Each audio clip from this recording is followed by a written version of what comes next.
Blue Hand. By Edgar Wallace. Chapter 1. Septimus Salter pressed the bell on his table for the third time and uttered a soft growl. He was a stout, elderly man, and with his big red face and white side whiskers, looked more like a prosperous farmer than a successful lawyer. The cut of his clothes was queerly out of date. The high white collar and the black satin cravat that bulged above a flowered waistcoat were of the fashion of 1850, in which year Mr. Salter was a little ahead of his time so far as fashions were concerned. But the years had caught him up and passed him, and although there was not a more up-to-date solicitor in London, he remained faithful to the style in which he had made a reputation as a buck. He pressed the bell again, this time impatiently. "Confound the fellow," he muttered, and rising to his feet, he stalked into the little room where his secretary was usually to be found. He had expected to find the apartment empty, but it was not. A chair had been drawn sideways up to the big ink-stained table, and kneeling on this, his elbows on the table, his face between his hands, was a young man who was absorbed in the perusal of a document, one of the many which littered the table. "Steele," said Mr. Salter sharply, and the reader looked up with a start and sprang to his feet. He was taller than the average and broad of shoulder, though he gave an impression of litheness. His tanned face spoke eloquently of days spent out of doors. The straight nose, the firm mouth, and the strong chin were all part of the characteristic soldier face molded by 4 years of war into a semblance of hardness. Now he was a little confused, more like the guilty schoolboy than the VC who had tackled 8 enemy aeroplanes, and had come back to his aerodrome with a dozen bullets in his body. "Really, Steele," said Mr. Salter reproachfully, "you are too bad. I have rung the bell 3 times for you." "I'm awfully sorry, sir," said Jim Steele, and that disarming smile of his went straight to the old man's heart. "What are you doing here?" growled Mr. Salter, looking at the papers on the desk, and then with a tut of impatience, "Aren't you tired of going over the Danton case?" "No, sir, I'm not," said Steele quietly. "I have a feeling that Lady Mary Danton can be found, and I think if she is found there will be a very satisfactory explanation for her disappearance. And one which will rather disconcert." He stopped, fearful of committing an indiscretion. Mr. Salter looked at him keenly and helped himself to a pinch of snuff. "You don't like Mr. Groat?" he asked, and Jim laughed. "Well, sir, it's not for me to like him or dislike him," he replied. "Personally, I've no use for that kind of person. The only excuse a man of 30 can produce for not having been in the war, is that he was dead at the time." "He had a weak heart," suggested Mr. Salter, but without any great conviction. "I think he had," said Jim with a little twist of his lips. "We used to call it a poor heart in the army. It made men go sick on the eve of a battle, and drove them into dugouts when they should have been advancing across the open with their comrades." Mr. Salter looked down at the papers. "Put them away, Steele," he said quietly. "You're not going to get any satisfaction out of the search for a woman who, why, she must have disappeared when you were a child of 5. "I wish, sir," began Steele, and hesitated. "Of course, it's really no business of mine," he smiled, "and I've no right to ask you, but I'd like to hear more details of that disappearance if you can spare me the time, and if you feel inclined. I've never had the courage to question you before. What is the real story of her disappearance?" Mr. Salter frowned, and then the frown was gradually replaced by a smile. "I think, Steele, you're the worst secretary I ever had," he said in despair. "And if I weren't your godfather and morally bound to help you, I should write you a polite little note saying your services were not required after the end of this week." Jim Steele laughed. "I have expected that ever since I've been here," he said. There was a twinkle in the old lawyer's eyes. He was secretly fond of Jim Steele, fonder than the boy could have imagined.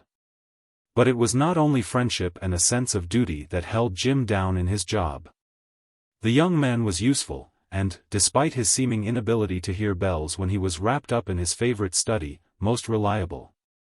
"Shut that door," he said gruffly, and when the other had obeyed, I'm telling this story to you," and he pointed a warning finger at Jim Steele, "not because I want to satisfy your curiosity, but because I hope that I'm going to kill all interest in the Danton mystery as you call it forevermore."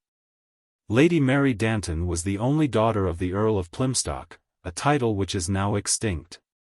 She married, when she was quite a young girl, Jonathan Danton, a millionaire shipowner, and the marriage was not a success. Jonathan was a hard, sour man, and a sick man, too.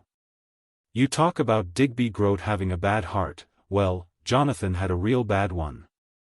I think his ill health was partly responsible for his harsh treatment of his wife. At any rate, the baby that was born to them, a girl, did not seem to bring them together. In fact, they grew farther apart. Danton had to go to America on business. Before he left, he came to this office and, sitting at that very table, he signed a will, one of the most extraordinary wills that I have ever had engrossed. He left the whole of his fortune to his daughter Dorothy, who was then 3 or 4 months old. In the event of her death, he provided that the money should go to his sister, Mrs. Groat, but not until 20 years after the date of the child's death. In the meantime Mrs. Groat was entitled to enjoy the income from the estate. "Why did he do that?" asked Jim, puzzled. "I think that is easily understood," said Mr. Salter. "He was providing against the child's death in its infancy, and he foresaw that the will might be contested by Lady Mary. As it was drawn up, I haven't explained all the details, it could not be so contested for 20 years. However, it was not contested," he said quietly. "Whilst Danton was in America, Lady Mary disappeared, and with her the baby.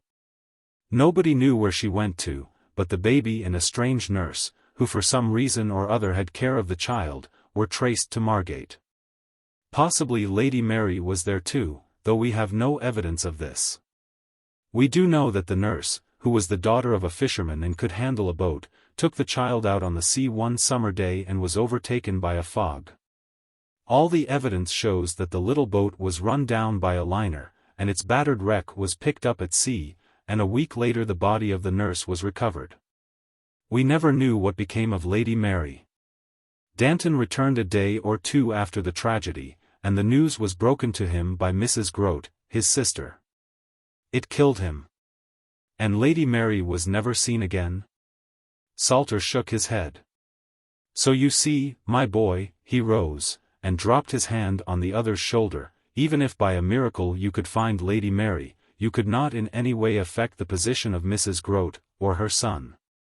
There is only one tiny actress in this drama who could ever have benefited by Jonathan Danton's will, and she," he lowered his voice until it was little more than a whisper. "She is beyond recall, beyond recall." There was a moment of silence. "I realize that, sir," said Jim Steele quietly, Only what? I have a queer feeling that there is something wrong about the whole business, and I believe that if I gave my time to the task I could unveil this mystery." Mr. Salter looked at his secretary sharply, but Jim Steele met his eyes without faltering. "You ought to be a detective," he said ironically. "I wish to heaven I was the unexpected reply. I offered my services to Scotland Yard 2 years ago when the 13 gangs were holding up the banks with impunity." "Oh, you did you?" said the lawyer sarcastically as he opened the door, and then suddenly he turned. "Why did I ring for you?" he asked. "Oh, I remember. I want you to get out all those Danton leases of the Cumberland property." "Is Mrs. Groat selling?" asked Steele. "She can't sell yet," said the lawyer, "but on the 30th of May, providing a caveat is not entered, she takes control of the Danton millions." "Or her son does," said Jim significantly. He had followed his employer back to the big private office with its tiers of deed boxes, its worn furniture and threadbare carpet and general air of mustiness. "A detective, eh?" snorted Mr. Salter as he sat down at his table. "And what is your equipment for your new profession?" Jim smiled, but there was an unusual look in his face.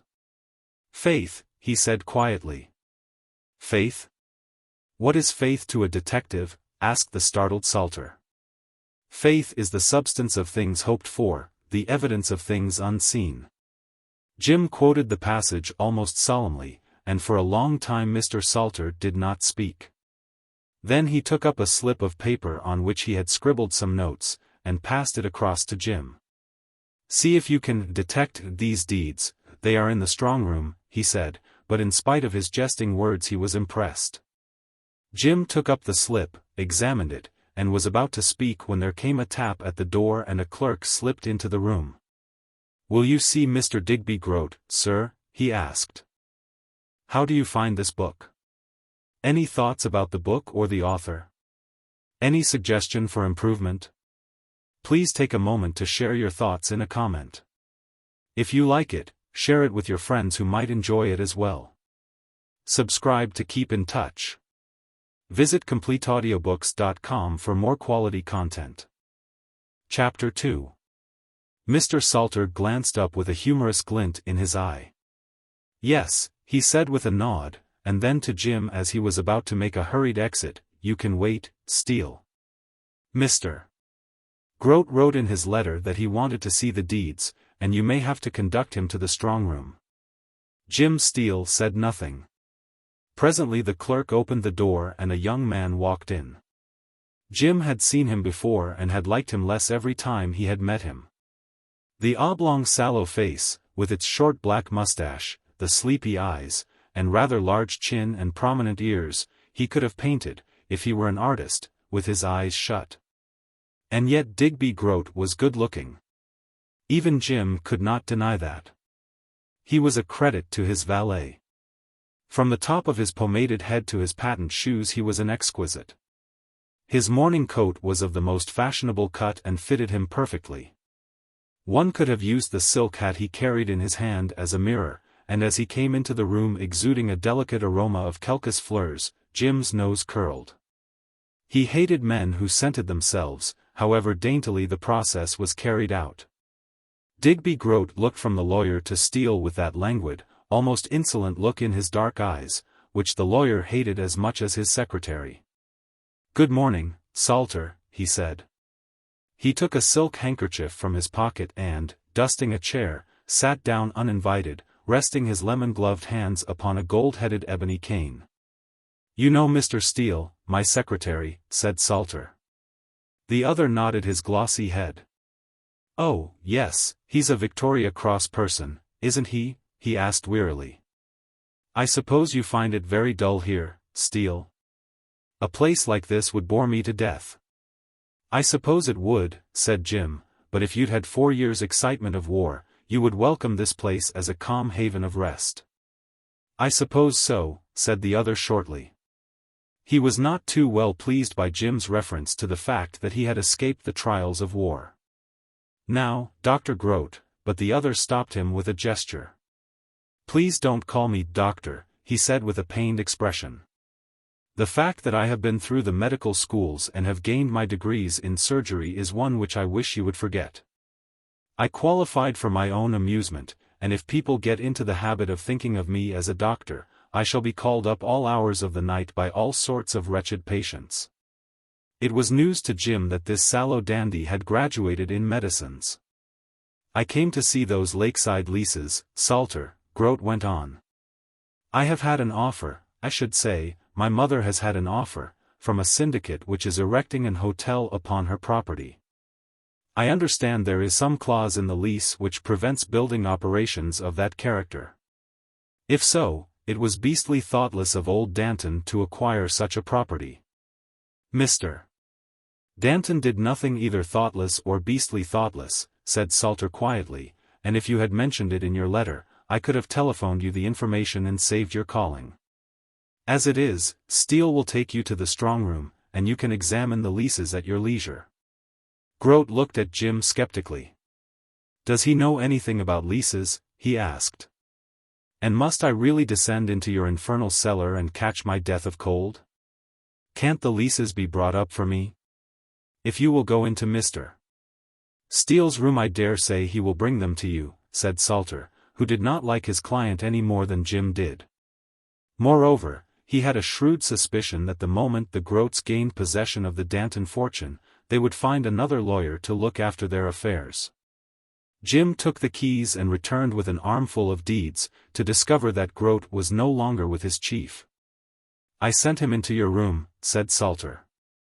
"Take the leases in and explain them to him. If there's anything you want to know, I'll come in." Jim found the young man in his room.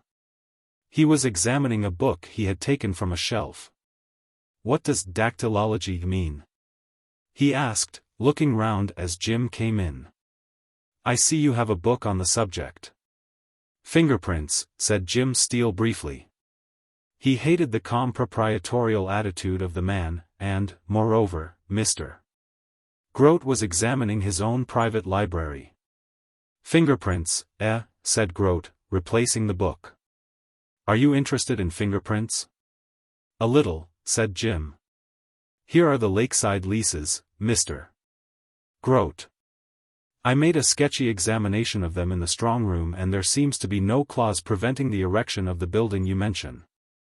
Groat took the document in his hand and turned it leaf by leaf. "No," he said at last, and then, putting down the document, "So you're interested in fingerprints, eh? I didn't know old Salter did a criminal business." "He has very little common law practice," said Jim. "What are these?" asked Groat. By the side of Jim's desk was a bookshelf filled with thick black exercise books. "Those are my private notes," said Jim, and the other looked round with a sneering smile.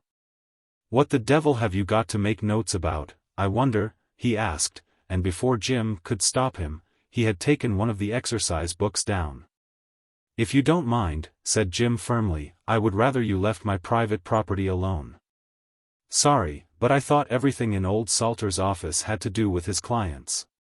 "You're not the only client," said Jim. He was not one to lose his temper, but this insolent man was trying his patience sorely. "What is it all about?" asked the languid Groat, as he turned one page.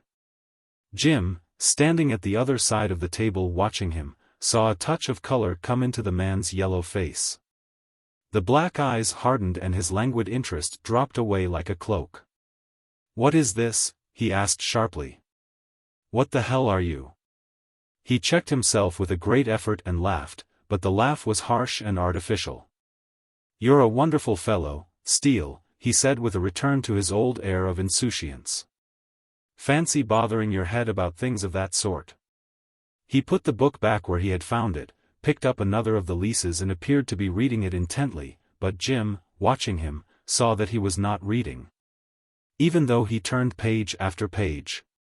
"That is all right," he said at last, putting the lease down and taking up his top hat. "Some day perhaps you will come and dine with us, Steele. I've had rather a stunning laboratory built at the back of our house in Grosvenor Square. Old Salter called me doctor." He chuckled quietly as though at a big joke. "Well, if you come along, I will show you something that will at least justify the title." The dark brown eyes were fixed steadily upon Jim as he stood in the doorway, one yellow-gloved hand on the handle. "And, by the way, Mr. Steele," he drawled, "your studies are leading you into a danger zone for which even a second Victoria Cross could not adequately compensate you." He closed the door carefully behind him, and Jim Steele frowned after him. "What the dickens does he mean?" he asked, and then remembered the exercise book through which Groat had glanced, and which had had so strange an effect upon him. He took the book down from the shelf and turning to the first page, read, "Some Notes upon the 13 Gang." Chapter 3. That afternoon Jim Steele went into Mr. Salter's office. "I'm going to tea now, sir," he said. Mr. Salter glanced up at the solemn-faced clock that ticked audibly on the opposite wall. "All right," he grumbled, "but you're a very punctual tea-drinker, Steele. What are you blushing about? Is it a girl?" "No, sir," said Jim rather loudly. "I sometimes meet a lady at tea, but—" "Off you go," said the old man gruffly. "And give her my love." Jim was grinning, but he was very red, too, when he went down the stairs into Marlborough Street. He hurried his pace because he was a little late, and breathed a sigh of relief as he turned into the quiet tea shop to find that his table was as yet unoccupied. As his tall, athletic figure strode through the room to the little recess overlooking Regent Street, which was reserved for privileged customers, many heads were turned. For Jim Steele was a splendid figure of British manhood, and the grey laughing eyes had played havoc in many a tender heart. But he was one of those men whose very idealism forbade trifling. He had gone straight from a public school into the tragic theatre of conflict, and at an age when most young men were dancing attendance upon women. His soul was being seared by the red-hot irons of war. He sat down at the table and the beaming waitress came forward to attend to his needs. "Your young lady hasn't come yet, sir," she said. It was the first time she had made such a reference to Eunice Weldon, and Jim stiffened. "The young lady who has tea with me is not my young lady," he said a little coldly, and seeing that he had hurt the girl, he added with a gleam of mirth in those irresistible eyes. "She's your young lady, really." "I'm sorry," said the waitress, scribbling on her order pad to hide her confusion. "I suppose you'll have the usual?" "I'll have the usual," said Jim gravely, and then with a quick glance at the door he rose to meet the girl who had at that moment entered. She was slim of build, straight as a plummet line from chin to toe.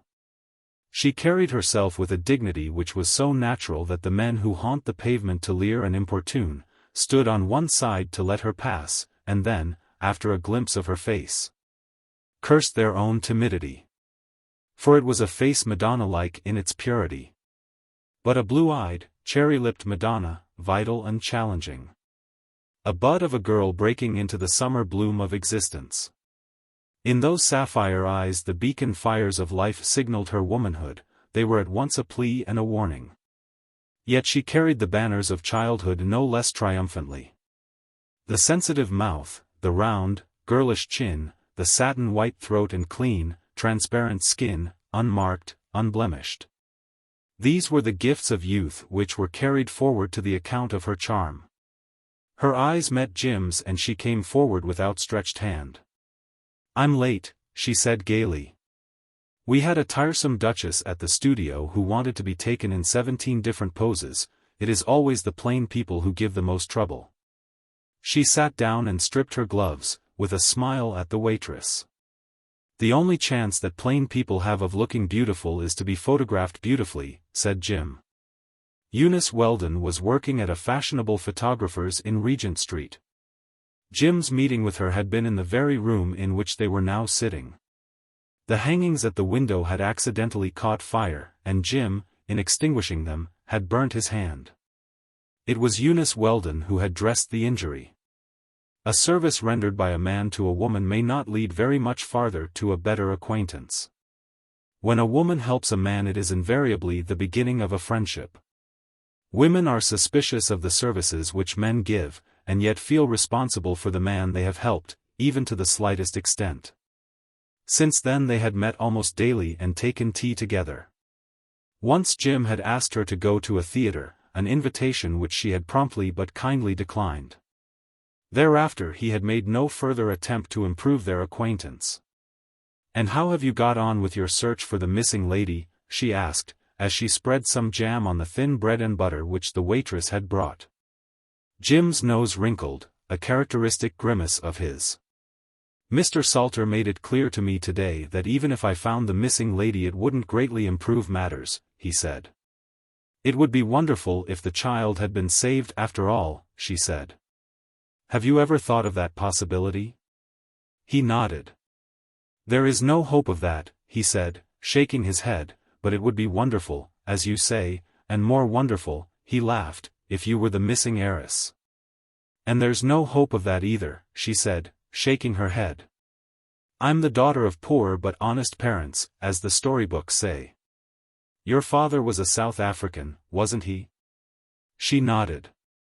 "Poor daddy was a musician, and mother I can hardly remember, but she must have been a dear." "Where were you born?" asked Jim. She did not answer immediately because she was busy with her jam sandwich. "In Cape Town, Rondbosch, to be exact," she said after a while. "Why are you so keen on finding your long-lost lady?" Because I am anxious that the most unmitigated cad in the world should not succeed to the Danton millions. She sat bolt upright. The Danton millions, she repeated slowly. Then who is your unmitigated cad? You have never yet mentioned the names of these people. This was perfectly true. Jim Steele had not even spoken of his search until a few days before. A man named Digby Groat. She stared at him aghast. Why, what's the matter? He asked in surprise. When you said Danton, I remembered Mr. Curly, that is our chief photographer, saying that Mrs. Groat was the sister of Jonathan Danton, she said slowly. Do you know the Groats? He asked quickly. I don't know them, she said slowly, at least, not very well, only, she hesitated, I'm going to be Mrs. Groat's secretary. He stared at her. You never told me this, he said, and as she dropped her eyes to her plate, he realized that he had made a faux pas. Of course, he said hurriedly, there's no reason why you should tell me, but... It only happened today, she said. Mr. Groat has had some photographs taken. His mother came with him to the studio. She's been several times, and I scarcely noticed them until today, when Mr. Curly called me into the office and said that Mrs. Groat was in need of a secretary and that it was a very good position. £5 a week, which is practically all profit, because I should live in the house. When did Mrs. Groat decide that she wanted a secretary? Asked Jim, and it was her turn to stare. I don't know. Why do you ask that? She was at our office a month ago, said Jim, and Mr. Salter suggested that she should have a secretary to keep her accounts in order. She said then she hated the idea of having anybody in the house who was neither a servant nor a friend of the family. Well, she's changed her views now, smiled the girl. This means that we shan't meet at tea any more. When are you going? Tomorrow, was the discouraging reply. He went back to his office more than a little dispirited. Something deep and vital seemed to have gone out of his life. You're in love, you fool, he growled to himself. He opened the big diary which it was his business to keep and slammed down the covers savagely. Mr. Salter had gone home. He always went home early, and Jim lit his pipe and began to enter up the day's transactions from the scribbled notes which his chief had left on his desk. He had made the last entry and was making a final search of the desk for some scrap which he might have overlooked. Mr. Salter's desk was usually tidy, but he had a habit of concealing important memoranda, and Jim turned over the law books on the table in a search for any scribbled memo he might have missed. He found between 2 volumes a thin gilt-edged notebook, which he did not remember having seen before. He opened it to discover that it was a diary for the year 1901. Mr. Salter was in the habit of making notes for his own private reading, using a queer legal shorthand which no clerk had ever been able to decipher. The entries in the diary were in these characters. Jim turned the leaves curiously, wondering how so methodical a man as the lawyer had left a private diary visible. He knew that in the big green safe in the lawyer's office were stacks of these books, and possibly the old man had taken one out to refresh his memory. The writing was Greek to Jim so that he felt no compunction in turning the pages, filled as they were with indecipherable and meaningless scrawls, punctuated now and again with a word in longhand. He stopped suddenly, for under the heading June 4th was quite a long entry. It seemed to have been written in subsequently to the original shorthand entry, for it was in green ink. This almost dated the inscription. 18 months before, an oculist had suggested to Mr. Salter, who suffered from an unusual form of astigmatism, that green ink would be easier for him to read, and ever since then he had used no other. Jim took in the paragraph before he realized that he was committing an unpardonable act in reading his employer's private notes. 1 month imprisonment with hard labor. Holloway Prison. Released July 2nd. Madge Benson, this word was underlined, 14, Palmer's Terrace, Paddington. 74 Highcliffe Gardens, Margate. Long inquiries with boatman who owned Saucy Bell. No further trace. Here the entry ended. "What on earth does that mean?" muttered Jim. "I must make a note of that." He realized now that he was doing something which might be regarded as dishonorable, but he was so absorbed in the new clues that he overcame his repugnance. Obviously, this entry referred to the missing Lady Mary. Who the woman Madge Benson was, what the reference to Holloway Jail meant, he would discover. He made a copy of the entry in the diary at the back of a card, went back to his room, locked the door of his desk and went home, to think out some plan of campaign. He occupied a small flat in a building overlooking Regent's Park. It is true that his particular flat overlooked nothing but the backs of other houses, and a deep cutting through which were laid the lines of the London, Midland and Scottish Railway. He could have dropped a penny on the carriages as they passed, so near was the line. But the rent of the flat was only one half of that charged for those in a more favorable position. And his flat was smaller than any. He had a tiny private income, amounting to £2 or £3 a week, and that, with his salary, enabled him to maintain himself in something like comfort. The 3 rooms he occupied were filled with priceless old furniture that he had saved from the wreckage of his father's home, when that easygoing man had died, leaving just enough to settle his debts, which were many. Jim had got out of the lift on the 4th floor and had put the key in the lock when he heard the door on the opposite side of the landing open, and turned round. The elderly woman who came out wore the uniform of a nurse, and she nodded pleasantly. "How is your patient, nurse?" asked Jim. "She's very well, sir, or rather as well as you could expect a bedridden lady to be," said the woman with a smile. "She's greatly obliged to you for the books you sent in to her." "Poor soul," said Jim sympathetically. "It must be terrible not to be able to go out." The nurse shook her head. "I suppose it is," she said, "but Mrs. Fane doesn't seem to mind. You get used to it after 7 years. A rat-tat above made her lift her eyes. "There's the post," she said. "I thought it had gone. I'd better wait till he comes down." The postman at Featherdale Mansions was carried by the lift to the 6th floor and worked his way to the ground floor. Presently they heard his heavy feet coming down and he loomed in sight. "Nothing for you, sir," he said to Jim, glancing at the bundle of letters in his hand. "Miss Madge Benson, that's you, nurse, isn't it?" "That's right," said the woman briskly, and took the letter from his hand, then with a little nod to Jim she went downstairs. Madge Benson. The name that had appeared in Salter's diary. Chapter 4. "I'm sick to death of hearing your views on the subject, mother," said Mr. Digby Groat, as he helped himself to a glass of port. "It is sufficient for you that I want the girl to act as your secretary. Whether you give her any work to do or not is a matter of indifference to me. Whatever you do, you must not leave her with the impression that she is brought here for any other purpose than to write your letters and deal with your correspondence." The woman who sat at the other side of the table looked older than she was. Jane Groat was over 60, but there were people who thought she was 20 years more than that. Her yellow face was puckered and lined, her blue-veined hands, folded now on her lap, were gnarled and ugly. Only the dark brown eyes held their brightness undimmed. Her figure was bent and there was about her a curious, cringing, frightened look which was almost pitiable. She did not look at her son, she seldom looked at anybody. "She'll spy, she'll pry," she moaned. "Shut up about the girl," he snarled, "and now we've got a minute to ourselves, I'd like to tell you something, mother." Her uneasy eyes went left and right, but avoided him. There was a menace in his tone with which she was all too familiar. "Look at this." He had taken from his pocket something that sparkled and glittered in the light of the table lamp. "What is it?" she whined without looking.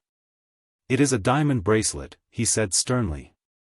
"And it is the property of Lady Waltham. We were staying with the Walthams for the weekend. Look at it." His voice was harsh and grating, and dropping her head she began to weep painfully. "I found that in your room," he said, and his suave manner was gone. "You old thief," he hissed across the table, "can't you break yourself of that habit?" "It looked so pretty," she gulped, her tears trickling down her withered face.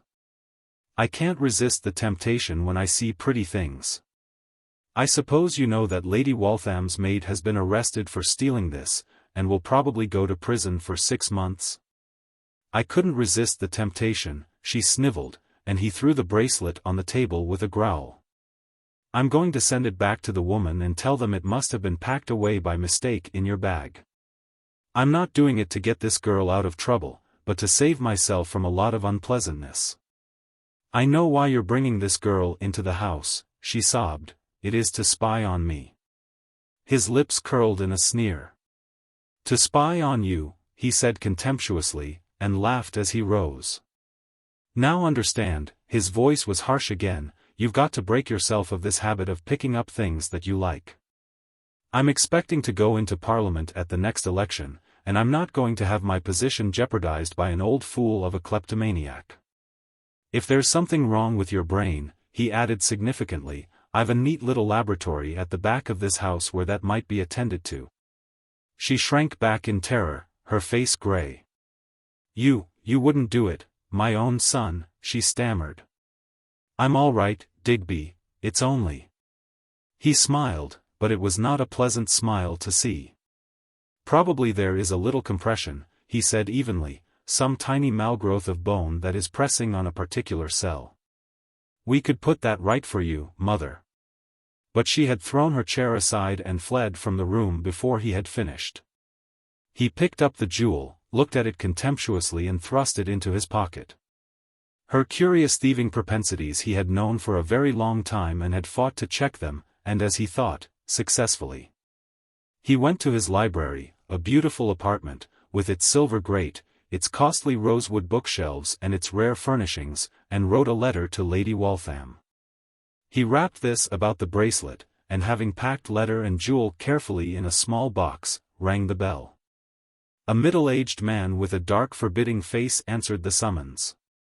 "Deliver this to Lady Waltham at once, Jackson," said Digby. "The old woman is going out to a concert tonight, by the way, and when she's out I want you to make a very thorough search of her room." The man shook his head.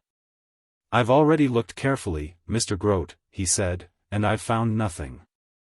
He was on the point of going when Digby called him back. "You've told the housekeeper to see to Miss Weldon's room?" "Yes, sir," was the reply.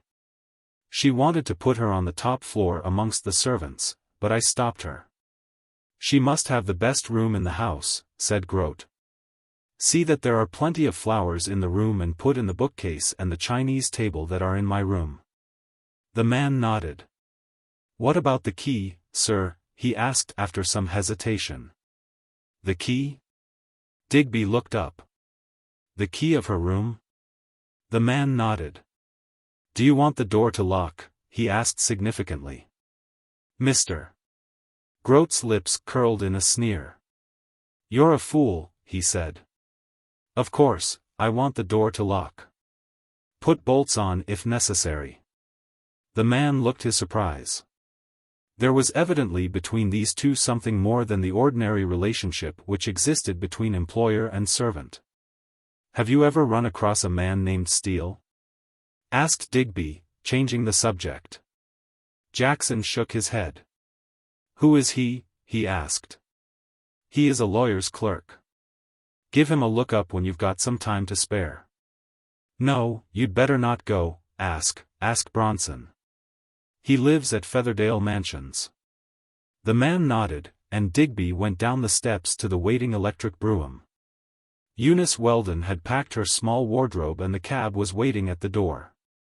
She had no regrets at leaving the stuffy untidy lodging which had been her home for 2 years, and her farewell to her disheveled landlady, who seemed always to have dressed in a violent hurry, was soon over. She could not share Jim Steele's dislike of her new employers. She was too young to regard a new job as anything but the beginning of an adventure which held all sorts of fascinating possibilities. She sighed as she realized that the little tea-table talks which had been so pleasant a feature of her life were now to come to an end, and yet, surely he would make some effort to see her again? She would have hours, perhaps half-days to herself, and then she remembered with dismay that she did not know his address. But he would know hers. That thought comforted her, for she wanted to see him again. She wanted to see him more than she had ever dreamt she would. She could close her eyes, and his handsome face, those true smiling eyes of his, would look into hers. The swing of his shoulders as he walked, the sound of his voice as he spoke, every characteristic of his was present in her mind. And the thought that she might not see him again.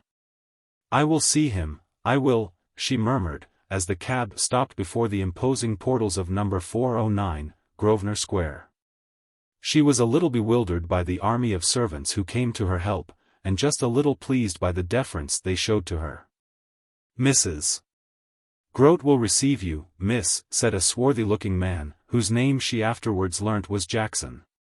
She was ushered into a small back drawing-room which seemed poorly furnished to the girl's eye, but to Mrs. Groat was luxury.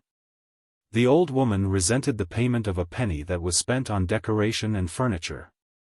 And only the fear of her son prevented her from disputing every account which was put before her for settlement. The meeting was a disappointment to Eunice.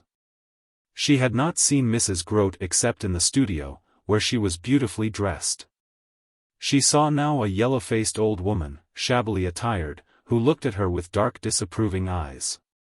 "Oh, so you're the young woman who is going to be my secretary, are you?" she quavered dismally. "Have they shown you your room?" "Not yet, Mrs. Groat," said the girl. "I hope you will be comfortable," said Mrs. Groat in a voice that suggested that she had no very great hopes for anything of the sort. "When do I begin my duties?" asked Eunice, conscious of a chill.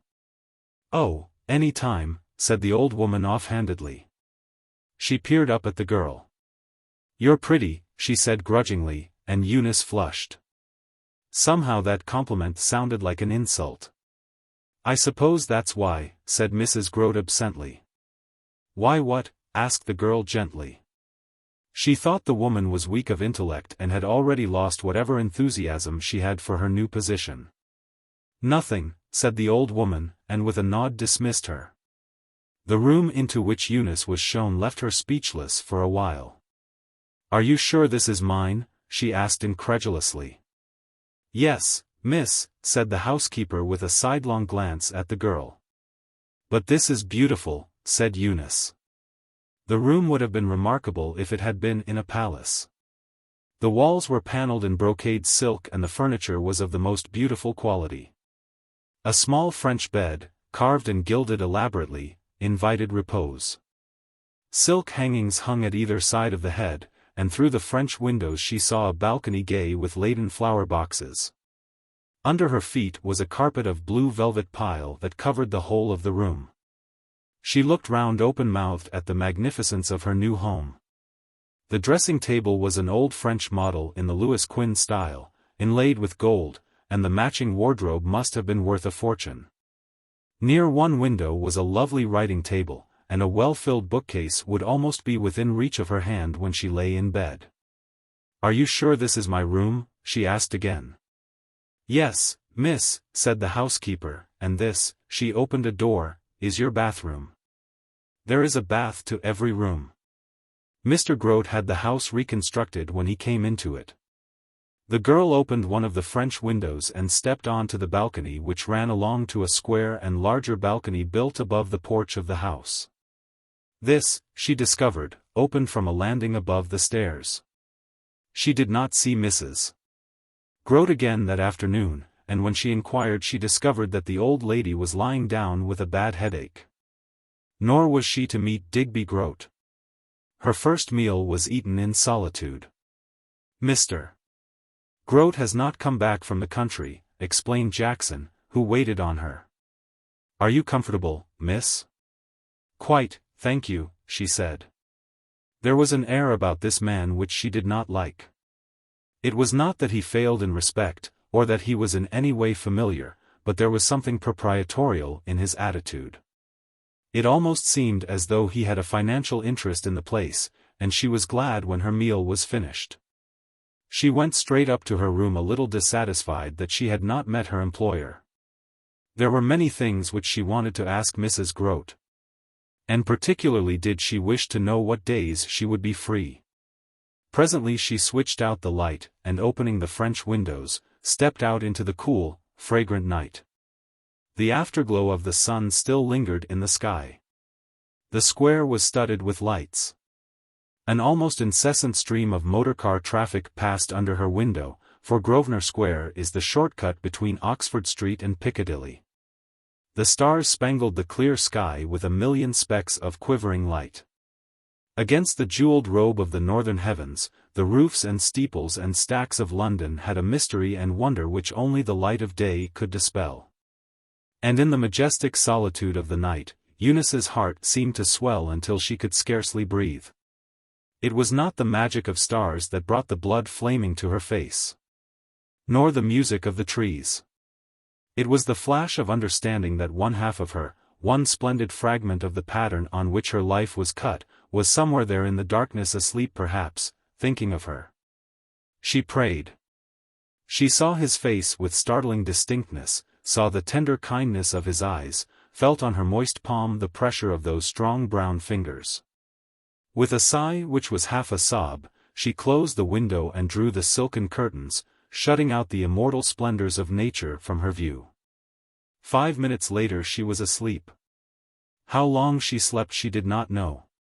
It must have been hours, she thought. The stream of traffic had ceased and there was no sound from outside, save the distant hoot of a motor horn. The room was in darkness, and yet she was conscious that somebody was there. She sat up in bed and a cold shiver ran down her spine. Somebody was in the room. She reached out to turn on the light and could have shrieked, for she touched a hand, a cold, small hand that was resting on the bedside table. For a second she was paralyzed and then the hand was suddenly withdrawn. There was a rustle of curtain rings and the momentary glimpse of a figure against the lesser gloom of the night, and, shaking in every limb, she leapt from the bed and switched on the light.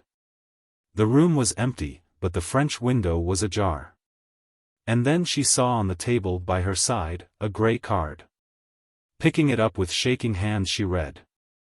"One who loves you, begs you for your life and honor's sake to leave this house."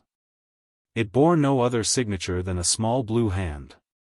She dropped the card on the bed and stood staring at it for a while, and then, slipping into her dressing gown, she unlocked the door of her room and went out into the passage. A dim light was burning at the head of the stairs. She was terror-stricken, hardly knew what she was doing, and she seemed to fly down the stairs. She must find somebody, some living human creature, some reality to which she could take hold. But the house was silent. The hall lamp was burning, and by its light she saw the old clock and was dimly conscious that she could hear its solemn ticking. It was 3 o'clock. There must be somebody awake in the house. The servants might still be up, she thought wildly, and ran down a passage to what she thought was the entrance to the servants' hall. She opened a door and found herself in another passage illuminated by one light at the farther end, where further progress was arrested by a white door. She raced along until she came to the door and tried to open it. There was no handle and it was a queer door. It was not made of wood, but of padded canvas. And then as she stood bewildered, there came from behind the padded door a squeal of agony, so shrill, so full of pain, that her blood seemed to turn to ice. Again it shrieked, and turning she fled back the way she had come, through the hall to the front door. Her trembling fingers fumbled at the key and presently the lock snapped and the door flew open. She staggered out onto the broad steps of the house and stopped, for a man was sitting on the head of those steps. He turned his face as the door opened, and in the light from the hall he was revealed. It was Jim Steele. Chapter 5. Jim came stumbling to his feet, staring in blank amazement at the unexpected apparition, and for a moment thus they stood, facing one another, the girl stricken dumb with fear and surprise. She thought he was part of a dreadful dream, an image that was conjured by her imagination and would presently vanish. "Jim, Mr. Steele," she gasped. In a stride he was by her side, his arm about her shoulders. "What is wrong?" he asked quickly, and in his anxiety his voice was almost harsh. She shuddered and dropped her face on his breast. "Oh, it was dreadful, dreadful," she whispered, and he heard the note of horror in her low voice. "May I ask what is the meaning of this?" demanded a suave voice, and with a start the girl turned. A man was standing in the doorway, and for a second she did not recognize him. Even Jim, who had seen Digby Groat at close quarters, did not know him in his unusual attire. He was dressed in a long white overall which reached from his throat to his feet. Over his head was a white cap which fitted him so that not a particle of his hair could be seen. Bands of white elastic held his cuffs close to his wrists and both hands were hidden in brown rubber gloves. "May I again ask you, Miss Weldon, why you are standing on my doorstep in the middle of the night, attired in clothes which I do not think are quite suitable for street wear? Perhaps you will come inside and explain," he said, stepping back. Grosvenor Square is not quite used to this form of midnight entertainment. Still clutching Jim's arm, the girl went slowly back to the passage and Digby shut the door. "And Mr. Steele, too," said Digby with ironic surprise. "You're a very early caller." Jim said nothing. His attention was wholly devoted to the girl. She was trembling from head to foot, and he found a chair for her. "There are a few explanations due," he said coolly, "but I rather think they are from you, Mr. Groat." "From me?" Mr. Groat was genuinely unprepared for that demand. "So far as my presence is concerned, that can be explained in a minute," said Jim. "I was outside the house a few moments ago when the door swung open and Miss Weldon ran out in a state of abject terror. Perhaps you will tell me, Mr. Groat, why this lady is reduced to such a condition." There was a cold menace in his tone which Digby Groat did not like to hear. "I have not the slightest idea what it is all about," he said. "I have been working in my laboratory for the last half hour, and the first intimation I had that anything was wrong was when I heard the door open." The girl had recovered now, and some of the color had returned to her face, yet her voice shook as she recited the incidents of the night, both men listening attentively. Jim took particular notice of the man's attitude, and he was satisfied in his mind that Digby Groat was as much in ignorance of the visit to the girl's room as he himself. When she had finished, Groat nodded. "The terrifying cry you heard from my laboratory," he smiled, "is easily explained. Nobody was being hurt. At least, if he was being hurt, it was for his own good. When I came back to my house tonight, I found my little dog had a piece of glass in its paw, and I was extracting it." She drew a sigh of relief. "I'm so sorry I made such a fuss," she said penitently, "but I was frightened." "You are sure somebody was in your room?" asked Digby. "Absolutely certain." She had not told him about the card. "They came through the French window from the balcony?" She nodded. "May I see your room?" She hesitated for a moment. "I will go in first to tidy it," she said. She remembered the card was on the bed, and she was particularly anxious that it should not be read. Uninvited Jim Steele followed Digby upstairs into the beautiful room. The magnificence of the room, its hangings and costly furniture, did not fail to impress him, but the impression he received was not favorable to Digby Groat. "Yes, the window is ajar." "You are sure you fastened it?" The girl nodded. "Yes. I left both fanlights down to get the air," she pointed above, "but I fastened these doors. I distinctly remember that." "But if this person came in from the balcony," said Digby, "how did he or she get there?" "He opened the French door and stepped out into the night, walking along the balcony until he came to the square space above the porch. There was another window here which gave on to the landing at the head of the stairs. He tried it, it was fastened. Coming back through the girl's room he discovered that not only was the catch in its socket, but the key was turned. Strange, he muttered. His first impression had been that it was his mother who, with her strange whims, had been searching the room for some trumpery trinket which had taken her fancy. But the old woman was not sufficiently agile to climb a balcony, nor had she the courage to make a midnight foray. My own impression is that you dreamt it, Miss Weldon, he said, with a smile. And now I advise you to go to bed and to sleep. I'm sorry that you've had this unfortunate introduction to my house. He had made no reference to the providential appearance of Jim Steele, nor did he speak of this until they had said good night to the girl and had passed down the stairs into the hall again. Rather a coincidence, your being here, Mr. Steele, he said. What were you doing?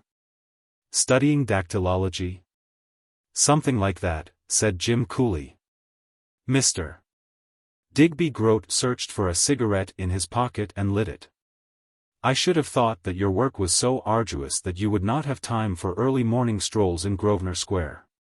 Would you really? Said Jim, and then suddenly Digby laughed.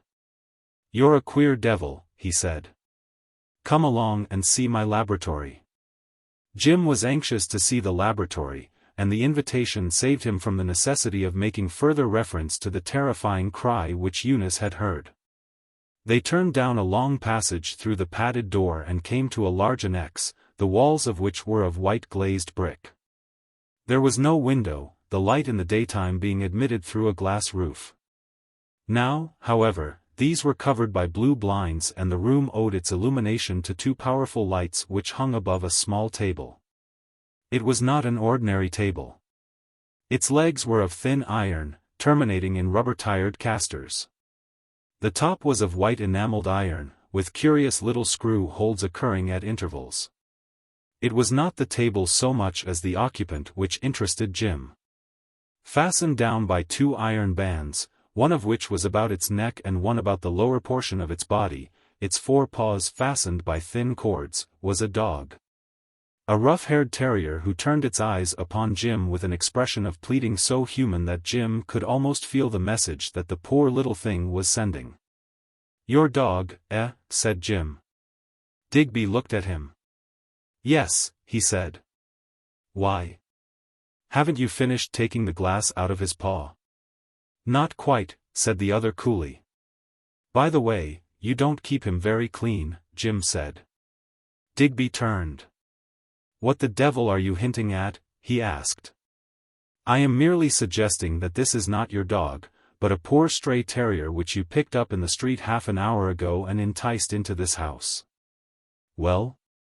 I'll save you further trouble by saying that I saw you pick it up. Digby's eyes narrowed. Oh, you did you? He said softly. So you were spying on me? Not exactly spying on you, said Jim calmly, but merely satisfying my idle curiosity. His hand fell on the dog and he stroked its ears gently. Digby laughed. Well, if you know that, I might as well tell you that I am going to evacuate the sensory nerve. I've always been curious to. Jim looked round. Where is your anesthetic? He asked gently, and he was most dangerous when his voice sank to that soft note. Anesthetic? Good Lord, scoffed the other, you don't suppose I'm going to waste money on chloroform for a dog, do you? His fingers rested near the poor brute's head and the dog, straining forward, licked the torturer's hand. Filthy little beast, said Digby, picking up a towel. He took a thick rubber band, slipped it over the dog's mouth and nose. Now lick, he laughed, I think that will stop his yelping. You're a bit chicken-hearted, aren't you, Mr. Steele? You don't realize that medical science advances by its experiments on animals. I realize the value of vivisection under certain conditions, said Jim quietly, but all decent doctors who experiment on animals relieve them of their pain before they use the knife. And all doctors, whether they are decent or otherwise, receive a certificate of permission from the Board of Trade before they begin their experiments. Where is your certificate? Digby's face darkened. Look here, don't you come here trying to bully me, he blustered. I brought you here just to show you my laboratory. And if you hadn't brought me in, interrupted Jim, should jolly well have walked in, because I wasn't satisfied with your explanation. Oh, yes, I know, you're going to tell me that the dog was only frightened and the yell she heard was when you put that infernal clamp on his neck. Now, I'll tell you something, Mr. Digby Groat, I'll give you 3 minutes to get the clamp off that dog. Digby's yellow face was puckered with rage. "And if I don't?" he breathed. "I'll put you where the dog is," said Jim. "And please don't persuade yourself that I couldn't do it." There was a moment's silence. "Take the clamps off that dog," said Jim. Digby looked at him. For a moment they gazed at one another, and there was a look of malignity in the eyes that dropped before Jim's. Another minute and the dog was free. Jim lifted the shivering little animal in his arms and rubbed its bony head, and Digby watched him glowering, his teeth showing in his rage. "I'll remember this," he snarled. "By God, you shall rue the day you ever interfered with me." Jim's steady eyes met the man's. "I have never feared a threat in my life," he said quietly. "I'm not likely to be scared now. I admit that vivisection is necessary under proper conditions, but men like you who torture harmless animals from a sheer lust of cruelty, are bringing discredit upon the noblest of professions. You hurt in order to satisfy your own curiosity. You have not the slightest intention of using the knowledge you gain for the benefit of suffering humanity. When I came into this laboratory," he said, he was standing at the door as he spoke, "there were two brutes here. I am leaving the bigger one behind."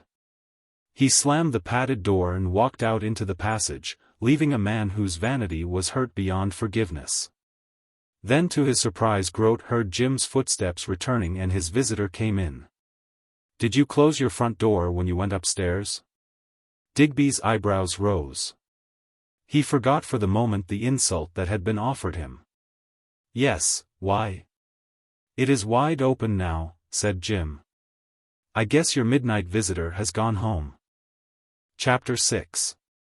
In the cheerful sunlight of the morning all Eunice's fear had vanished and she felt heartily ashamed of herself that she had made such a commotion in the night. And yet there was the card. She took it from under her pillow and read it again, with a puzzled frown. Somebody had been in the room, but it was not a somebody whom she could regard as an enemy. Then a thought struck her that made her heart leap. Could it have been Jim?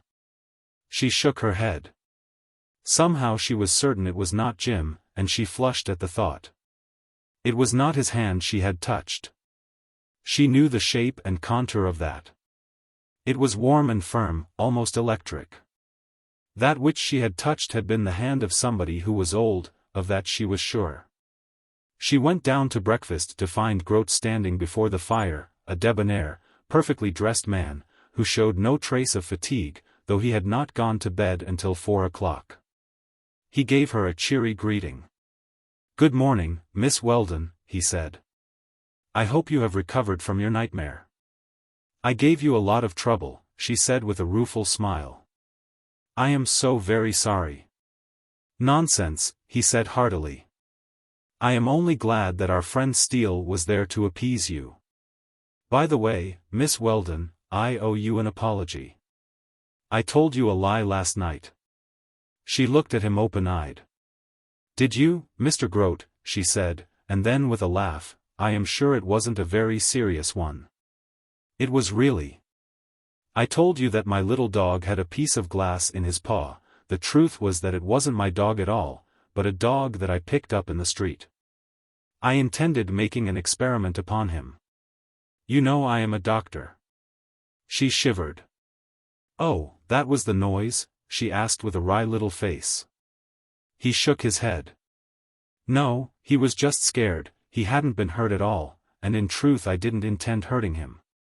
Your friend, however, persuaded me to let the little beggar go."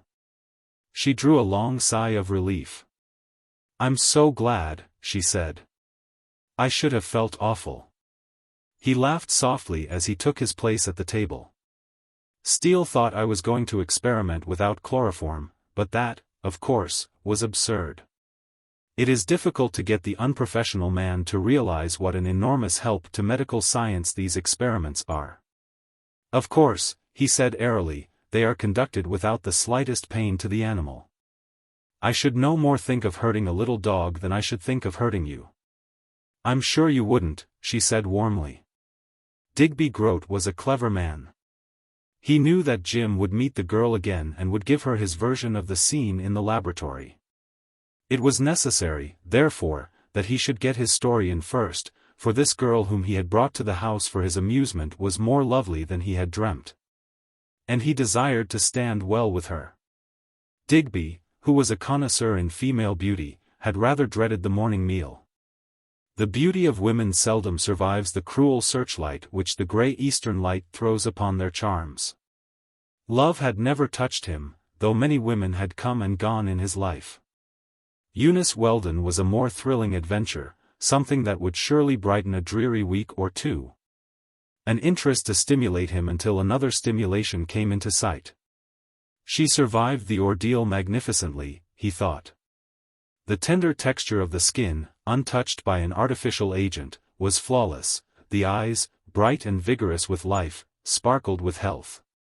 The hands that lay upon the table, when she was listening to him, were perfectly and beautifully molded. She on her side was neither attracted nor repelled. Digby Groat was just a man. One of the thousands of men who pass and repass in the corridor of life, some seen, some unnoticed, some interesting, some abhorrent. Some stop to speak, some pass hurriedly by and disappear through strange doors never to be seen again. He had stopped to speak, but had he vanished from sight through one of those doors of mystery she would have been neither sorry nor glad.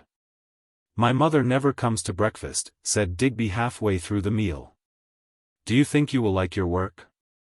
"I don't know what it is yet," she answered, her eyes twinkling. "Mother is rather peculiar," he said, "and just a little eccentric, but I think you will be sensible enough to get on with her. And the work will not be very heavy at first. I am hoping later that you will be able to assist me in my anthropological classification." "That sounds terribly important," she said. "What does it mean?" "I am making a study of faces and heads," he said easily, "and to that end I have collected thousands of photographs from all parts of the world. I hope to get 1,000,000. It is a science which is very much neglected in this country. It appears to be the exclusive monopoly of the Italians. You have probably heard of Mantegazza and Lombroso?" She nodded. "They are the great criminal scientists, aren't they?" she said to his surprise. "Oh, I see, you know something about it." "Yes, I suppose you would call them criminal scientists." "It sounds fascinating," she said, looking at him in wonder, "and I should like to help you if your mother can spare me." "Oh, she'll spare you," he said. Her hand lay on the table invitingly near to his, but he did not move. He was a quick, accurate judge of human nature. He knew that to touch her would be the falsest of moves. If it had been another woman, yes, his hand would have closed gently over hers, there would have been a giggle of embarrassment, a dropping of eyes, and the rest would have been so easy. But if he had followed that course with her, he knew that evening would find her gone. He could wait, and she was worth waiting for. She was gloriously lovely, he thought. Half the pleasure of life lies in the chase, and the chase is no more than a violent form of anticipation. Some men find their greatest joy in visions that must sooner or later materialize, and Digby Groat was one of these. She looked up and saw his burning eyes fixed on her and flushed. With an effort she looked again and he was a normal man. Chapter 7. The first few days of her engagement were very trying to Eunice Weldon. Mrs. Groat did not overwork her. Indeed, Eunice's complaint was that the old woman refused to give her any work at all. On the third day at breakfast she spoke on the matter to Digby Groat. "I'm afraid I am not very much use here, Mr. Groat," she said. "It is a sin to take your money." "Why?" he asked quickly. "Your mother prefers to write her own letters," she said, "and really those don't seem to be very many." "Nonsense," he said sharply, and seeing that he had startled the girl he went on in a much gentler tone, "You see, my mother is not used to service of any kind. She's one of those women who prefer to do things for themselves, and she has simply worn herself to a shadow because of this independence of hers. There are hundreds of jobs that she could give you to do. You must make allowance for old women, Miss Weldon. They take a long time to work up confidence in strangers." "I realize that," she nodded. Poor mother is rather bewildered by her own magnificence, he smiled, but I am sure when she gets to know you you will find your days very fully occupied. He left the morning room and went straight into his mother's little parlor, and found her in her dressing room crouching over a tiny fire. He closed the door carefully and walked across to her, and she looked up with a little look of fear in her eyes. "Why aren't you giving this girl work to do?" he asked sharply. "There's nothing for her to do," she wailed. "My dear, she is such an expense, and I don't like her." "You'll give her work to do from today," he said, "and don't let me tell you again." "She'll only spy on me," said Mrs. Groat fretfully, "and I never write letters, you know that. I haven't written a letter for years until you made me write that note to the lawyer." "You'll find work for her to do," repeated Digby Groat. "Do you understand? Get all the accounts that we've had for the past 2 years, and let her sort them out and make a list of them. Give her your bank account. Let her compare the checks with the counterfoils. Give her anything. Damn you. You don't want me to tell you every day, do you?" I'll do it, Digby," she said hurriedly. "You're very hard on me, my boy." "I hate this house," she said with sudden vehemence. "I hate the people in it. I looked into her room this morning and it is like a palace. It must have cost us thousands of pounds to furnish that room, and all for a work girl. It is sinful." "Never mind about that," he said. "Find something to occupy her time for the next fortnight." The girl was surprised that morning when Mrs. Groat sent for her. "I've 1 or 2 little tasks for you, miss. I never remember your name." "Eunice," said the girl, smiling. "I don't like the name of Eunice," grumbled the old woman. "The last one was Lola. A foreign girl. I was glad when she left. Haven't you got another name?" "Weldon is my other name," said the girl good-humoredly, "and you can call me Weldon or Eunice or anything you like, Mrs. Groat." The old woman sniffed. She had in front of her a big drawer packed with checks which had come back from the bank. "Go through these," she said, "and do something with them." "I don't know what." "Perhaps you want me to fasten them to the counterfoils," said the girl. Yes, that's it," said Mrs. Groat. "You don't want to do it here, do you?" "Yes, you'd better do it here," she went on hastily. "I don't want the servants prying into my accounts." Eunice put the drawer on the table, gathered together the stubs of the check books, and with a little bottle of gum began her work, the old woman watching her. When, for greater comfort, the girl took off the gold wristwatch which she wore, a present from her dead father, Mrs. Groat's greedy eyes focused upon it and a look of animation came into the dull face. It looked like being a long job, but Eunice was a methodical worker, and when the gong in the hall sounded for lunch, she had finished her labors. "There, Mrs.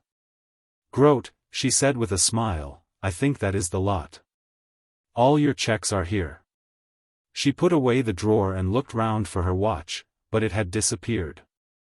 It was at that moment that Digby Groat opened the door and walked in. "Hello, Miss Weldon," he said with his engaging smile. "I've come back for lunch. Did you hear the gong, Mother? You ought to have let Miss Weldon go." But the girl was looking round. "Have you lost anything?" asked Digby quickly. "My little watch. I put it down a few minutes ago, and it seems to have vanished," she said. "Perhaps it is in the drawer," stammered the old woman, avoiding her son's eye. Digby looked at her for a moment, then turned to Eunice. "Will you please ask Jackson to order my car for 3 o'clock?" he asked gently. He waited until the door closed behind the girl and then. "Where is that watch?" he asked.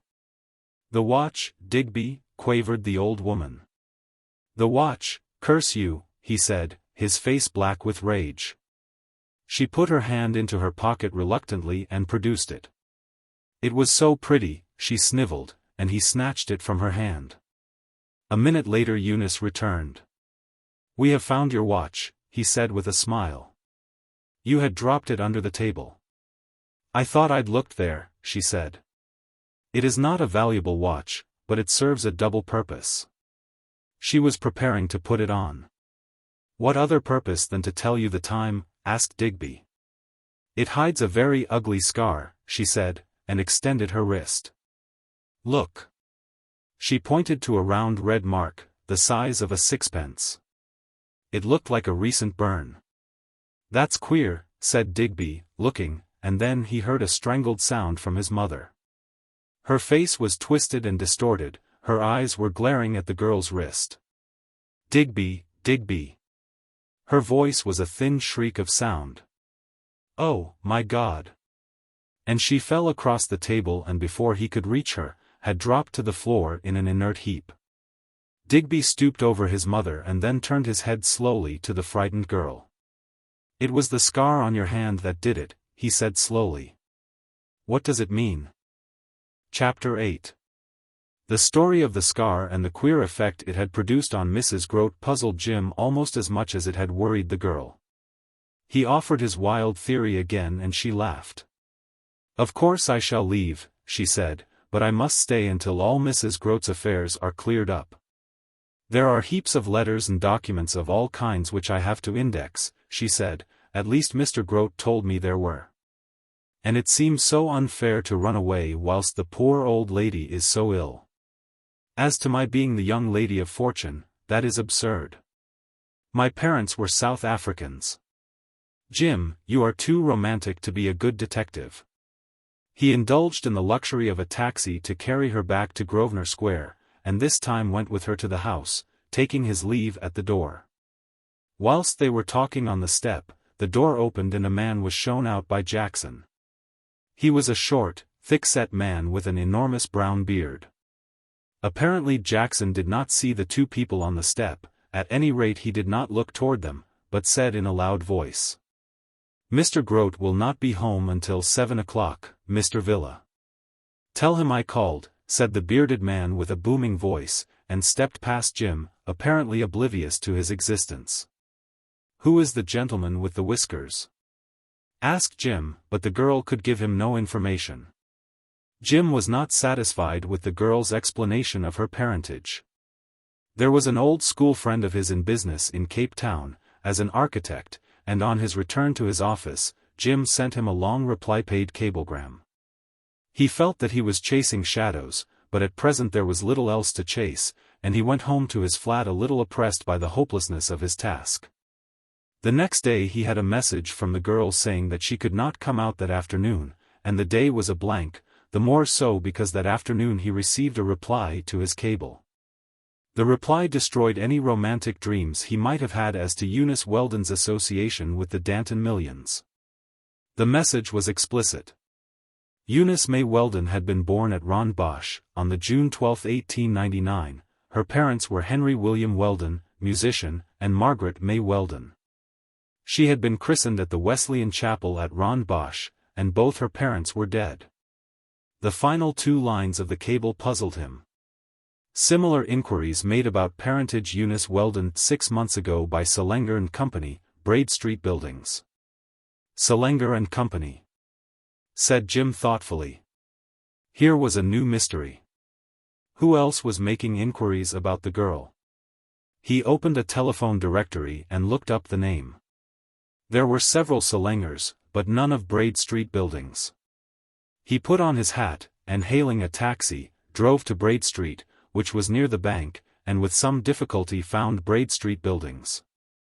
It was a moderately large block of offices, and on the indicator at the door he discovered Selenger and Company occupied number 6 room on the ground floor. The office was locked and apparently unoccupied. He sought the hall keeper. No, sir, said that man, shaking his head. Selengers aren't open. As a matter of fact, nobody's ever there except at night. At night, said Jim, that's an extraordinary time to do business. The hall keeper looked at him unfavorably. I suppose it is the way they do their business, sir, he said pointedly. It was some time before Jim could appease the ruffled guardian, and then he learnt that Selengers were evidently privileged tenants. A complaint from Selengers had brought the dismissal of his predecessor. And the curiosity of a housekeeper as to what Selingers did so late at night had resulted in that lady being summarily discharged. "I think they deal with foreign stock," said the porter. "A lot of cables come here, but I've never seen the gentleman who runs the office. He comes in by the side door." Apparently there was another entrance to Selingers' office, an entrance reached by a small courtyard opening from a side passage. Selingers were the only tenants who had this double means of egress and exit, and also, it seemed, they were the only tenants of the building who were allowed to work all night. "Even the stockbrokers on the second floor have to shut down at 8 o'clock, explained the porter, "and that's pretty hard on them, because when the market is booming, there's work that would keep them going until 12 o'clock. But at 8 o'clock, it is, out you go, with the company that owns this building. The rents aren't high and there are very few offices to be had in the city nowadays. They have always been very strict, even in Mr. Danton's time." "Mr. Danton's time," said Jim quickly. "Did he own this building? Do you mean Danton the shipowner millionaire?" The man nodded. "Yes, sir," he said, rather pleased with himself that he had created a sensation. "He sold it, or got rid of it in some way years ago. I happen to know, because I used to be an office boy in these very buildings, and I remember Mr. Danton. He had an office on the first floor, and a wonderful office it was, too." "Who occupies it now?" "A foreign gentleman named Levensky. He's a fellow who's never here either." Jim thought the information so valuable that he went to the length of calling up Mr. Salter at his home. But Mr. Salter knew nothing whatever about the Braid Street buildings, except that it had been a private speculation of Danton's. It had come into his hands as the result of the liquidation of the original company, and he had disposed of the property without consultation with Salter and Salter. It was another blank wall. Chapter 9. "I shall not be in the office today, sir. I have several appointments which may keep me occupied," said Jim Steele, and Mr. Salter sniffed. "Business, Steele?" he asked politely. "Not all of them, sir," said Jim. He had a shrewd idea that Mr. Salter guessed what that business was. "Very good," said Salter, putting on his glasses and addressing himself to the work on his desk. "There is one thing I wanted to ask, and that is partly why I came, because I could have explained my absence by telephone." Mr. Salter put down his pen patiently. "I cannot understand why this fellow Groat has so many Spanish friends," said Jim. "For example, there is a girl he sees a great deal, the Comtessa Manzana. You have heard of her, sir?" "I see her name in the papers occasionally," said Mr. Salter. "And there are several Spaniards he knows. One in particular named Villa. Groat speaks Spanish fluently, too." "That is curious," said Mr. Salter, leaning back in his chair. "His grandfather had a very large number of Spanish friends. I think that somewhere in the background there may have been some Spanish family connection. Old man Danton, that is, Jonathan Danton's father, made most of his money in Spain and in Central America, and was always entertaining a houseful of grandees. They were a strange family, the Dantons. They lived in little watertight compartments, and I believe on the day of his death Jonathan Danton hadn't spoken more than a dozen words to his sister for 20 years. They weren't bad friends, if you understand. It was just the way of the Dantons. There are other families whom I know who do exactly the same thing. A reticent family, with a keen sense of honor. Didn't Grandfather Danton leave Mrs. Groat any money? She was one of his 2 children, wasn't she?" Septimus Salter nodded. "He never left her a penny," he said. "She practically lived on the charity of her brother. I never understood why, but the old man took a sudden dislike to her. Jonathan was as much in the dark as I am. He used to discuss it with me and wondered what his sister had done to incur the old man's enmity. His father never told him, would never even discuss the sister with him. It was partly due to the old man's niggardly treatment of Mrs. Groat that Jonathan Danton made his will as he did.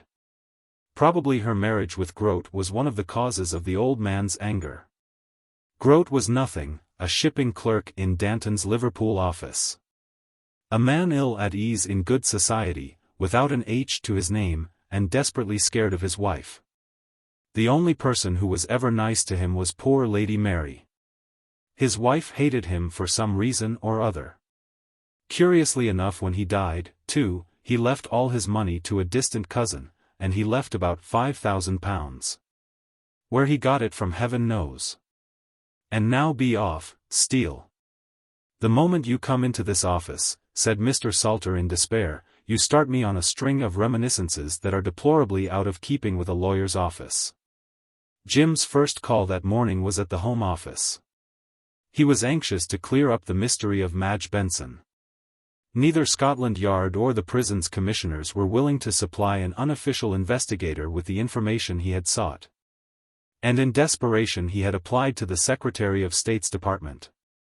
Fortunately he had a friend at court, in that building, a middle-aged barrister he had met in France, and his inquiry, backed by proof that he was not merely satisfying his personal curiosity, had brought him a note asking him to call. Mr. Fenningley received him in his room with a warmth which showed that he had not forgotten the fact that on one occasion Jim had saved him from what might have been a serious injury, if not death. For Jim had dragged him to cover one night when the British headquarters were receiving the unwelcome attentions of 10 German bombers. "Sit down, Steele.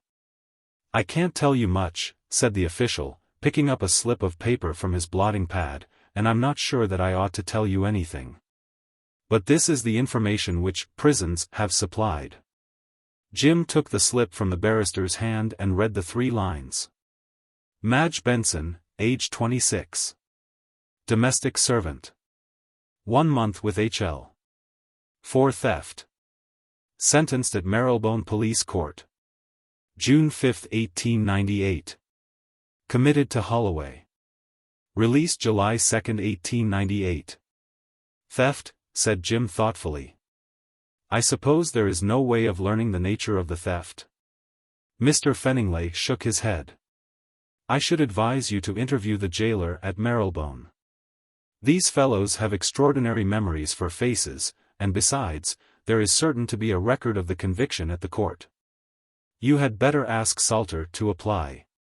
They will give permission to a lawyer. But this was the very thing Jim did not want to do. Chapter 10. Eunice Weldon was rapidly settling down in her new surroundings. The illness of her employer, so far from depriving her of occupation, gave her more work than she had ever expected. It was true, as Digby Groat had said, that there were plenty of small jobs to fill up her time. At his suggestion she went over the little account books in which Mrs. Groat kept the record of her household expenses, and was astounded to find how parsimonious the old lady had been. One afternoon when she was tidying the old bureau, she stopped in her work to admire the solid workmanship which the old furniture builders put into their handicraft. The bureau was one of those old-fashioned affairs, which are half desk and half bookcase, the writing case being enclosed by glass doors covered on the inside with green silk curtains. It was the thickness of the 2 side pieces enclosing the actual desk, which, unlike the writing flap of the ordinary secrétaire, was immovable, that arrested her attention. She was rubbing her hand admiringly along the polished mahogany surface when she felt a strip of wood give way under the pressure of her fingertips. To her surprise, a little flap about an inch wide and about 6 inches long had fallen down and hung on its invisible hinges, leaving a black cavity. A secret drawer in a secrétaire is not an extraordinary discovery, but she wondered whether she ought to explore the recess which her accidental touch had revealed. She put in her fingers and drew out a folded paper. There was nothing else in the drawer, if drawer it could be called. Ought she to read it, she wondered. If it had been so carefully put away, Mrs. Groat would not wish it to be seen by a third person.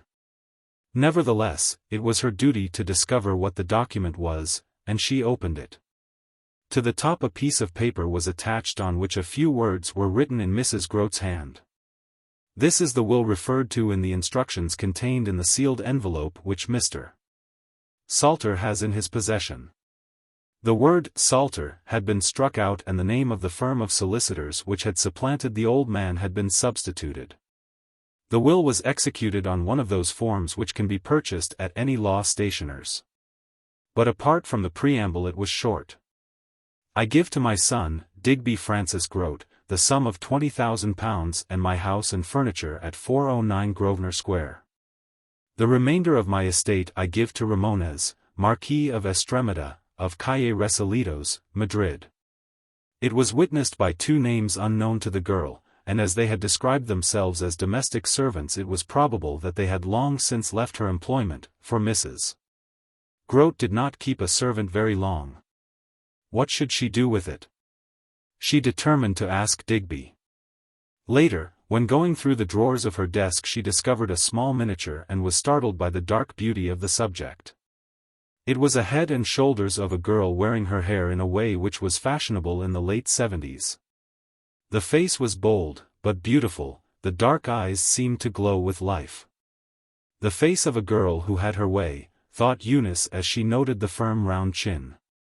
She wondered who it was and showed it to Digby Groat at lunch. "Oh, that is a picture of my mother," he said carelessly. "Your mother," said Eunice in astonishment, and he chuckled. "You'd never think she was ever like that." But she was, I believe, a very beautiful girl. His face darkened. "Just a little too beautiful," he said, without explaining what he meant. Suddenly he snatched the miniature from her and looked on the back. "I'm sorry," he apologized, and a sudden pallor had come to his face. "Mother sometimes writes things on the back of pictures, and I was rather," he was going to say, "scared, and I was rather embarrassed." He was almost incoherent, an unusual circumstance, for Digby Groat was the most self-possessed of men. He changed the subject by introducing an inquiry which he had meant to make some time before. "Miss Weldon, can you explain that scar on your wrist?" he asked. She shook her head laughingly. "I'm almost sorry I showed it to you," she said. "It is ugly, isn't it? Do you know how it happened?" "I don't know," she said, "Mother never told me.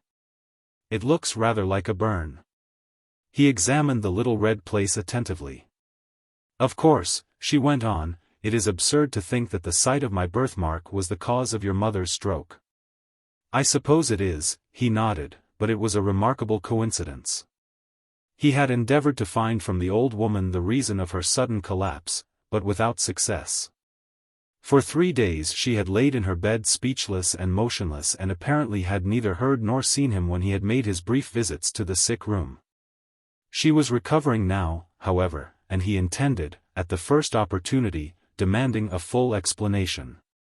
"Did you find anything else?" he asked suspiciously.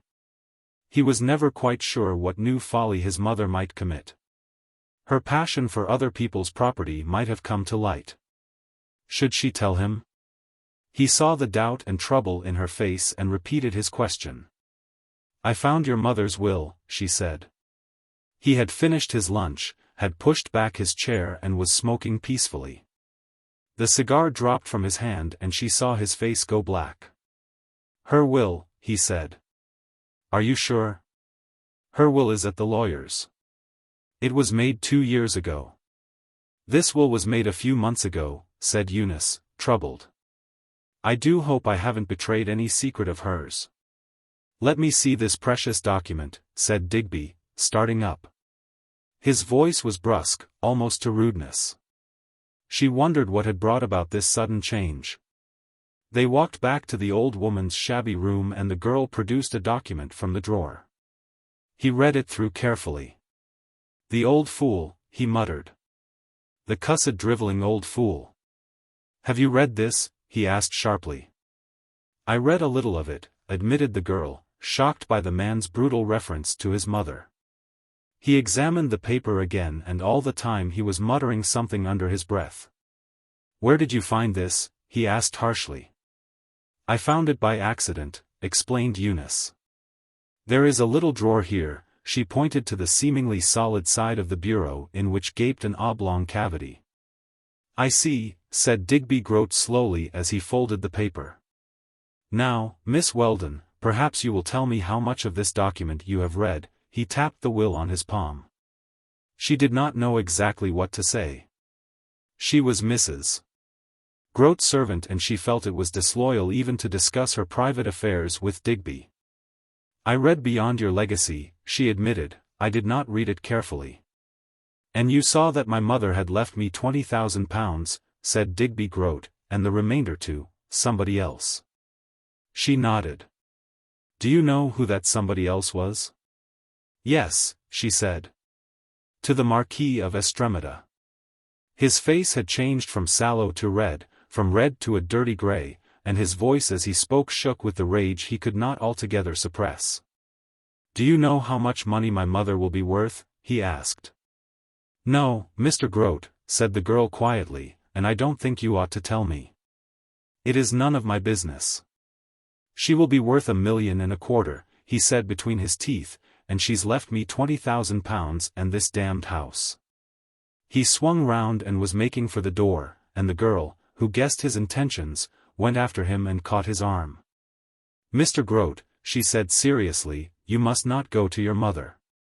You really must not." Her intervention sobered him and he walked slowly back to the fireplace, took a match from his pocket, lit it, and before the astonished eyes of the girl applied it to one corner of the document. He watched it until it was black ash and then put his foot upon the debris.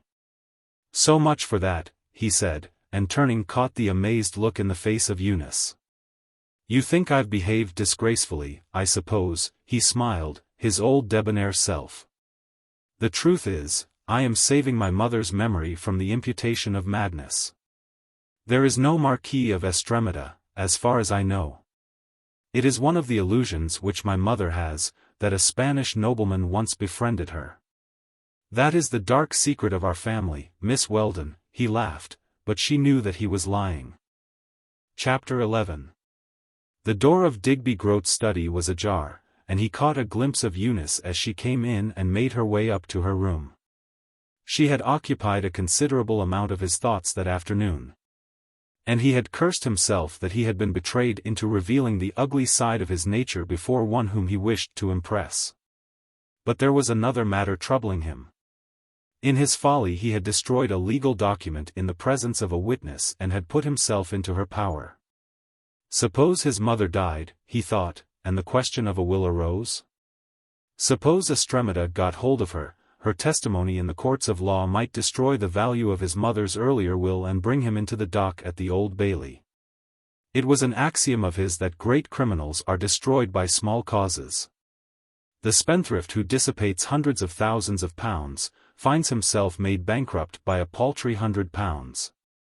And the clever organizer of the XIII who had covered his traces so perfectly that the shrewdest police in the world had not been able to associate him with their many crimes, might easily be brought to book through a piece of stupidity which was dictated by rage and offended vanity. He was now more than ever determined that Eunice Weldon should come within his influence, so that her power for mischief should be broken before she knew how crushingly it might be employed. It was not an unpleasant task he set himself, for Eunice exercised a growing fascination over him. Her beauty and her singular intelligence were sufficient lures, but to a man of his temperament the knowledge that she added to these gifts a purity of mind and soul gave her an added value. That she was in the habit of meeting the man he hated, he knew. His faithful Jackson had trailed the girl twice, and on each occasion had returned with the same report. Eunice Weldon was meeting Steele in the park. And the possibility that Jim loved her was the greatest incentive of all to his vile plan. He could strike at Jim through the girl, could befoul the soul that Jim Steele loved best in the world. That would be a noble revenge, he thought, as he sat, pen in hand, and heard her light footsteps pass up the stairs. But he must be patient and the game must be played cautiously. He must gain her confidence. That was essential, and the best way of securing this end, was to make no reference to these meetings. To give her the fullest opportunity for seeing Jim Steele and to avoid studiously any suggestion that he himself had an interest in her. He had not sought an interview with his mother. She had been sleeping all the afternoon, the nurse had told him, and he felt that he could be patient here also.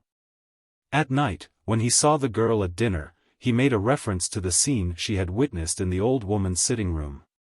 "You'll think I'm an awful cad, Miss Weldon," he said frankly, "but mother has a trick of making me more angry than any other person I have met." "You look upon me as a very unfilial son," he smiled. "We do things we're ashamed of sometimes when we are angry," said Eunice, willing to find an excuse for the outburst. She would have gladly avoided the topic altogether, for her conscience was pricking her and she felt guilty when she remembered that she had spoken to Jim on the subject. Digby Groat was to make her a little more uncomfortable by his next remark. "It is unnecessary for me to tell you, Miss Weldon," he said, with his smile, "that all which happens within these four walls is confidential. I need not express any fear that you will ever speak to an outsider about our affairs." He had only to look at the crimson face, at the downcast eyes and the girl's fingers playing nervously with the silver, to realize that she had already spoken of the will. And again he cursed himself for his untimely exhibition of temper. He passed on, to the girl's great relief, to another subject. He was having certain alterations made in his laboratory and was enthusiastic about a new electrical appliance which he had installed. "Would you like to see my little den, Miss Weldon?" he asked. "I should very much," said the girl. She was, she knew, being despicably insincere. She did not want to see the laboratory. To her, since Jim had described the poor little dog who had been stretched upon the table, it was a place of horror. But she was willing to agree to anything that would take Digby Groat from the topic of the will, and the thought of her own breach of faith. There was nothing very dreadful in the laboratory, she discovered.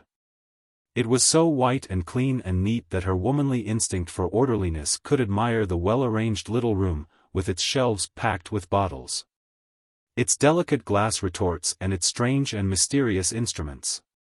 He did not open the locked doors that hid one cupboard which stood at one end of the laboratory, so she knew nothing of the grisly relics of his investigations. She was now glad she had seen the place, but was nevertheless as pleased to return to the drawing-room. Digby went out at 9 o'clock and she was left alone to read and to amuse herself as best she could. She called at Mrs. Groat's room on her way up and learnt from the nurse that the old lady was rapidly recovering. "She will be quite normal tomorrow or the next day," said the nurse. Here was another relief. Mrs. Groat's illness had depressed the girl. It was so terrible to see one who had been as beautiful as the miniature proved her to have been, struck down and rendered a helpless mass, incapable of thought or movement. Her room, which had impressed her by its beauty the day she had arrived, had now been enhanced by the deft touches which only a woman's fingers can give.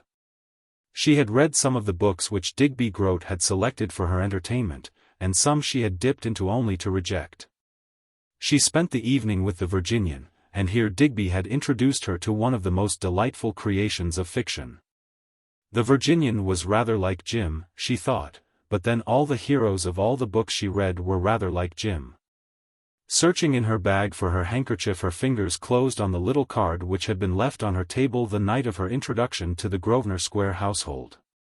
She took it out and read it for the 20th time, puzzling over the identity of the sender and the object he had in view. What was the meaning of that little blue hand, she wondered? And what was the story which lay behind it? She put down her book and, rising, switched on the lamp over her writing table, examining the card curiously. She had not altered her first impression that the hand had been made by a rubber stamp. It was really a beautiful little reproduction of an open palm and every line was distinct. Who was her mysterious friend, or was he a friend? She shook her head. It could not be Jim, and yet, it worried her even to think of Jim in this connection. Whoever it was, she thought with a little smile, they had been wrong. She had not left the house and nothing had happened to her, and she felt a sense of pride and comfort in the thought that the mysterious messenger could know nothing of Jim, her guardian angel.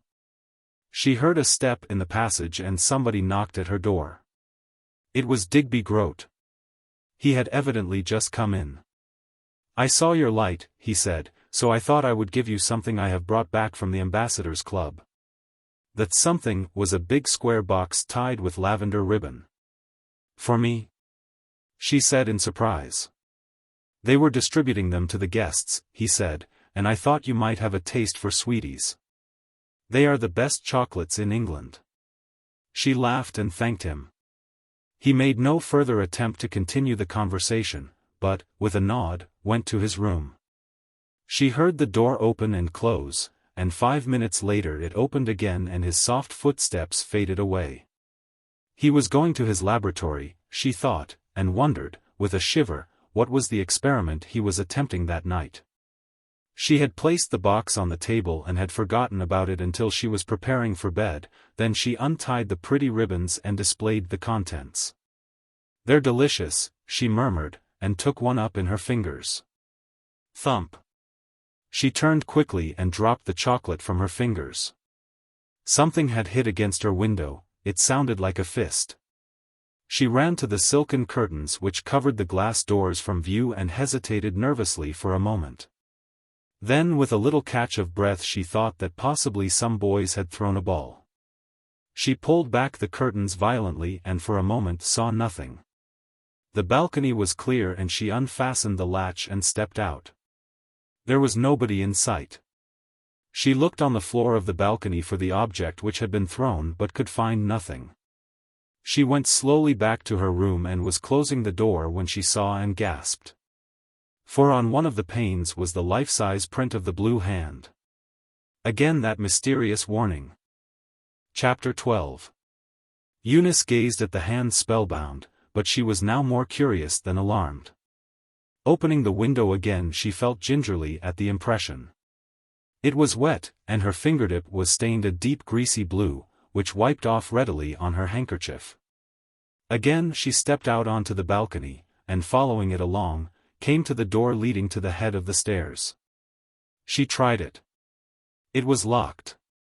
Leaning over the parapet she surveyed the square. She saw a man and a woman walking along and talking together and the sound of their laughter came up to her. At the corner of the square she saw passing under a street lamp a helmeted policeman who must, she calculated, have been actually in front of the house when the imprint was made. She was about to withdraw to her room when, looking down over the portico, she saw the figure of a woman descending the steps of the house. Who was she? Eunice knew all the servants by now and was certain this woman was a stranger. She might, of course, be one of Digby Groat's friends or a friend of the nurse. But her subsequent movements were so unusual that Eunice was sure that this was the mysterious stranger who had left her mark on the window. So it was a woman, after all, thought Eunice in amazement, as she watched her cross the square to where a big limousine was waiting. Without giving any instructions to the chauffeur the woman in black stepped into the car, which immediately moved off. Eunice came back to the room and sat down in a chair to try to straighten her tangled mind. That hand was intended as a warning, she was sure of that. And now it was clear which way the visitor had come. She must have entered the house by the front door and have got onto the balcony through the door on the landing, locking it after her when she made her escape. Looking in the glass, Eunice saw that her face was pale, but inwardly she felt more thrilled than frightened, and she had also a sense of protection. For instinctively she knew that the woman of the blue hand was a friend. Should she go downstairs and tell Digby Groat? She shook her head at the thought. No, she would reserve this little mystery for Jim to unravel. With a duster, which she kept in one of the cupboards, she wiped the blue impression from the window and then sat down on the edge of her bed to puzzle out the intricate and baffling problem. Why had the woman chosen this method of warning her? Why not employ the mundane method of sending her a letter?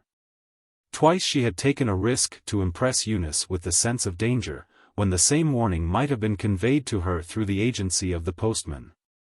Eunice frowned at this thought, but then she began to realize that, had an anonymous letter arrived, she would have torn it up and thrown it into her wastepaper basket. These midnight visitations were intended to impress upon the girl the urgency of the visitor's fear for her. It was not by any means certain that the woman who had left the house was the mysterious visitor.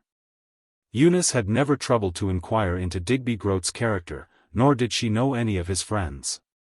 The lady in black might well have been an acquaintance of his, and to tell Digby of the warning and all that she had seen could easily create a very embarrassing situation for all concerned.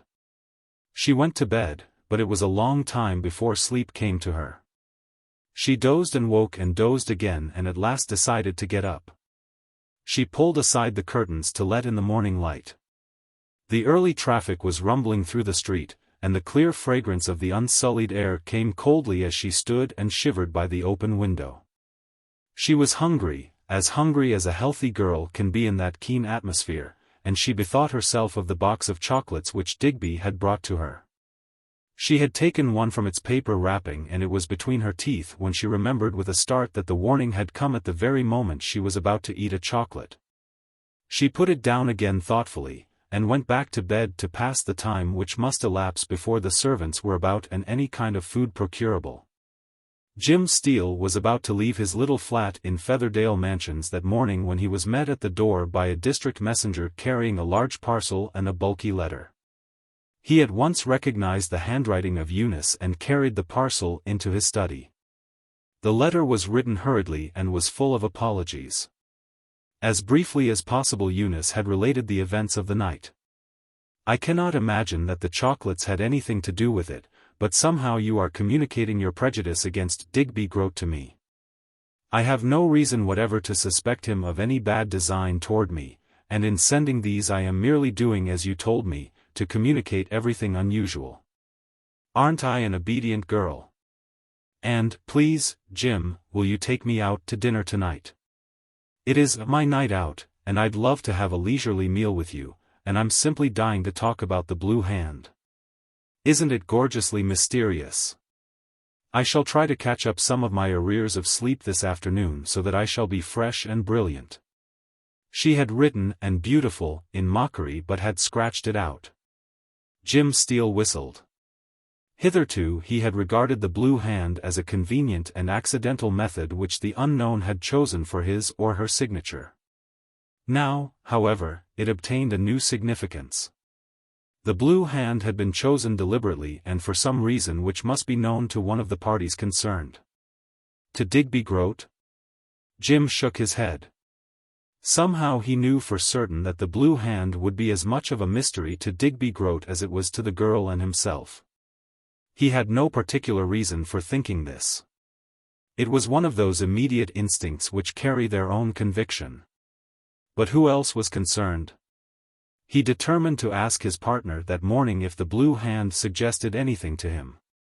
In the meantime there were the chocolates. He examined the box carefully. The sweetmeats were beautifully arranged and the box bore the label of a well-known West End confectioner. He took out 3 or 4 of the chocolates, placed them carefully in an envelope, and put the envelope in his pocket. Then he set forth for the city. As he closed his own door his eye went to the door on the opposite side of the landing, where dwelt Mrs. Fane and the mysterious Madge Benson. The door was ajar and he thought he heard the woman's voice on the ground floor below talking to the porter of the flats. His foot was extended to descend the first of the stairs when from the flat came a sharp scream and a voice, "Madge, Madge, help!"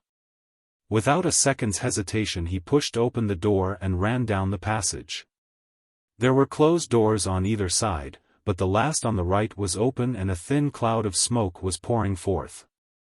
He rushed in, just as the woman, who was lying on the bed, was rising on her elbow as though she were about to get up, and tearing down the blazing curtains at one of the windows. Stamped out the fire. It was all over in a few seconds and he had extinguished the last spark of fire from the blackened lace before he looked round at the occupant of the bed, who was staring at him wide-eyed. She was a woman of between 40 and 45 he judged, with a face whose delicate molding instantly impressed him. He thought he had seen her before, but knew that he must have been mistaken. The big eyes, grey and luminous, the dark brown hair in which a streak of grey had appeared, the beautiful hands that lay on the coverlet, all of these he took in at one glance. "I'm very greatly obliged to you, Mr. Steele," said the lady in a voice that was little above a whisper. "That is the second accident we have had. A spark from one of the engines must have blown in through the open window." Just beneath her was the cutting of the London, Midland and Scottish Railway, and Jim, who had watched the heavily laden trains toiling slowly and painfully up the steep incline, had often wondered if there was any danger from the showers of sparks which the engines so frequently threw up. "I must apologize for my rather rough intrusion," he said with his sweet smile. "I heard your screams. You are Mrs. Fane, aren't you?" She nodded, and there was admiration in the eyes that surveyed his well-knit figure. "I won't start a conversation with you under these embarrassing circumstances," said Jim with a laugh, "but I'd like to say how sorry I am that you are so ill, Mrs. Fane. Could I send you some more books?" "Thank you," she whispered. "You have done almost enough." He heard the door close as the servant, unconscious that anything was wrong, came in, and heard her startled exclamation as she smelt the smoke. Coming out into the passage he met Madge Benson's astonished face. A few words explained his presence and the woman hustled him to the door a little unceremoniously. "Mrs. Fane is not allowed to see visitors, sir," she said. "She gets so excited." "What is the matter with her?" asked Jim, rather amused at the unmistakable ejection. "Paralysis in both legs," said Madge Benson, and Jim uttered an exclamation of pity. "Don't think I'm not grateful to you, Mr. Steele," said the woman earnestly. "When I saw that smoke coming out into the passage my heart nearly stopped beating. That is the second accident we have had." She was so anxious for him to be off that he made no attempt to continue talking. So that was Mrs. Fane, thought Jim, as he strode along to his office. A singularly beautiful woman. The pity of it. She was still young and in the bloom of health save for this terrible affliction. Jim had a big heart for suffering humanity, and especially for women and children on whom the burden of sickness fell. He was halfway to the office when he remembered that Mrs. Fane had recognized him and called him by name. How could she have known him, she who had never left her sickroom? Chapter 13. Mr. Groat will not be down to breakfast. He was working very late, Miss. Eunice nodded. She preferred the conversation of Digby Groat to the veiled familiarity of his shrewd-faced servant. It would be difficult for her to define in what way Jackson offended her. Outwardly he was respect itself, and she could not recall any term or word he had employed to which she could reasonably take offense. It was the assurance of the man, his proprietorial attitude, which irritated her. He reminded her of a boarding-house at which she had once stayed, where the proprietor acted as butler and endeavored, without success, to combine the deference of the servant with the authority of the master. "You were out very early this morning, miss," said Jackson with his sly smile as he changed her plates. "Is there any objection to my going out before breakfast?" asked Eunice, her anger rising. "None at all, miss," said the man blandly. "I hope I haven't offended you, only I happened to see you coming back." She had been out to send the parcel and the letter to Jim, the nearest district messenger office being less than a quarter of a mile from Grosvenor Square. She opened her lips to speak and closed them again tightly. There was no reason in the world why she should excuse herself to the servant.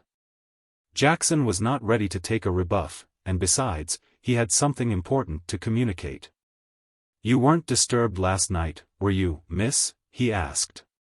"What do you mean?" demanded Eunice, looking up with a start. His keen eye was on her and without any reason she felt guilty. "Somebody was having a joke here last night, miss," he said, "and the governor is as wild as, well, he's mad." She put down her knife and fork and sat back in her chair. "I don't quite understand you, Jackson," she said coldly. "What is the joke that somebody was having, and why do you ask me if I was disturbed? Did anything happen in the night?" The man nodded. "Somebody was in the house," he said, "and it is a wonder that Mr. Groat didn't hear it, because he was working in his laboratory. I thought perhaps you might have heard him searching the house afterwards." She shook her head. Had the blue hand been detected, she wondered? "How do you know that a stranger was in the house?" she asked. "Because he left his mark," said the man grimly. You know that white door leading to the laboratory, miss? She nodded. Well, when Mr. Groat came out about 2:30 this morning, he was going to turn out the hall lights when he saw a smudge of paint on the door. He went back and found that it was the mark of a blue hand. I've been trying to get it off all the morning, but it is greasy and can't be cleaned. The mark of a blue hand, she repeated slowly and felt herself change color. What does that mean? I'm blessed if I know, said Jackson, shaking his head. The governor doesn't know either. But there it was as plain as a pikestaff. I thought it was a servant who did it. There is one under notice and she might have been up to her tricks, but it couldn't have been her. Besides, the servants' sleeping rooms are at the back of the house, and the door between the front and the back is kept locked. So the mysterious visitor had not been satisfied with warning her. She had warned Digby Groat as well. Eunice had nearly finished breakfast when Digby made his appearance. He was looking tired and haggard, she thought. He never looked his best in the early hours, but this morning he was more unprepossessing than usual. He shot a swift suspicious glance at the girl as he took his place at the table. You have finished, I'm afraid, Miss Weldon, he said briefly. Has Jackson told you what happened in the night? Yes, said Eunice quietly. Have you any idea what it means? He shook his head. It means trouble to the person who did it, if I catch him, he said. Then, changing the conversation, he asked how his mother was that morning. Eunice invariably called at Mrs. Groat's room on her way down, and she was able to tell him that his mother was mending rapidly and had passed a very good night. She can't get well too soon, he said. How did you sleep, Miss Weldon? Very well, she prevaricated. Have you tried my chocolates? He smiled. She nodded. They are beautiful. Don't eat too many at once, they are rather rich, he said, and made no further reference either to that matter or to the midnight visitor. Later in the morning, when she was going about her work, Eunice saw workmen engaged on cleaning the canvas door. Apparently the blue stain could not be eradicated, and after a consultation with Digby the canvas was being painted a dull blue color. She knew that Digby was perturbed more than ordinarily. When she had met him, as she had occasionally that morning, he had worn a furtive, hunted look, and once, when she had gone into his study to bring to his notice an account which she had unearthed, he was muttering to himself. That afternoon there was a reception at Lord Waltham's house in Park Lane, in honor of a colonial premier who was visiting England. Digby Groat found it convenient to cultivate the acquaintance of the aesthetic Lord Waltham, who was one of the great financial five of the City of London.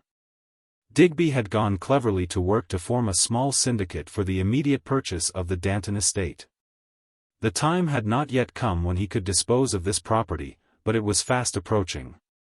There were many women in that brilliant assembly who would have been glad to know a man reputedly clever, and certainly the heir to great wealth, but in an inverted sense Digby was a fastidious man.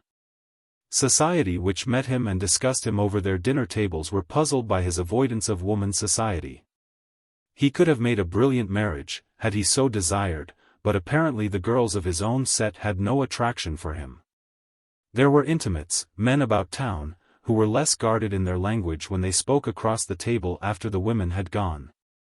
And these told stories of him which did not redound to his credit.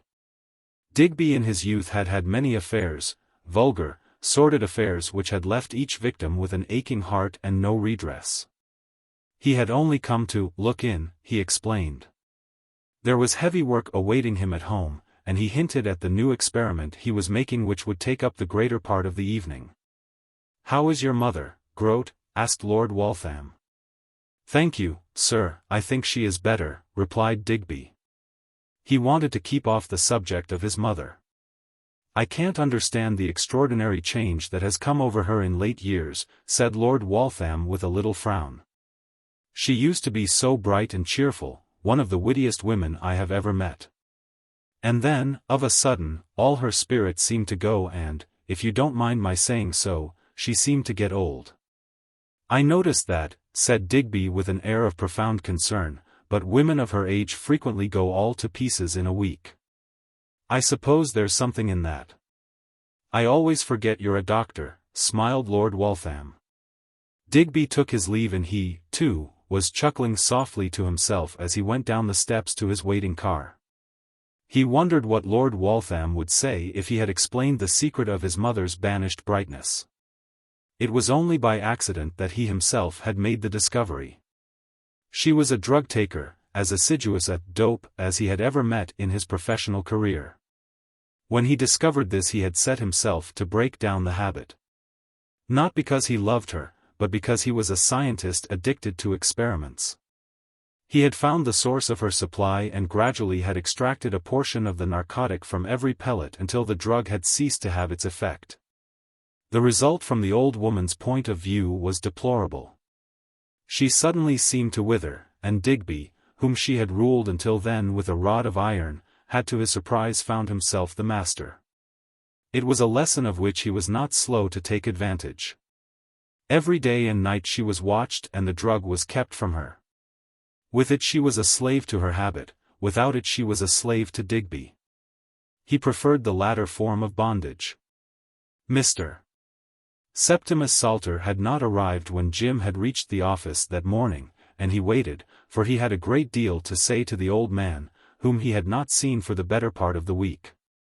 When he did come, a little gouty and therefore more than a little petulant, he was inclined to pooh-pooh the suggestion that there was anything in the sign of the blue hand.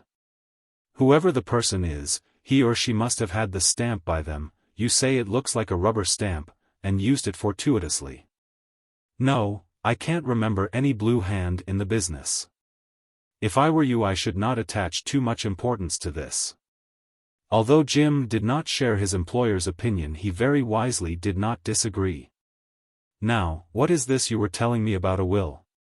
You say Mrs. Groat has made a new will, subsequent to the one she executed in this office? Jim assented. And left all her money away from the boy, said old Mr. Salter thoughtfully. Curiously enough, I always had an idea that there was no love lost between that pair. To whom do you say the money was left? To the Marquis of Estremada. I know the name, nodded Mr. Salter. He is a very rich grandee of Spain and was for some time an attaché at the Spanish embassy. He may or may not have been a friend of the Dantons. I cannot recall. There is certainly no reason why she should leave her money to one who, unless my memory is at fault, owns half a province and has 3 or 4 great houses in Spain. Now, here you are up against a real mystery. Now, what is your news? He asked. Jim had a little more to tell him. I am taking the chocolates to an analyst, a friend of mine, he said, and Mr. Salter smiled. You don't expect to discover that they are poisoned, do you? He asked dryly. You are not living in the days of Caesar Borgia, and with all his poisonous qualities I have never suspected Digby Groat of being a murderer. Nevertheless, said Jim, I am leaving nothing to chance. My own theory is that there is something wrong with those innocent-looking sweetmeats, and the mysterious blue hand knew what it was and came to warn the girl. Rubbish, growled the old lawyer. Get along with you. I have wasted too much time on this infernal case. Jim's first call was at a laboratory in Wigmore Street, and he explained to his friend just enough to excite his curiosity for further details, which, however, Jim was not prepared to give. What do you expect to find? Said the chemist, weighing 2 chocolates in his palm. I don't know exactly what I expect, said Jim. But I shall be very much surprised if you do not discover something that should not be there. The scientist dropped the chocolates in a big test tube, poured in a liquid from 2 bottles and began heating the tube over a Bunsen burner. Call this afternoon at 3 o'clock and I will give you all the grisly details, he said. It was 3 o'clock when Jim returned, not expecting, it must be confessed, any startling results from the analysis. He was shown into the chemist's office, and there on the desk were 3 test tubes, standing in a little wooden holder. Sit down, Steele, said Mendelssohn. He was, as his name implied, a member of a great Jewish fraternity which has furnished so many brilliant geniuses to the world. "I can't quite make out this analysis," he said. "But, as you thought, there are certainly things in the chocolates which should not be there." "Poison?" said Jim, aghast. Mendelssohn shook his head. "Technically, yes," he admitted. "There is poison in almost everything, but I doubt whether the eating of 1,000 of these would produce death. I found traces of bromide of potassium and traces of hyoscine, and another drug which is distilled from cannabis indica." "That is hashish, isn't it?" Mendelssohn nodded. "When it is smoked it is called hashish, when it is distilled we have another name for it. These three drugs come, of course, into the category of poisons, and in combination, taken in large doses, they would produce unconsciousness and ultimately death. But there is not enough of the drug present in these sweets to bring about that alarming result." "What result would it produce?" asked Jim.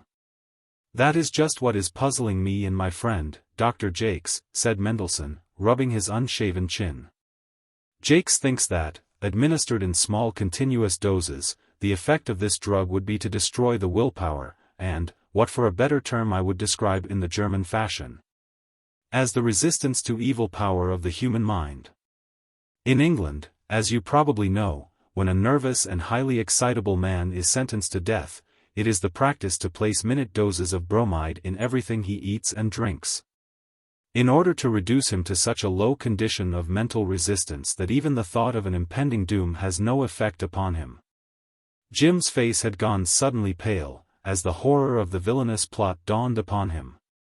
What effect would this have upon a high-spirited girl, who was, let us say, being made love to by a man she disliked? The chemist shrugged his shoulders. "I suppose that eventually her dislike would develop into apathy and indifference. She would not completely forego her resistance to his attentions, but at the same time that resistance would be more readily overcome. There are only two types of mind," he went on, "the dominant and the recessive. We call the dominant that which is the more powerful, and the recessive that which is the less powerful. In this world it is possible for a little weak man to dominate a big and vigorous man, by what you would call the sheer force of his personality. The effect of this drug would ultimately be to turn a powerful mind into a weak mind. I hope I am not being too scientific," he smiled. "I can follow you very well," said Jim quietly. "Now tell me this, Mendelssohn, would it be possible to get a conviction against the person who supplied these sweets?" Mendelssohn shook his head. "As I told you, the doses are in such minute quantities that it is quite possible they may have got in by accident.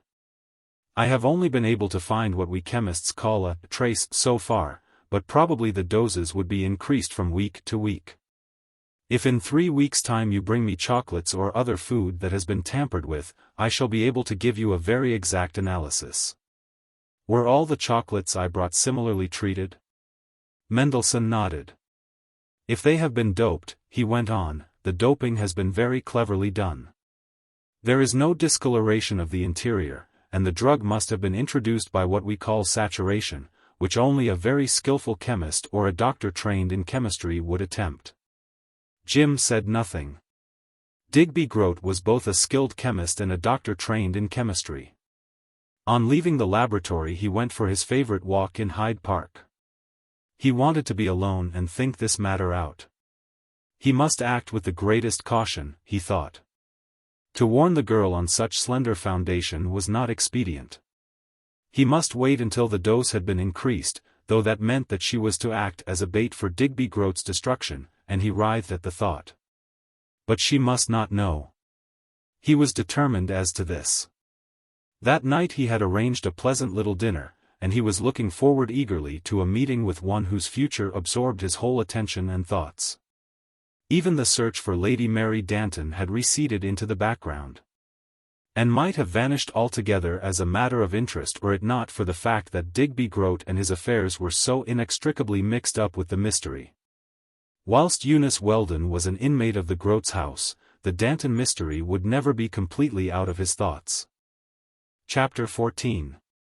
Jim had never seen the girl in evening clothes, and he was smitten dumb by her ethereal beauty. She wore a simple dress of cream charmeuse, innocent of color, except for the touch of gold at her waist.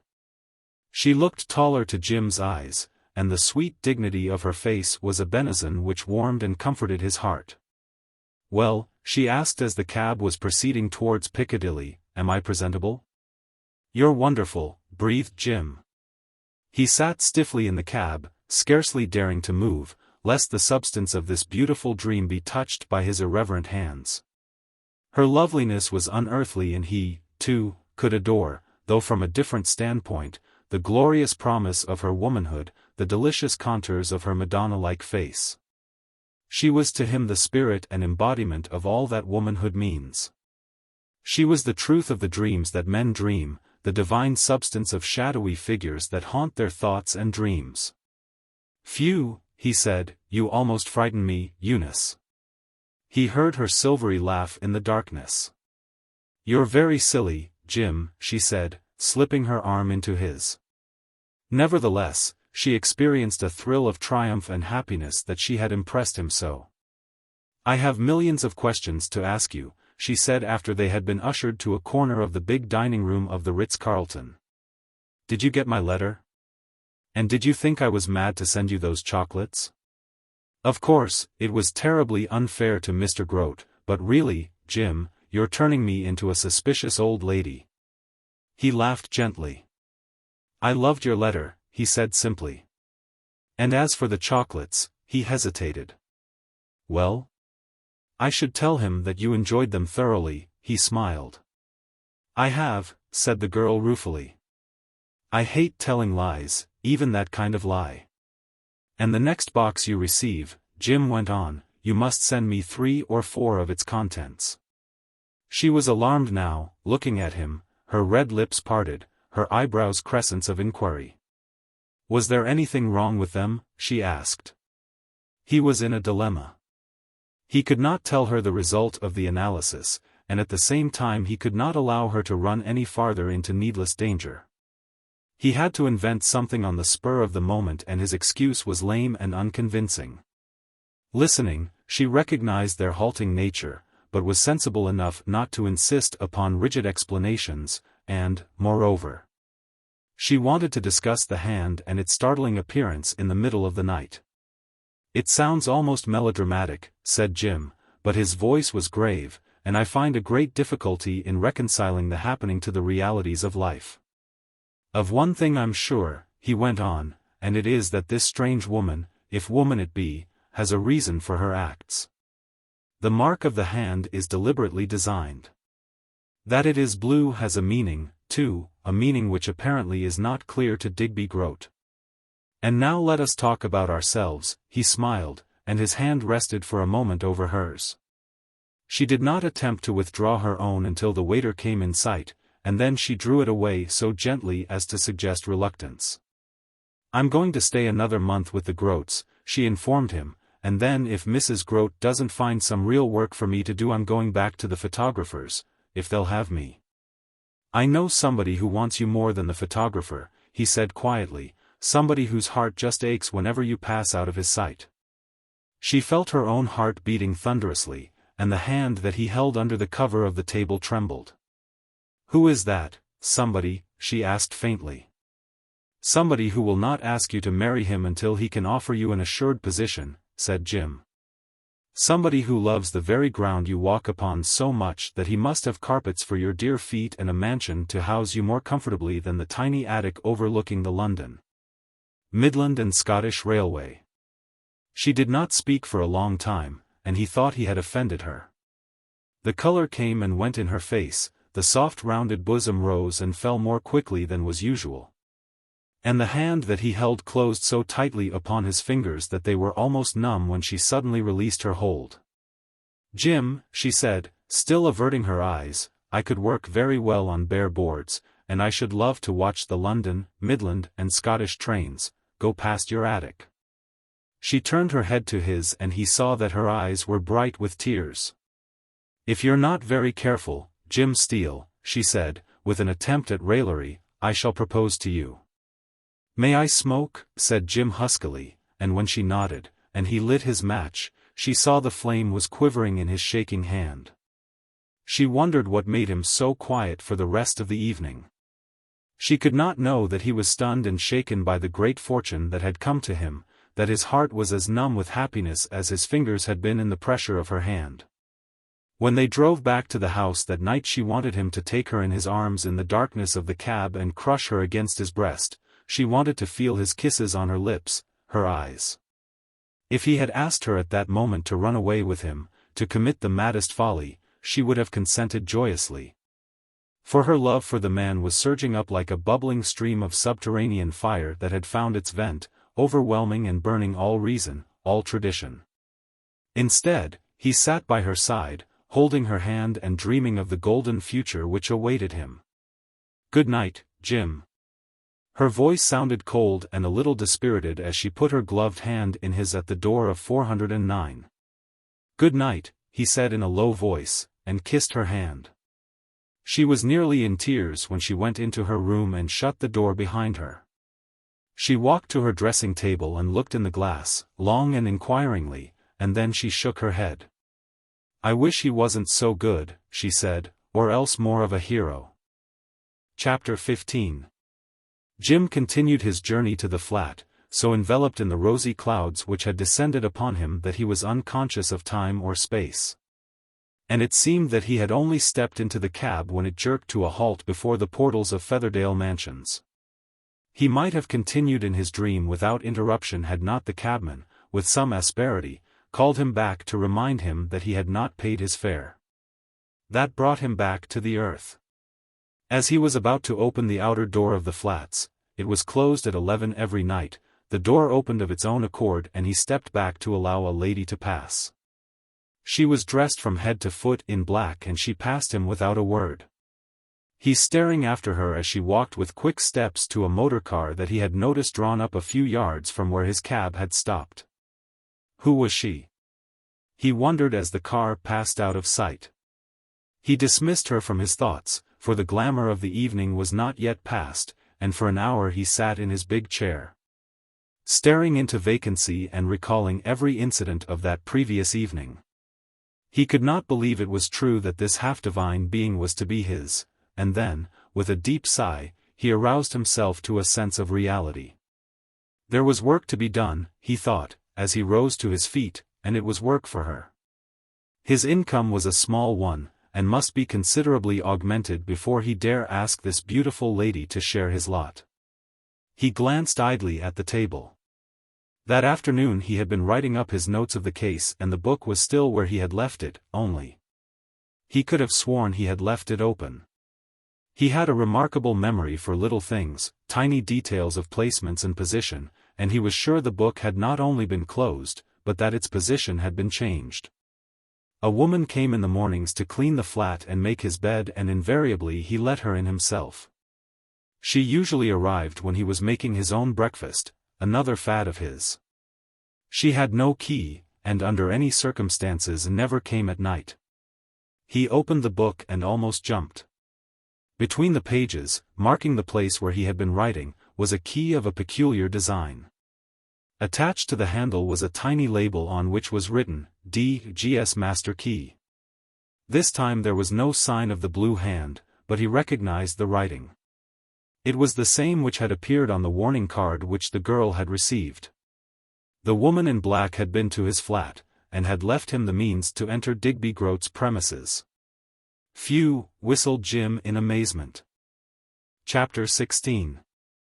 Eunice woke in the morning with a queer little sense of disappointment.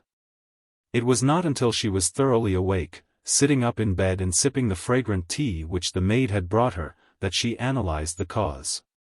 Then she laughed at herself.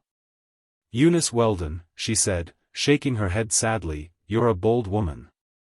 Because the best man in the world was too good, too silly, or too frightened, to kiss you, you are working up a grievance. In the first place, Eunice Weldon, you shouldn't have proposed to a man. It was unladylike and certain to lead to your feeling cheap. You should have been content to wait for the beautiful carpet under your feet and the mansion over your head, and should have despised the bare boards of an attic overlooking the railway." "I don't suppose they are bare boards, Eunice," she mused. They are certain to be very nicely covered, and there will be all sorts of mementos of Jim's campaigns hanging on the walls or tucked away in odd little cupboards. And I'm sure, when the trains are not rattling past, that the view from the window is beautiful, and, anyway, I shouldn't have time to look out of the window. There would be Jim's shirts to mend, Jim's socks to darn, and, Eunice Weldon, get up, she said hurriedly as she slipped out of bed.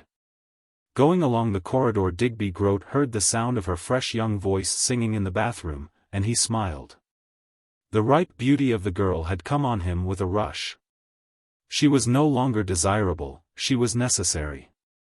He had intended to make her his plaything, he was as determined now that she should be his decoration.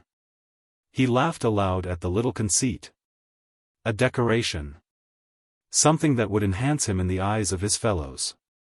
Even marriage would be a small price to pay for the possession of that jewel. Jackson saw him smiling as he came down the stairs. "Another box of chocolates has arrived, sir," he said in a low voice, as though he were imparting a shameful secret. "Throw them in the ash pit, or give them to my mother," said Digby carelessly, and Jackson stared at him. "Aren't you?" he began. "Don't ask so many questions, Jackson." Digby turned his glittering eyes upon his servant, and there was an ugly look in his face. "You are getting just a little too interested in things, my friend. And whilst we are on this matter, let me say, Jackson, that when you speak to Miss Weldon I want you to take that damned grin off your face and talk as a servant to a lady, do you understand that?" "I'm no servant," said the man sullenly. "That is the part you are playing now, so play it," said Digby, "and don't sulk with me, or—" His hand went up to a rack hanging on the wall, where reposed a collection of hunting crops. And his fingers closed over the nearest. The man started back. "I didn't mean anything," he whined, his face livid. "I've tried to be respectful." "Get my letters," said Digby curtly, "and bring them into the dining room." Eunice came into the room at that moment. "Good morning, Miss Weldon," said Digby, pulling out her chair from the table. "Did you have a nice dinner?" "Oh, splendid," she said, and then changed the conversation. She was dreading the possibility of his turning the conversation to the previous night, and was glad when the meal was finished. Digby's attitude, however, was most correct. He spoke of general topics, and did not touch upon her outing, and when she went to Mrs. Groat's room to play at work, for it was only playing, the real work had been done, he did not, as she feared he might, follow her.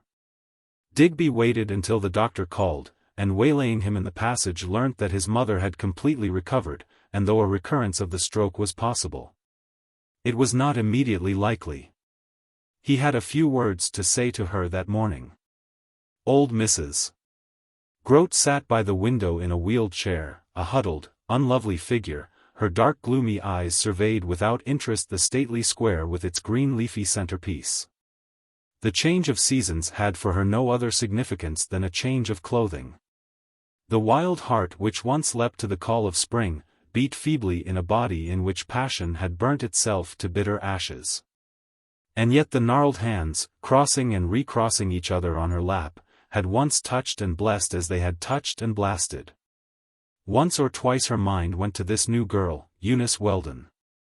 There was no ray of pity in her thought. If Digby wanted the girl, he would take her, and her fate interested old Jane Groat no more than the fate of the fly that buzzed upon the window, and whom a flick of her handkerchief presently swept from existence. There was more reason why the girl should go if she frowned. The scar on the wrist was much bigger than a sixpence. It was probably a coincidence. She hoped that Digby would concentrate on his new quest and leave her alone. She was mortally afraid of him, fearing in her own heart the length to which he would go to have his will. She knew that her life would be snuffed out, like the flame of a candle, if it were expedient for Digby to remove her. When she had recovered consciousness and found herself in charge of a nurse, her first thought had been of wonder that Digby had allowed her to revive. He knew nothing of the will, she thought, and a twisted smile broke upon the lined face. There was a surprise in store for him. She would not be there to see it, that was the pity. But she could gloat in anticipation over his chagrin and his impotent rage. The handle of the door turned and there followed a whispered conversation. Presently the door closed again. "How are you this morning, mother?" said the pleasant voice of Digby, and she blinked round at him in a flutter of agitation. "Very well, my boy, very well," she said tremulously. "Won't you sit down?" She glanced nervously about for the nurse, but the woman had gone. "Will you tell the nurse I want her, my boy?" she began. "The nurse can wait," said her dutiful son coolly. "There are one or two things I want to talk to you about before she returns. But principally I want to know why you executed a will in favor of Estremada and left me with a beggarly £20,000 to face the world." She nearly collapsed with the shock. "A will, my boy?" She whined the words. "What on earth are you talking about?" "The will which you made and put into that secret drawer of your cabinet," he said patiently, "and don't tell me that I'm dreaming, or that you did it for a joke. Or that it was an act of mental aberration on your part. Tell me the truth." "It was a will I made years ago, my dear," she quavered. "When I thought £20,000 was all the money I possessed." "You're a liar," said Digby without heat. "And a stupid old liar. You made that will to spite me, you old devil." She was staring at him in horror. Digby was most dangerous when he talked in that cool, even tone of his. "I have destroyed the precious document," said Digby Groat in the same conversational voice, "and when you see Miss Weldon, who witnessed its destruction, I would be glad if you would tell her that the will she saw consumed was one which you made when you were not quite right in your head." Mrs. Groat was incapable of speech. Her chin trembled convulsively and her only thought was how she could attract the attention of the nurse. "Put my chair back against the bed, Digby," she said faintly. "The light is too strong." He hesitated, but did as she asked, then seeing her hand close upon the bell-push which hung by the side of the bed, he laughed. "You need not be afraid, mother," he said contemptuously, "I did not intend taking any other action than I have already taken. Remember that your infernal nurse will not be here all the time, and do as I ask you. I will send Miss Weldon up to you in a few minutes on the excuse of taking instructions from you and answering some letters which came for you this morning. Do you understand?" She nodded, and at that moment the nurse came in. Summoned to the sickroom, Eunice found her employer looking more feeble than she had appeared before she was stricken down. The old woman's eyes smoldered their hate, as the girl came into the room. She guessed it was Eunice who had discovered the will and loathed her, but fear was the greater in her, and after the few letters had been formally answered, Mrs. Groat stopped the girl, who was in the act of rising. "Sit down again, Miss Weldon," she said. "I wanted to tell you about a will of mine that you found. I'm very glad you discovered it. I had forgotten that I had made it." Every word was strained and hateful to utter. "You see, my dear young woman, I sometimes suffer from a curious lapse of memory. And, that will was made when I was suffering from an attack." Eunice listened to the halting words and was under the impression that the hesitation was due to the old woman's weakness. "I quite understand, Mrs. Groat," she said sympathetically. "Your son told me." "He told you, did he?" said Jane Groat, returning to her contemplation of the window. Then, when Eunice was waiting for her dismissal, "Are you a great friend of my son's?" Eunice smiled. "No, not a great friend, Mrs. Groat," she said. "You will be," said the woman, "greater than you imagine," and there was such malignity in the tone that the girl shuddered. Chapter 17. Jim loved London, the noise and the smell of it. He loved its gentle thunders, its ineradicable good humor, its sublime muddle. Paris depressed him, with its air of gaiety and the underlying fierceness of life's struggle. There was no rest in the soul of Paris. It was a city of strenuous bargaining, of ruthless exploitation. Brussels was a dumpy undergrown Paris. Berlin a stucco Gomorrah, Madrid an extinct crater beneath which a new volcanic stream was seeking a vent. New York he loved, a city of steel and concrete teeming with sentimentalists posing as tyrants. There was nothing quite like New York in the world. Dante in his most prodigal mood might have dreamt New York and Da Vinci might have planned it, but only the high gods could have materialized the dream or built to the master's plan. But London was London, incomparable, beautiful. It was the history of the world and the mark of civilization. He made a detour and passed through Covent Garden. The blazing color and fragrance of it. Jim could have lingered all the morning in the draughty halls, but he was due at the office to meet Mr. Salter. Almost the first question that the lawyer asked him was, "Have you investigated Salengers?" The identity of the mysterious Salengers had been forgotten for the moment, Jim admitted. "You ought to know who they are," said the lawyer. "You will probably discover that Groat or his mother are behind them. The fact that the offices were once the property of Danton rather supports this idea, though theories are an abomination to me." Jim agreed. There were so many issues to the case that he had almost lost sight of his main object. "The more I think of it," he confessed, "the more useless my search seems to me, Mr. Salter. If I find Lady Mary, you say that I shall be no nearer to frustrating the Groats?" Mr. Septimus Salter did not immediately reply. He had said as much, but subsequently had amended his point of view. Theories, as he had so emphatically stated, were abominable alternatives to facts. And yet he could not get out of his head that if the theory he had formed to account for Lady Mary Danton's obliteration were substantiated, a big step would have been taken toward clearing up a host of minor mysteries. "Go ahead with Salengers," he said at last. "Possibly you may find that their inquiries are made as much to find Lady Mary as to establish the identity of your young friend. At any rate, you can't be doing much harm." Chapter 18. At 12 o'clock that night Eunice heard a car draw up in front of the house. She had not yet retired, and she stepped out onto the balcony as Digby Groat ascended the steps. Eunice closed the door and pulled the curtains across. She was not tired enough to go to bed. She had very foolishly succumbed to the temptation to take a doze that afternoon, and to occupy her time she had brought up the last bundle of accounts, unearthed from a box in the wine cellar, and had spent the evening tabulating them. She finished the last account, and fixing a rubber band round them, rose and stretched herself, and then she heard a sound, a stealthy foot upon the stone of the balcony floor. There was no mistaking it. She had never heard it before on the occasion of the earlier visits.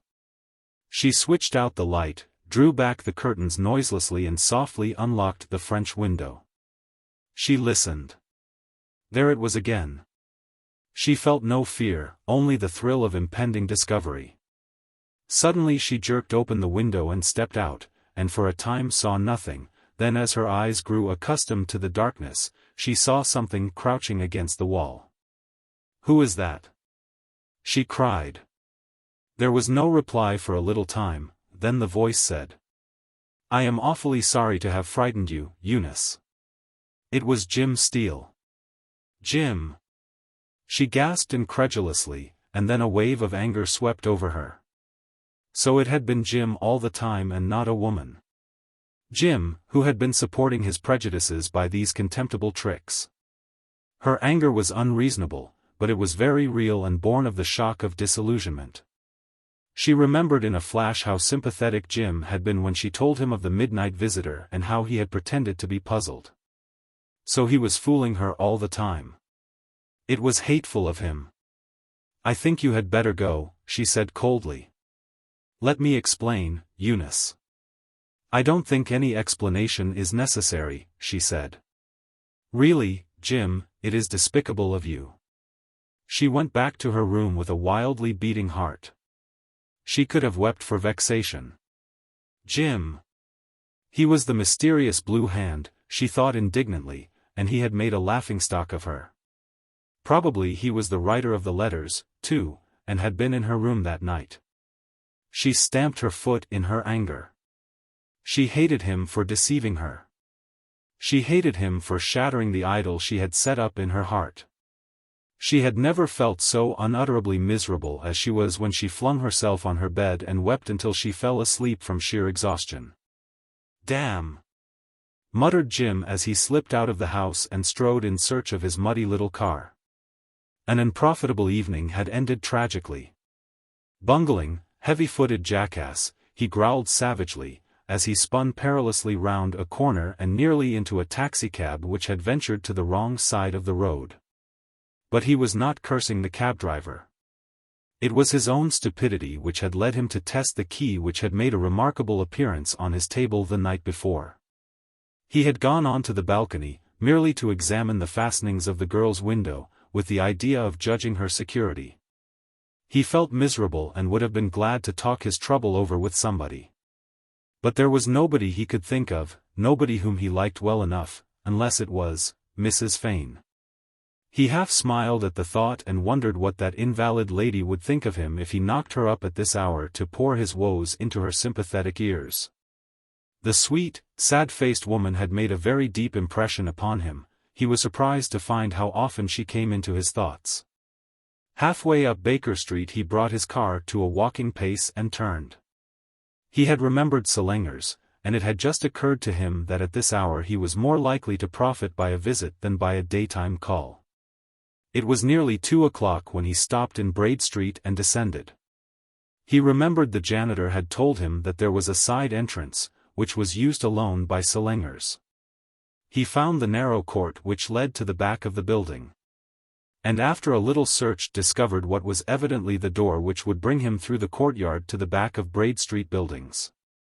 He tried the door, and to his surprise it was unlocked. Hearing the soft pad of the policeman's feet in the street, and not wishing to be discovered trying strange doors at that hour, he passed through and closed it behind him, waiting till the officer had passed before he continued his investigations. In preparation for such a contingency, he had brought with him a small electric lamp, and with the aid of this he found his way across the paved yard to a door which opened into the building. This was locked, he discovered to his dismay. There must be another, he thought, and began looking for it. There were windows overlooking the courtyard, but these were so carefully shuttered that it was impossible to tell whether lights shone behind them or not. He found the other entrance at an angle of 2 walls, tried it, and to his delight it opened. He was in a short stone corridor and at the farther end was a barred gate. Short of this and to the right was a green door. He turned the handle softly, and as it opened he saw that a brilliant light was burning within. He pushed it farther and stepped into the room. He was in an office which was unfurnished except for a table and a chair, but it was not the desolate appearance of the apartment which held his eye. As he had entered, a woman, dressed from head to foot in black, was passing to a second room, and at the sound of the door she turned quickly and drew her veil over her face. But she had delayed that action a little too long, and Jim, with a gasp of amazement, had looked upon the face of that incurable invalid, Mrs. Fane. Chapter 19. "Who are you, and what do you want?" she asked. He saw her hand drop to the fold of her dress, then, "Mr. Steele," she said as she recognized him.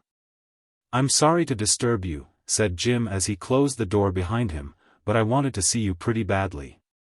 "Sit down, Mr. Steele." "Did you see my," she hesitated, "see my face?" He nodded gravely.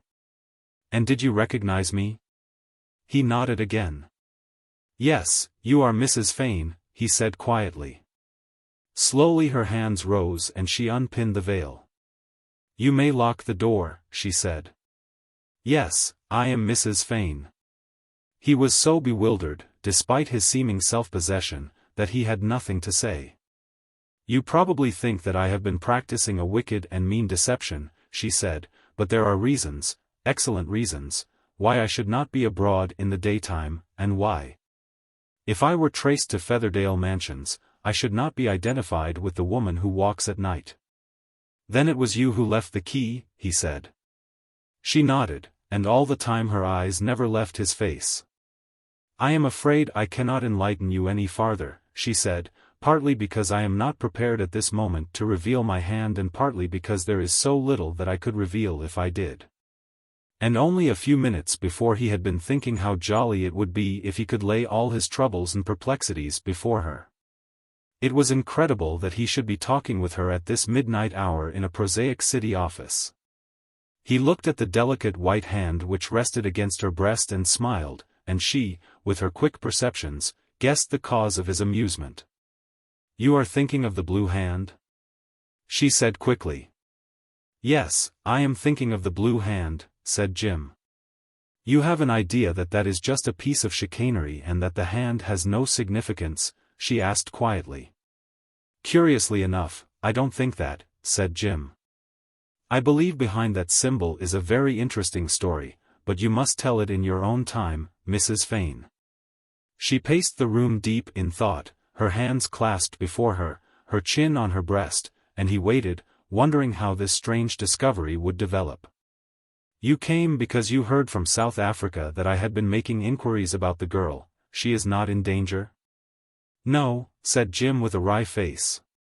"At present I am in danger of having offended her beyond pardon." She looked at him sharply, but did not ask for an explanation.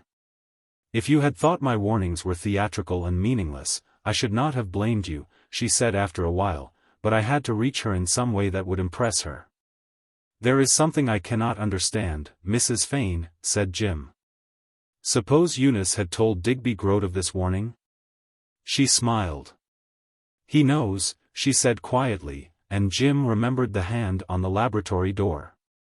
"No, he is not the person who will understand what it all means," she said.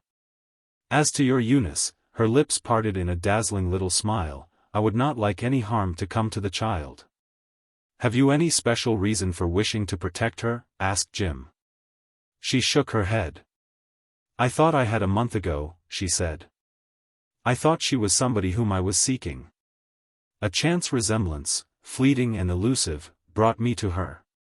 She was one of the shadows I pursued," she said with a bitter little smile, "one of the ghosts that led nowhere. She interested me. Her beauty, her fresh innocence and her character have fascinated me, even though she has ceased to be the real object of my search." "And you, Mr. Steele? She interests you too?"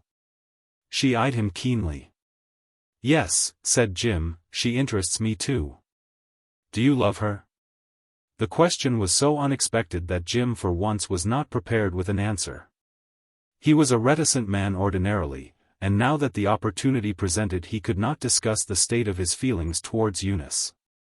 "If you do not really love her," said the woman, "do not hurt her, Mr. Steele. She is a very young girl, too good to be the passing amusement that Digby Groat intends she shall be." "Does he?" said Jim between his teeth. She nodded.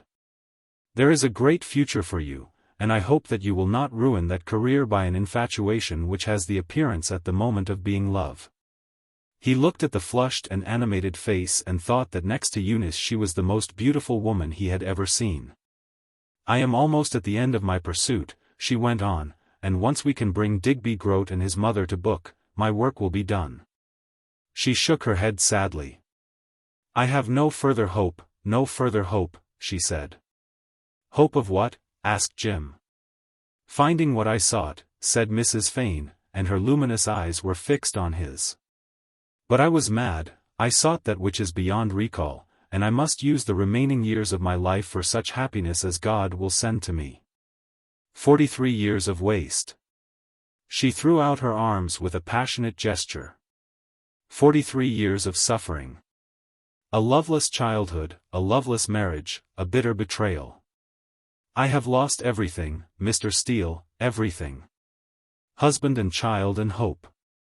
Jim started back.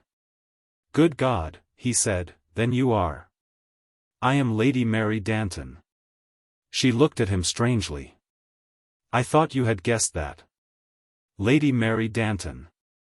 Then his search was ended, thought Jim with dismay. A queer unsatisfactory ending, which brought him no nearer to reward or advancement, both of which were so vitally necessary now. "You look disappointed," she said, "and yet you had set yourself out to find Lady Mary." He nodded. "And you have found her. Is she less attractive than you had imagined?" He did not reply. He could not tell her that his real search had not been for her, but for her dead child. "Do you know I have been seeing you every day for months, Mr. Steele?" she asked. "I have sat by your side in railway trains, in tube trains, and even stood by your side in tube lifts," she said with the ghost of a smile. "I have watched you and studied you and I have liked you." She said the last words deliberately and her beautiful hand rested for a second on his shoulder. "Search your heart about Eunice," she said, "and if you find that you are mistaken in your sentiments, remember that there is a great deal of happiness to be found in this world." There was no mistaking her meaning. "I love Eunice," said Jim quietly, and the hand that rested on his shoulder was withdrawn. "I love her as I shall never love any other woman in life. She is the beginning and end of my dreams." He did not look up at the woman, but he could hear her quick breathing. Presently she said in a low voice, "I was afraid so, I was afraid so." And then Jim, whose moral courage was beyond question, rose and faced her. "Lady Mary," he said quietly, "you have abandoned hope that you will ever find your daughter?" She nodded. "Suppose Eunice were your daughter? Would you give her to me?" She raised her eyes to his. "I would give her to you with thankfulness," she said, "for you are the one man in the world whom I would desire any girl I loved to marry." She shook her head. "But you, too, are pursuing shadows," she said. "Eunice is not my daughter. I have traced her parentage and there is no doubt at all upon the matter. She is the daughter of a South African musician." "Have you seen the scar on her wrist?" he asked slowly. It was his last hope of identification, and when she shook her head, his heart sank. "I did not know that she had a scar on her wrist." "What kind of a scar is it?" she asked. "A small round burn the size of a sixpence," said Jim. "My baby had no such mark, she had no blemish whatever." "Nothing that would have induced some evilly disposed person to remove?" Lady Mary shook her head.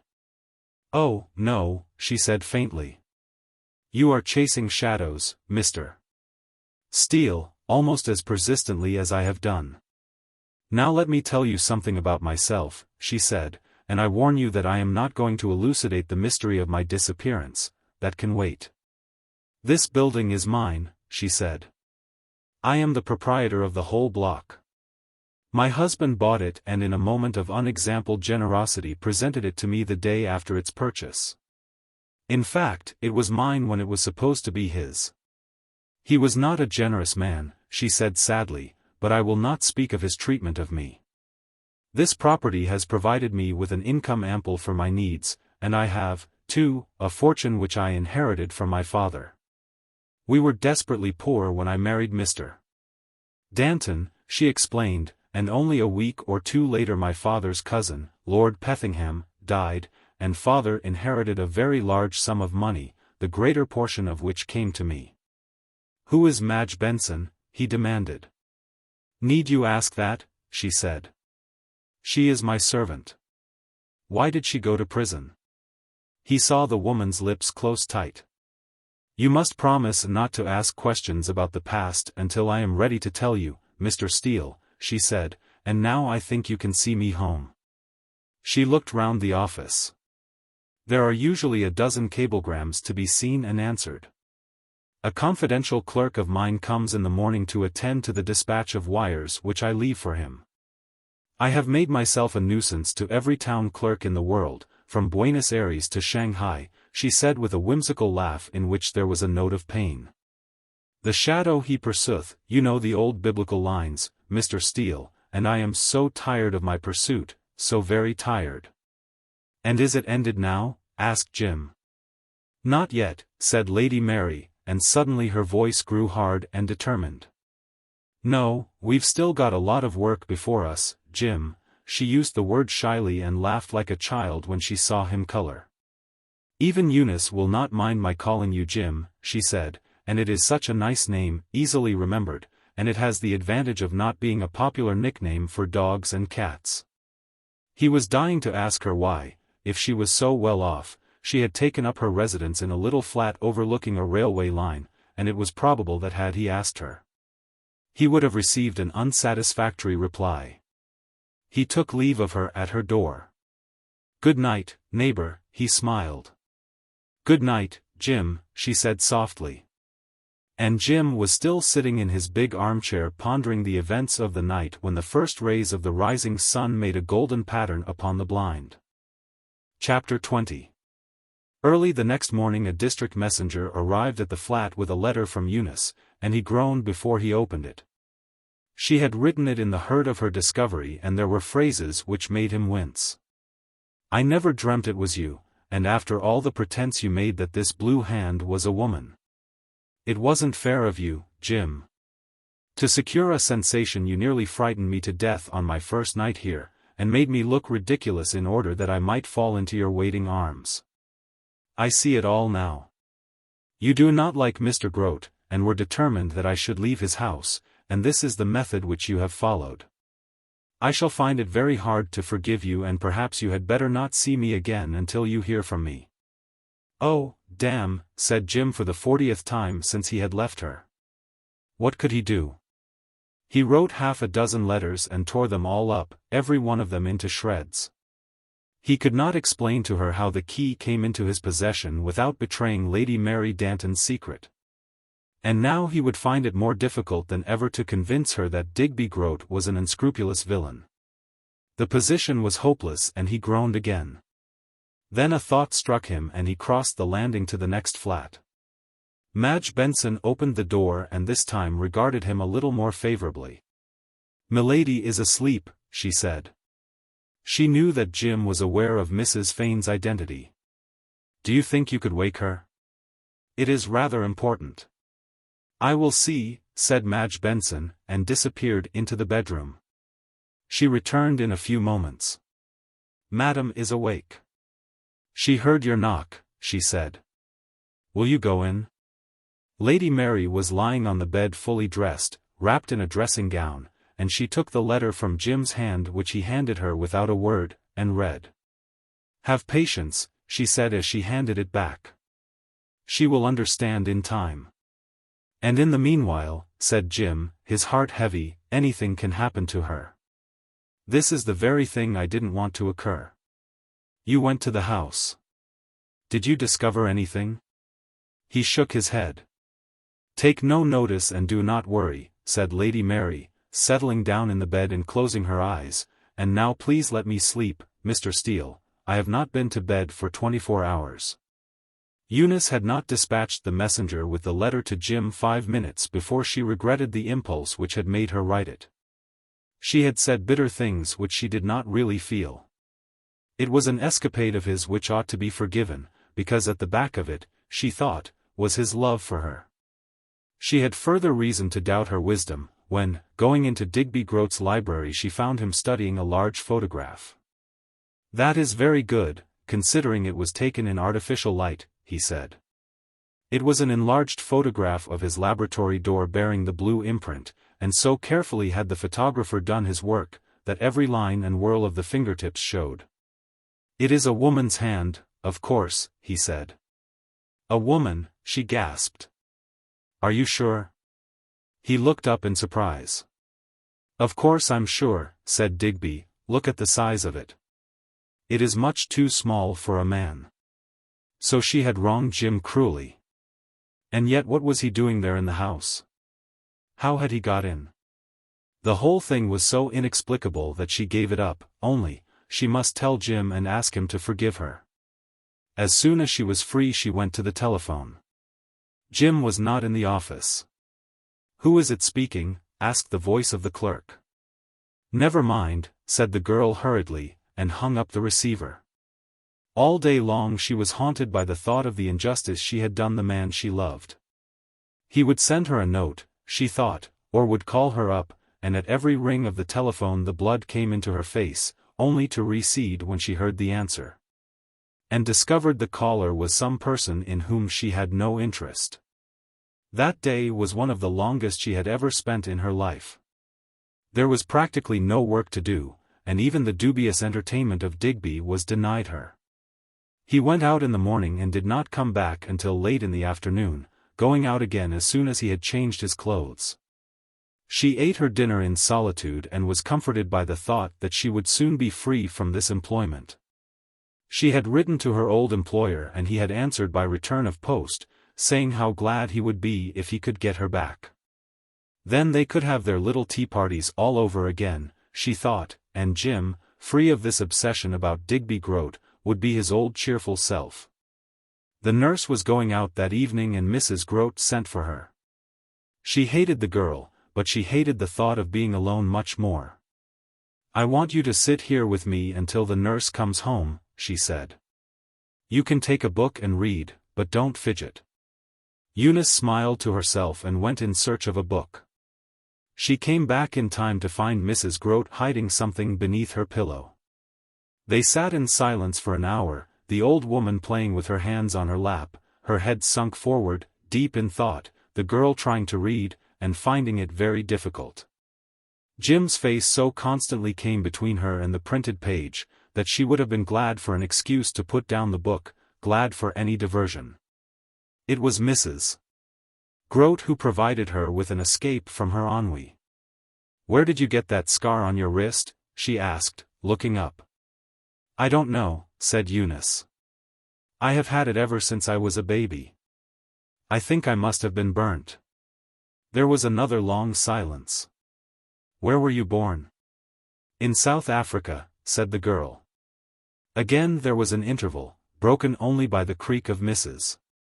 Groat's chair. In sheer desperation, for the situation was getting on her nerves, Eunice said, "I found an old miniature of yours the other day, Mrs. Groat."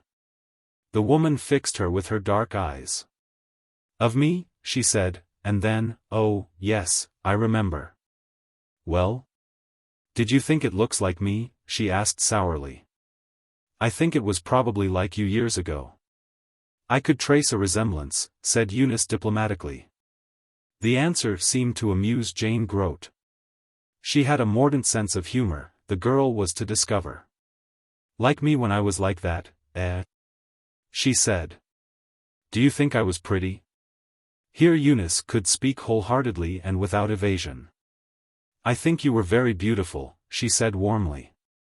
"I was, too," said the woman, speaking half to herself. "My father tried to bury me in a dead and alive village. He thought I was too attractive for town." "A wicked, heartless brute of a man," she said, and the girl was somewhat shocked. Apparently the old doctrine of filial piety did not run in Jane Groat's family. "When I was a girl," the old woman went on, "the head of the family was the family tyrant, and lived for the exercise of his power. My father hated me from the moment I was born and I hated him from the moment I began to think." Eunice said nothing. She had not invited the confidence, nevertheless it fascinated her to hear this woman draw aside the veil which hid the past. What great tragedy had happened, she speculated, that had turned the beautiful original of the miniature into this hard and evil-looking woman? "Men would run after me, Miss Weldon," she said with a curious complacence. "Men whose names are famous throughout the world." The girl remembered the Marquis of Estremada and wondered whether her generosity to him was due to the part he had played as a pursuing lover. "There was one man who loved me," said the old woman reflectively, "but he didn't love me well enough. He must have heard something, I suppose, because he was going to marry me and then he broke it off and married a simpering fool of a girl from Malaga." She chuckled to herself. She had had no intention of discussing her private affairs with Eunice Weldon, but something had started her on a train of reminiscence. Besides, she regarded Eunice already as an unofficial member of the family. Digby would tell her sooner or later. She might as well know from her, she thought. "He was a marquis," she went on, "a hard man, too, and he treated me badly. My father never forgave me after I came back, and never spoke another word in his life, although he lived for nearly 20 years. After she had come back, thought Eunice. Then she had gone away with this marquis? The Marquis of Estremada. And then he had deserted her, and had married this simpering fool from Malaga. Gradually the story was revealing itself before her eyes. "What happened to the girl?" she asked gently. She was almost afraid to speak unless she stopped the loquacious woman. "She died," said Mrs. Groat with a thin smile. "He said I killed her. I only told her the truth. Besides, I owed him something." She frowned. "I wish I hadn't," she muttered, "I wish I hadn't. Sometimes the ghost of her comes into this room and looks down at me with her deep black eyes and tells me that I killed her." She mumbled something, and again with that note of complacency in her voice. When she heard that my child was the son, she stopped quickly and looked round. "What am I talking about?" she said gruffly. Eunice held her breath. Now she knew the secret of this strange household. Jim had told her something about it, told her of the little shipping clerk who had married Mrs. Groat, and for whom she had so profound a contempt. A shipping clerk from the old man's office, whom he had paid to marry the girl that her shame should be hidden. Digby Groat was actually the son of the Marquis of Estremada. In law he was not even the heir to the Danton millions. Chapter 21. Eunice could only stare at the old woman. "Get on with your book," grumbled Mrs. Groat pettishly, and the girl, looking up through her lashes, saw the suspicious eyes fixed on her and the tremulous mouth moving as though she were speaking. She must tell Jim. Despite her sense of loyalty, she realized that this was imperative. Jim was vitally interested in the disposal of the Danton estate, and he must know. Suddenly the old woman began speaking again.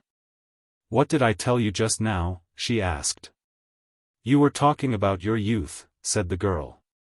"Did I say anything about a man?" asked the old woman suspiciously. She had forgotten. Eunice forced the lie to her lips. "No," she replied, so loudly that anybody but this muddled woman would have known she was not speaking the truth. "Be careful of my son," said Mrs. Groat after a while. "Don't cross him. He's not a bad lad, not a bad lad." She shook her head and glanced slyly at the girl. "He is like his father in many ways." "Mr. Groat?" said Eunice, and felt inexpressively mean at taking advantage of the woman's infirmity, but she steeled her heart with the thought that Jim must benefit by her knowledge. "Groat," sneered the old woman contemptuously, "that worm." "No, yes, of course he was Groat. Who else could he be, who else?" she asked, her voice rising wrathfully. There was a sound outside and she turned her head and listened. "You won't leave me alone, Miss Weldon, until the nurse comes back, will you?" she whispered with pathetic eagerness.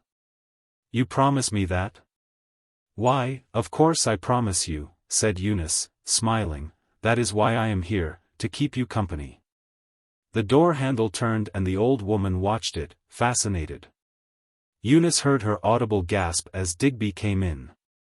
He was in evening dress and smoking a cigarette through a long holder. He seemed for the moment taken aback by the sight of Eunice and then smiled. "Of course, it is the nurse's night out, isn't it? How are you feeling tonight, mother?" "Very well, my boy," she quavered, "very well indeed. Miss Weldon is keeping me company." "Splendid," said Digby. "I hope Miss Weldon hasn't been making your flesh creep." "Oh, no," said the girl, shocked, "of course I haven't. How could I? I was wondering whether you had been telling mother of our mysterious visitor." He laughed as he pulled up an easy chair and sat down. "You don't mind my smoke, mother, do you?" Eunice thought that even if old Jane Groat had objected it would not have made the slightest difference to her son, but the old woman shook her head and again turned her pleading eyes on Eunice. "I should like to catch that lady," said Digby, watching a curl of smoke rise to the ceiling. "What lady, my boy?" asked Mrs. Groat. "The lady who has been wandering loose round this house at night, leaving her mark upon the panels of my door." "A burglar," said the old woman, and did not seem greatly alarmed. Digby shook his head. "A woman and a criminal, I understand. She left a clear fingerprint, and Scotland Yard have had the photograph and have identified it with that of a woman who served a sentence in Holloway jail." A slight noise attracted Eunice and she turned to look at Jane Groat. She was sitting bolt upright, her black eyes staring, her face working convulsively. "What woman?" she asked harshly. "What are you talking about?" Digby seemed as much surprised as the girl to discover the effect the statement had made upon his mother. "The woman who has been getting into this house and making herself a confounded nuisance with her melodramatic signature." "What do you mean?" asked Mrs. Groat with painful slowness. "She has left the mark of a blue hand on my door." Before he could finish the sentence his mother was on her feet, staring down at him with terror in her eyes. "A blue hand, a blue hand!" she cried wildly. "What was that woman's name?" "According to the police report, Madge Benson," said Digby. For a second she glared at him wildly. Blue hand," she mumbled, and would have collapsed but for the fact that Eunice had recognized the symptoms and was by her side and took her in her strong young arms. Chapter 22. Outside the door in the darkened passage a man was listening attentive. He had trailed Digby Groat all that evening, and had followed him into the house. Hearing a movement of footsteps within, he slipped into a side passage and waited. Eunice flew past the entrance to the passage and Jim Steele thought it was time that he made a move. In a few minutes the house would be aroused, for he guessed that the old woman had collapsed.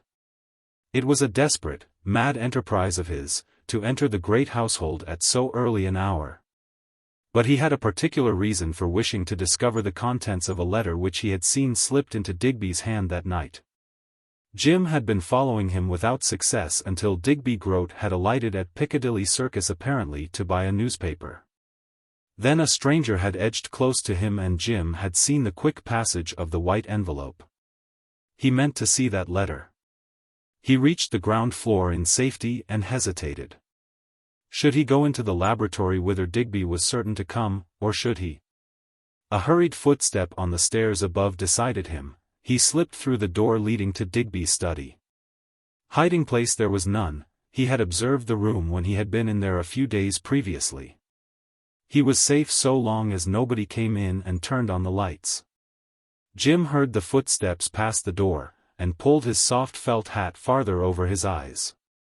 The lower part of his face he had already concealed with a black silk handkerchief, and if the worst came to the worst, he could battle his way out and seek safety in flight.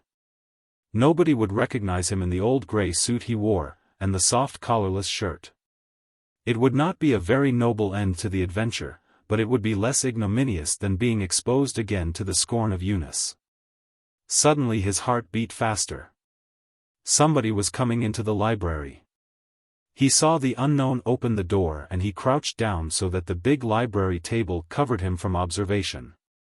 Instantly the room was flooded with light. Jim could only see the legs of the intruder, and they were the legs of Digby Groat. Digby moved to the table, and Jim heard the tear of paper as an envelope was slit, and then an exclamation of anger from the man. "Mr. Groat, please come quickly." It was the voice of Eunice calling from the floor above, and Digby hurried out, leaving the door open. He was scarcely out of sight before Jim had risen. His first glance was at the table. The letter lay as Digby had thrown it down, and he thrust it into his pocket. In a second he was through the doorway and in the passage. Jackson was standing by the foot of the stairs looking up, and for the moment he did not see Jim. Then, at the sight of the masked face, he opened his mouth to shout a warning, and at that instant Jim struck at him twice, and the man went down with a crash. "What is that?"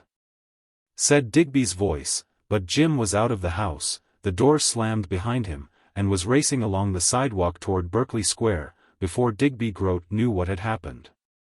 He slackened his pace, turned sharp to the right, so that he came back on his track, and stopped under a street light to read the letter. Parts of its contents contained no information for him. But there was one line which interested him. "Steele is trailing you, we will fix him tonight." He read the line again and smiled as he walked on at a more leisurely pace. Once or twice he thought he was being followed, and turned round, but saw nobody. As he strolled up Portland Place, deserted at this hour of the night save for an occasional car, his suspicion that he was being followed was strengthened. Two men, walking one behind the other, and keeping close to the railings, were about 20 yards behind him. "I'll give you a run for your money, my lads," muttered Jim, and crossing Marylebone Road, he reached the loneliest part of London, the outer circle of Regent's Park. And then he began to run, and Jim had taken both the sprint and the 2-mile at the varsity sports. He heard swift feet following and grinned to himself. Then came the noise of a taxi door shutting. They had picked up the crawler he had passed. "That is very unsporting," said Jim, and turning, ran in the opposite direction. He went past the cab like a flash, and heard it stop and a loud voice order the taxi to turn, and he slackened his pace. He had already decided upon his plan of action, one so beautifully simple and so embarrassing to Digby Groat and his servitors, if his suspicions were confirmed, that it was worth the bluff. He had dropped to a walk at the sight of a policeman coming toward him. As the taxi came abreast he stepped into the roadway, gripped the handle of the door and jerked it open. "Come out," he said sternly. In the reflected light from the taximeter lantern he saw the damaged face of an old friend. "Come out, Jackson, and explain just why you're following me through the peaceful streets of this great city." The man was loath to obey, but Jim gripped him by the waistcoat and dragged him out, to the taxi driver's astonishment. The second man was obviously a foreigner, a little dark, thin-faced man with a mahogany face, and they stood sheepishly regarding their quarry. "Tomorrow you can go back to Mr. Digby Groat and tell him that the next time he sets the members of the 13 gang to trail me, I'll come after him with enough evidence in each hand to leave him swinging in the brick-lined pit at Wandsworth. Do you understand that?" "I don't know what you mean about tomorrow," said the innocent Jackson in an aggrieved tone. "We could have the law on you for dragging us out of the cab." "Try it, here comes a policeman," said Jim. He gripped him by the collar and dragged him toward the interested constable. "I think this man wants to make a charge against me." "No, I don't," growled Jackson, terrified as to what his master would say when he heard of this undramatic end to the trailing of Jim. "Well, then, I make a charge against him." It was the bluff that Jim had planned, a bluff which might very well come off. "I charge him with being in possession of weapons for the purpose of committing a felony. I further charge him under the Arms Act with having no license to carry firearms." Chapter 23. There is little that is romantic about a police station, and Digby Groat, who came in a towering rage to release his servants, was so furious that he could not even see the humorous side of the situation. Once outside the building he dismissed one, Antonio Fuentes, with a curse, and poured the vials of wrath upon the unhappy Jackson. "You fool, you blundering dolt," he stormed. "I told you to keep the man in sight. Bronson would have carried out my orders without Steele knowing. Why the hell did you carry a revolver?" "How did I know he would play a dirty trick on me like that?" growled Jackson. "Besides, I've never heard of the Firearms Act." It was a stupid but a dangerous situation, thought Digby Groat, as he sat gnawing his nails in the library. It was an old theory of his that great schemes come to naught and great crimes are detected through some contemptible little slip on the part of the conspirators.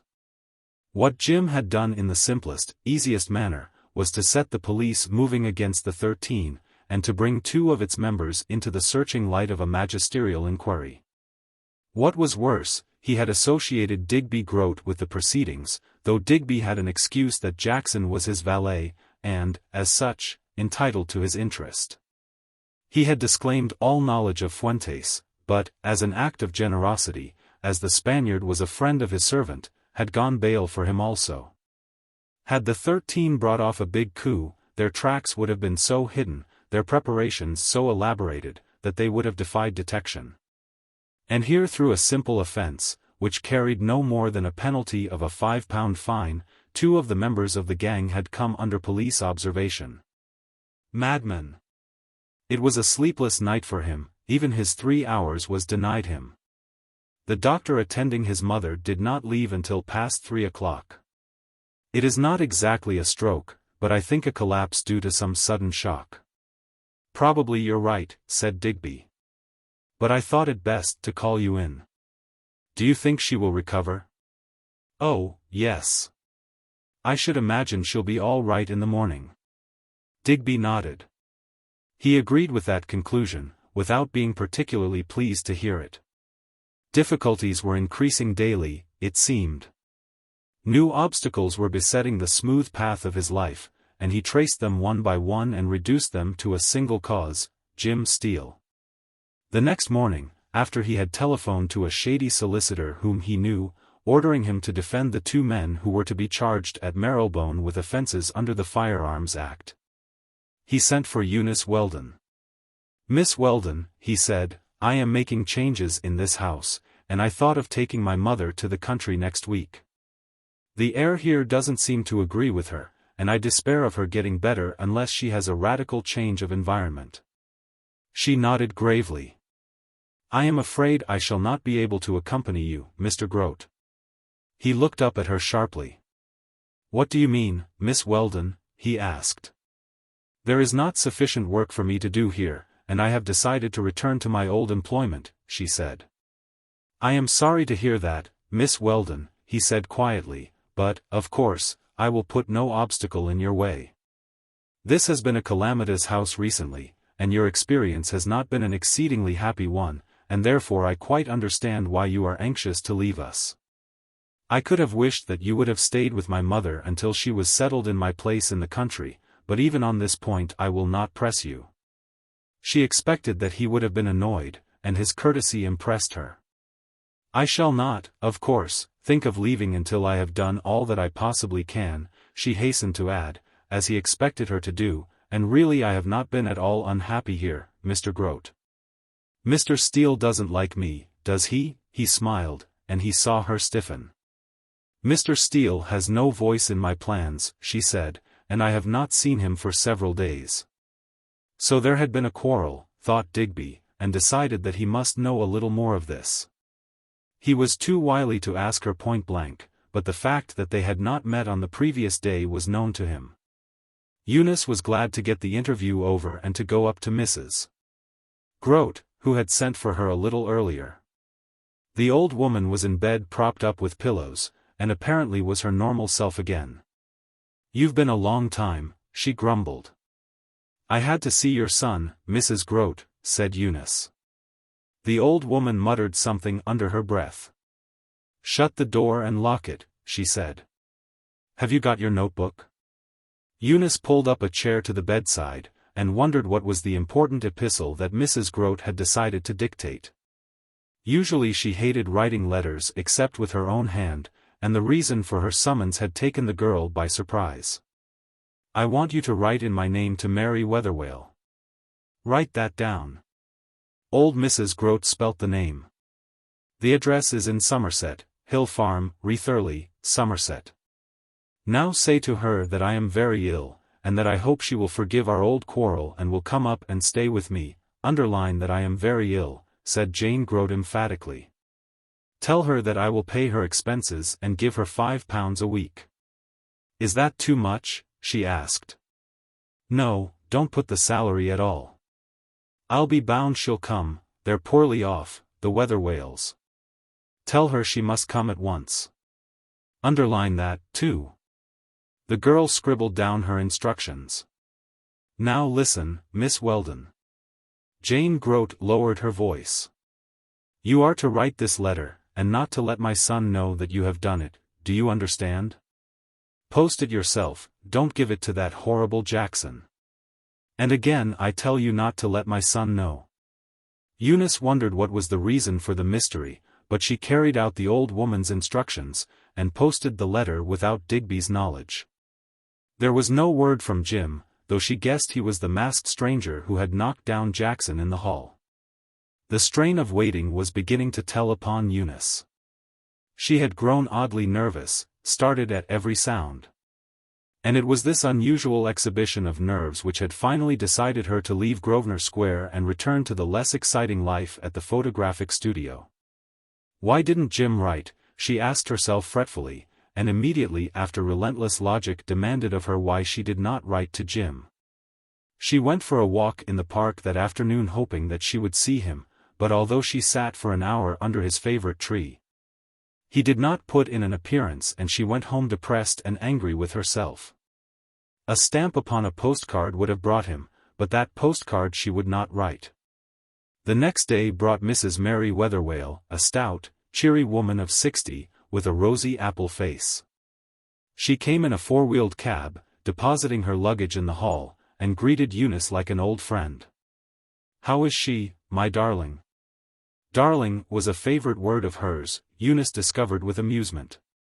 "Poor old Jane, I haven't seen her for years and years. We used to be good friends once, you know, very good friends, but there, let bygones be bygones, darling, show me to her room, will you?"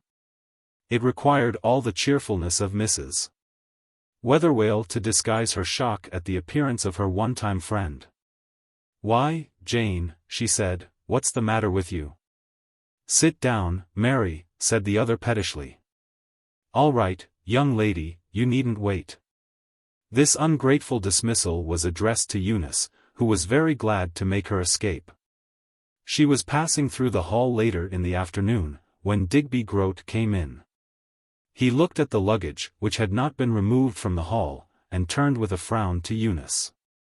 "What is the meaning of this?" he asked. "To whom does this belong?" "A friend of Mrs. Groat is coming to stay," said Eunice. "A friend of mother's," he answered quickly. "Do you know her name?" "Mrs. Weatherwayle." She saw an instant change come over his face. "Mrs. Weatherwayle, he said slowly. "Coming to stay here?" "At my mother's invitation, I suppose." He stripped his gloves and flung them onto the hall table and went up the stairs two at a time. What happened in the sickroom Eunice could only guess.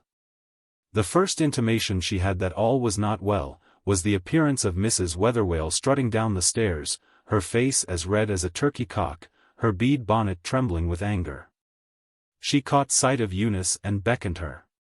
"Get somebody to find a cab for me, my darling," she said. "I'm going back to Somerset. I've been thrown out, my darling. What do you think of that? A woman of my age and my respectability, thrown out by a dirty little devil of a boy that I wouldn't harbor in my cowyard." She was choleric and her voice was trembling with her righteous rage.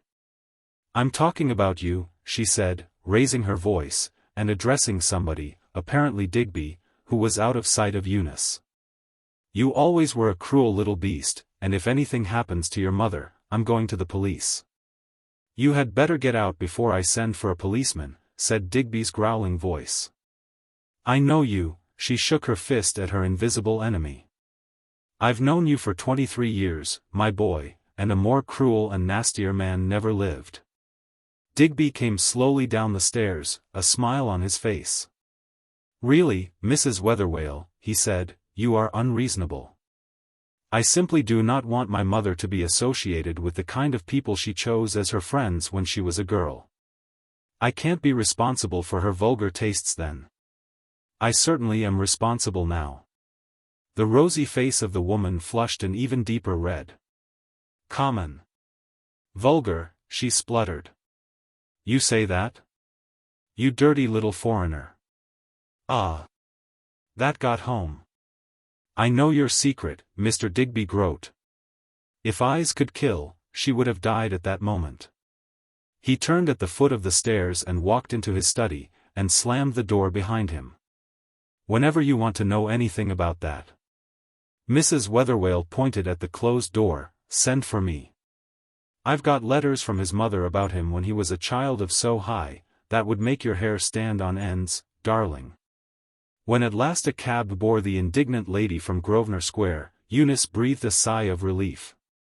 One more family skeleton, she thought, but she had already inspected the grisly bones. She would not be sorry to follow in Mrs. Weatherwayle's footsteps, though, unknown to her, Digby Groat had other plans. Those plans were maturing, when he heard a sharp rat-tat at the door and came out into the hall. "Was that a telegram for me?" he asked. "No, for me," said Eunice, and there was no need to ask whom that message was from. Her shining eyes, her flushed face, told their own story. Chapter 24. Jim. Eunice came running across the grass with outstretched hands, oblivious to the fact that it was broad daylight and that she was being watched by at least 100 idle loungers in the park. Jim took both her hands in his and she experienced a moment of serene comfort. Then they both talked at once. They were both apologetic, interrupting one another's explanations with the expression of their own contrition. "Jim, I'm going to leave Mrs. Groat's house," she said when they had reached sanity. "Thank God for that," said Jim. "You are so solemn about it," she laughed. "Did you really think I was in any danger there?" "I know you were," he said. She had so much to tell him that she did not know where to begin. "Were you sorry not to see me?" "The days I have not seen you are dead," and wiped off the calendar, said Jim. "Oh, before I forget," said Eunice, "Mrs. Weatherwayle has gone." "Mrs. Weatherwayle," he repeated, puzzled. "I haven't told you." "No, of course not. I did not see you yesterday. But Mrs. Groat asked me to write to Mrs. Weatherwayle, who is an old friend of hers, asking her to come and stay. I think Mrs. Groat is rather afraid of Digby." "And she came?" asked Jim. The girl nodded. "She came and stayed about 1 hour, then arrived my Lord Digby, who bundled her unceremoniously into the street. There is no love lost there either, Jim. The dear old lady hated him. She was a charming old soul and called me darling." "Who wouldn't?" said Jim. "I can call you darling even though I am not a charming old soul." "Go on." "So she went away.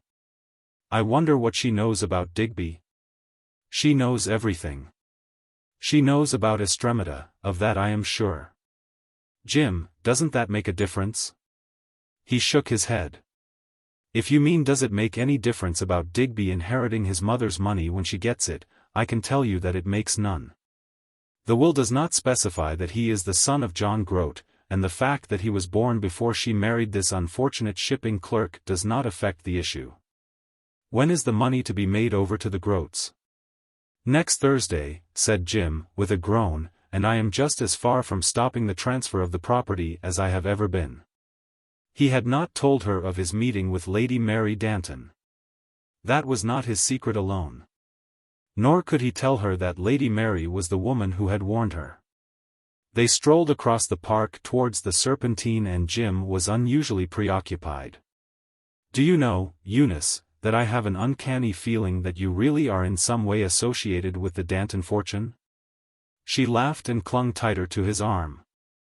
"Jim, you would make me Queen of England if you could," she said, "and you have just as much chance of raising me to the throne as you have of proving that I am somebody else's child."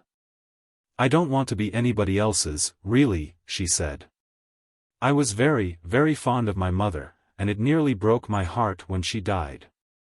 And Daddy was a darling." He nodded.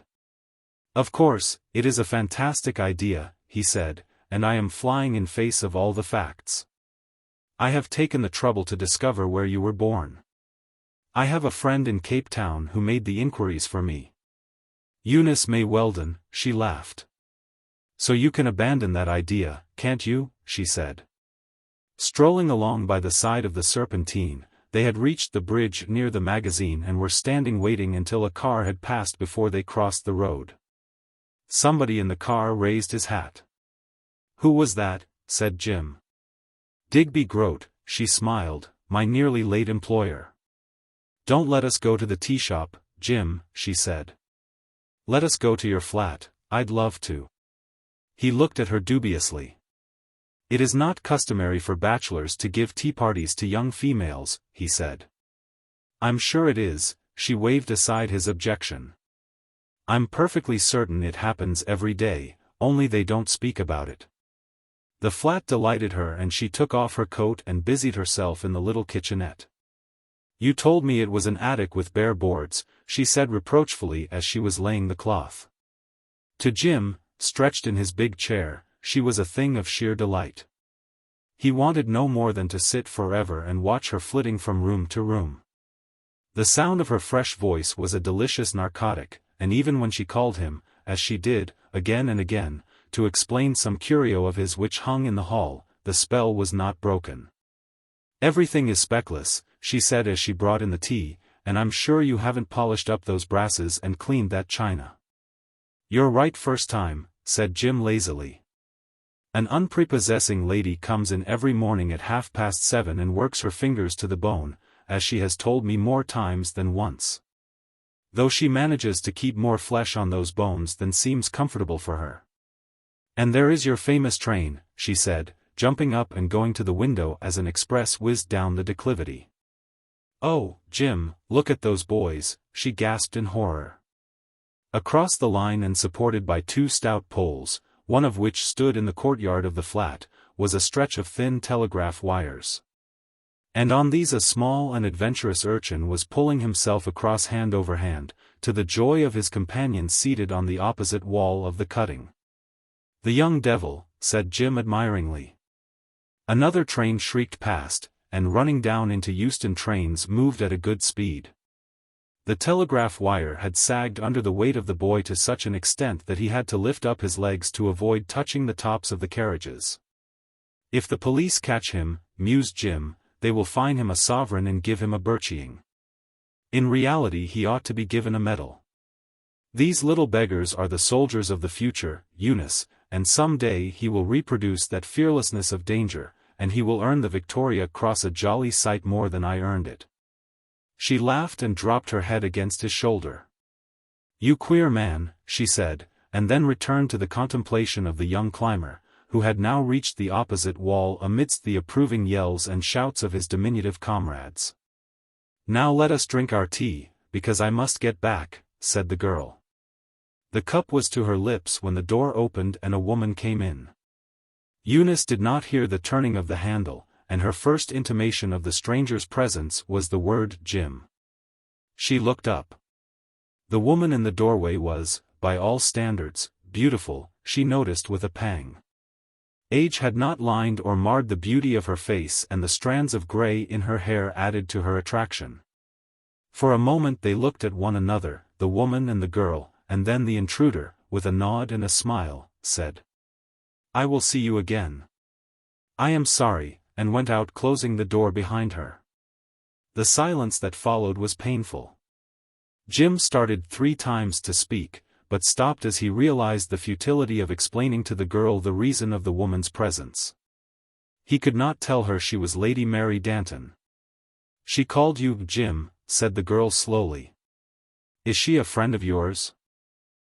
Yes," he replied awkwardly. "She is Mrs. Fane, a neighbor." "Mrs. Fane," repeated the girl, "but you told me she was paralyzed and could not get up. You said she had never been out of doors for years." Jim swallowed something. "She called you Jim," said the girl again. "Are you very great friends?" "Well, we are rather," said Jim huskily. "The fact is, Eunice." "How did she come in?" asked the girl with a frown. "She must have let herself in with a key." "Has she a key of your flat?" Jim gulped. "Well, as a matter of fact," he began. "Has she, Jim?" "Yes, she has." "I can't explain, Eunice, but you've got." "I see," she said quietly. "She is very pretty, isn't she?" "Yes, she is rather pretty," admitted Jim miserably. "You see, we have business transactions together, and frequently I am out and she wants to get to my telephone. She has no telephone in her own flat, you see, Eunice," he went on lamely. "I see," said the girl, "and she calls you Jim?" "Because we are good friends," he floundered. "Really, Eunice, I hope you are not putting any misconstruction upon that incident." She heaved a little sigh. "I suppose it is all right, Jim," she said, and pushed away her plate. "I don't think I'll wait any longer. Please don't come back with me, I'd rather you didn't. I can get a cab, there's a rank opposite the flat, I remember." Jim cursed the accident which had brought the lady into his room at that moment and cursed himself that he had not made a clean breast of the whole thing, even at the risk of betraying Lady Mary. He had done sufficient harm by his incoherent explanation, and he offered no other as he helped the girl into her coat. "You are sure you'd rather go alone?" he said miserably. She nodded. They were standing on the landing. Lady Mary's front door was ajar, and from within came the shrill ring of a telephone bell. She raised her grave eyes to Jim. "Your friend has the key of your flat because she has no telephone of her own, didn't you say, Jim?" He made no reply. "I never thought you would lie to me," she said, and he watched her disappear down the staircase with an aching heart. He had hardly reached his room and flung himself in his chair by the side of the tea-table, when Lady Mary followed him into the room. "I'm sorry," she said, "I hadn't the slightest idea she would be here." "It doesn't matter," said Jim with a wan smile, "only it makes things rather awkward for me. I told her a lie and she found me out, or rather, your infernal telephone did, Lady Mary." "Then you were stupid," was all the comfort she gave him. "Why didn't you stay?" he asked. "That made it look so queer." "There were many reasons why I couldn't stay," said Lady Mary. "Jim, do you remember the inquiries I made about this very girl, Eunice Weldon, and which you made too?" He nodded. He wasn't interested in Eunice Weldon's obvious parentage at that moment. "You remember she was born at Ronbosch?" "Yes," he said listlessly. "Even she admits it," he added with a feeble attempt at a jest. "Does she admit this?" asked Lady Mary. She pushed a telegram across the table to Jim, and he picked it up and read. "Eunice May Weldon died in Cape Town at the age of 12 months and 3 days, and is buried at Rosebank Cemetery. Plot number 7963. Chapter 25. Jim read the cablegram again, scarcely believing his eyes or his understanding. "Buried at the age of 12 months, he said incredulously, "but how absurd. She is here, alive, besides which, I recently met a man who knew the Weldons and remembered Eunice as a child. There is no question of substitution. It is puzzling, isn't it?" said Lady Mary softly, as she put the telegram in her bag.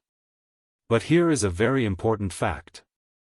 The man who sent me this cablegram is one of the most reliable private detectives in South Africa. Eunice Weldon was born, Eunice Weldon had died, and yet Eunice Weldon was very much alive at that moment, though she was wishing she were dead." Jim leant his elbow on the table and rested his chin on his palm. "I must confess that I am now completely rattled," he said. "Then if the girl died, it is obvious the parents adopted another girl and that girl was Eunice. The question is, where did she come from, because there was never any question of her adoption, so far as she knew." She nodded. "I have already cabled to my agent to ask him to inquire on this question of adoption," she said, "and in the meantime the old idea is gaining ground, Jim." His eyes met hers. "You mean that Eunice is your daughter?" She nodded slowly. "That circular scar on her wrist? You know nothing about it?" She shook her head. "It may have been done after," she faltered, "after I lost sight of her." "Lady Mary, will you explain how you came to lose sight of her?" asked Jim. She shook her head. "Not yet," she said. "Then perhaps you will answer another question. You know Mrs. Groat?" She nodded. "Do you know a woman named Weatherwale?" Lady Mary's eyes opened. "Mary Weatherwale, yes. She was a farmer's daughter who was very fond of Jane, a nice, decent woman. I often wondered how Jane came to make such a friend." "Why do you ask?" Jim told her what had happened when Mrs. Weatherwale had arrived at Grosvenor Square. "Let us put as many of our cards on the table as are not too stale to exhibit," she said. "Do you believe that Jane Groat had some part in the disappearance of my daughter?" "Honestly I do," said Jim. "Don't you?" She shook her head. "I used to think so," she said quietly, "but when I made inquiries, she was exonerated beyond question. She is a wicked woman, as wicked as any that has ever been born," she said with a sudden fire that sent the color flying to her face. But she was not so wicked that she was responsible for little Dorothy's fate. You will not tell me any more about her? She shook her head. There is something you could say which might make my investigations a little easier, said Jim. There is nothing I can say, yet, she said in a low voice, as she rose and, without a word of farewell, glided from the room. Jim's mind was made up. In the light of that extraordinary cablegram from South Africa, his misunderstanding with Eunice faded into insignificance. If she were Lady Mary's daughter. He gasped at the thought which, with all its consequences, came as a new possibility, even though he had pondered it in his mind. He fixed upon Jane Groat as one who could supply the key of the mystery, but every attempt he had made to get the particulars of her past had been frustrated by ignorance. Or the unwillingness of all who had known her in her early days. There was little chance of seeing Septimus Salter in his office, so he went round to the garage where he housed his little car, and set forth on a voyage of discovery to Chislehurst, where Mr. Salter lived. The old gentleman was alone. His wife and his eldest son, an officer, who was staying with him, had gone to Harrogate, and he was more genial in his reception than Jim had a right to expect. "You'll stay to dinner, of course," he said. Jim shook his head. "No thank you, sir, I'm feeling rather anxious just now. I came to ask you if you knew Mrs. Wetherwale." The lawyer frowned. Wetherwale, he mused, "Yes, I remember the name. I seldom forget a name. She appears in Mrs. Groat's will, I think, as a legatee for a few £100. Her father was one of old Danton's tenants." "That is the woman," said Jim, and told his employer all that he had learnt about Mrs. Wetherwale's ill-fated visit to London. "It only shows," said the lawyer when he had finished, "how the terrific secrets which we lawyers think are locked away in steel boxes and stowed below the ground in musty cellars, are the property of Tom, Dick and Harry. We might as well save ourselves all the trouble. Estremada is, of course, the Spanish marquis who practically lived with the Dantons when Jane was a young woman. He is, as obviously, the father of Digby Groat, and the result of this woman's mad passion for the Spaniard. I knew there was some sort of scandal attached to her name, but this explains why her father would never speak to her, and why he cut her out of his will. I'm quite sure that Jonathan Danton knew nothing whatever about his sister's escapade, or he would not have left her his money. He was as straight-laced as any of the Dantons, but, thanks to his father's reticence, it would seem that Mrs. Groat is going to benefit." "And the son?" said Jim, and the lawyer nodded. "She may leave her money where she wishes, to anybody's son, for the matter of that," said the lawyer. "A curious case, a very curious case," he shook his grey head. "What do you intend doing?" "I am going down to Somerset to see Mrs. Wetherwale," said Jim. "She may give us a string which will lead somewhere." "If she'll give you a string that will lead Mr. Digby Groat to prison," growled the old lawyer, "get hold of it, Steele, and pull like the devil." Chapter 26. When his alarm clock turned him out at 6 in the morning, Jim was both sleepy and inclined to be pessimistic. But as his mind cleared and he realized what results the day's investigations might bring, he faced his journey with a lighter heart. Catching the 7 o'clock from Paddington, he reached the nearest station to Mrs. Wetherwale's residence soon after 9. He had not taken any breakfast, and he delayed his journey for half an hour, whilst the hostess of a small inn facing the station prepared him the meal without which no Englishman could live. As she humorously described it, a dish of eggs and bacon. It seemed as though he were in another world to that which he had left behind at Paddington. The trees were a little greener, the lush grasses of the meadows were a more vivid emerald, and overhead in the blue sky, defying sight. A skylark trilled passionately and was answered somewhere from the ground.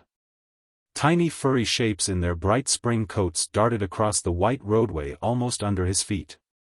He crossed a crumbling stone bridge and paused to look down into the shallow racing stream that foamed and bubbled and swirled on its way to the distant sea.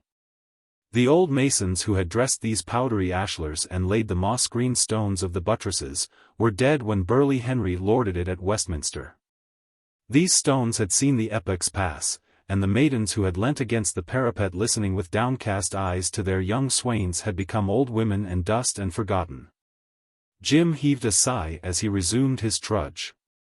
Life would not be long enough for him, if Eunice. He shook the thought from him and climbed steadily to his destination. Hill Farm was a small house standing in about 3 acres of land, devoted mainly to market garden. There was no Mr. Weatherwale. He had been dead for 12 years, Jim learnt at the inn, but the old lady had a son who assisted in the management of the farm. Jim strode out to what was to prove a pleasant walk through the glories of a Somerset countryside, and he found Mrs. Weatherwale in the act of butter-making. She had a pasture and a dozen cows, as she informed him later. "I don't want to talk about Jane Groat," she said decisively, when he broached the object of his visit. "I'll never forgive that boy of hers for the trouble he gave me, apart from the insult. I gave up my work and had to hire a woman to take charge here and look after the boy. There's my fare to London." "I dare say all that could be arranged, Mrs. Weatherwale," said Jim with a laugh. "Mr. Digby Groat will certainly repay you." "Are you a friend of his?" she asked suspiciously, "because if you are—" "I am not a friend of his," said Jim. "On the contrary, I dislike him probably as much as you do." "That is not possible," she said, "for I would as soon see the devil as that yellow-faced monkey." She wiped her hands on her apron and led the way to the sunny little parlor. "Sit ye down, Mr. What you may call it," she said briskly. "Steele," murmured Jim. "Mr. Steele, is it? Just sit down there, will you?" She indicated a window seat covered with bright chintz. "Now tell me just what you want to know." "I want to know something about Jane Groat's youth, who were her friends, and what you know about Digby Groat." Mrs. Weatherwale shook her head. "I can't tell you much about that, sir," she said. "Her father was old Danton who owned Kennet Hall. You can see it from here." She pointed across the country to a grey mass of buildings that showed above the hill crest. "Jane frequently came over to the farm. My father had a bigger one in those days. All Hollyhock Hill belonged to him, but he lost his money through horses, drat them," she said good-humouredly, and apparently had no particular grievance against the thoroughbred racehorse. "And we got quite friendly. It was unusual, I admit, she being a lady of quality and me being a farmer's daughter, but Lord! I've got stacks of letters from her, or rather, I had. I burnt them this morning." "You've burnt them?" said Jim in dismay. "I was hoping that I should find something I wanted to know from those." She shook her head. "There's nothing there you would find, except a lot of silly nonsense about a man she fell in love with, a Spanish man." "The Marquis of Estremada," suggested Jim. She closed her lips. "Maybe it was and maybe it wasn't," she said. "I'm not going to scandalize at my time of life, and at her time of life too. We've all made mistakes in our time, and I dare say you'll make yours, if you haven't made them already. Which reminds me, Mr. I don't remember your name." "Steele," said Jim patiently. "Well, that reminds me there's a duck of a girl in that house. How Jane can allow a beautiful creature like that to come into contact with a beast like Digby, I don't know. But that is all by the way. No, I burnt the letters, except a few. I kept 1 or 2 to prove that a boy doesn't change his character when he grows up. Why, it may be," she said good-humouredly, "when Digby is hanged the newspaper reporters would like to see these, and they will be worth money to me." Jim laughed. Her good humor was infectious, and when after an absence of 5 minutes she returned to the room with a small box covered with faded green plush, he asked, "You know nothing of Digby Groat's recent life?" She shook her head. "I only knew him as a boy, and a wicked little devil he was, the sort of boy who would pull a fly's wings off for the sport of it. I used to think those stories about boys were lies, but it was true about him. Do you know what his chief delight was as a boy? No, I don't, smiled Jim. It was something unpleasant, I am sure. To come on a Friday afternoon to Farmer Johnson's and see the pigs killed for market, she said grimly. That's the sort of boy he was. She took out a bundle of faded letters and fixing her large steel-rimmed spectacles, read them over. Here's one, she said, that will show you the kind of kid he was. I flogged Digby today. He tied a bunch of crackers round the kitten's neck and let them off. The poor little creature had to be killed. That's Digby, said Mrs. Weatherwayle, looking over her glasses. There isn't a letter here which doesn't say that she had to beat him for something or other, she read on, reading half to herself, and Jim heard the word baby. What baby was that? She looked at him. It wasn't her baby, she said. But whose was it? Insisted Jim. It was a baby she was looking after. Her sister-in-law's? Demanded Jim. The woman nodded. Yes, Lady Mary Danton's poor little soul, he did a cruel thing to her too. Jim dare not speak, and without encouragement Mrs. Weatherwayle said. Listen to this, if you want to understand the kind of little devil Digby was. I had to give Digby a severe flogging today. Really, the child is naturally cruel. What do you imagine he did? He took a sixpence, heated it in the fire and put it on the poor baby's wrist. It left a circular burn. Great God, said Jim, springing to his feet, his face white. A circular burn on the wrist? She looked at him in astonishment. Yes, why? So that was the explanation, and the heiress to the Danton millions was not Digby Groat or his mother, but the girl who was called Eunice Weldon, or, as the world would know her, Dorothy Danton. Chapter 27. Eunice was Lady Mary's daughter. There was no doubt of it, no possible doubt. His instinct had proved to be right. How had she got to South Africa? He had yet to find a solution to the mystery. Mrs. Weatherwayle's rosy face was a picture of astonishment. For a moment she thought her visitor had gone mad. Will you read that piece again about Digby Groat burning the baby's wrist, said Jim slowly, and after a troubled glance at him, she complied. The little baby was lost soon after, she explained. It went out with a nurse, one of Jane's girls took it out in a boat, and the boat must have been run down by some ship. And then a light dawned upon Jim. What ships passed to the east of the Goodwins, for it was near there that the disaster must have occurred, on the day of the tragedy. He must find it out immediately and he must take the letter from Jane to her friend in order to place it before Septimus Salter. Here, however, the woman demurred, and Jim, sitting down again, told her plainly and frankly all his fears and suspicions. What, that beautiful girl I saw in Jane's house, said Mrs. Weatherwayle in amazement. You don't tell me. I do, said Jim. She has the mark on her wrist, a burn, and now I remember.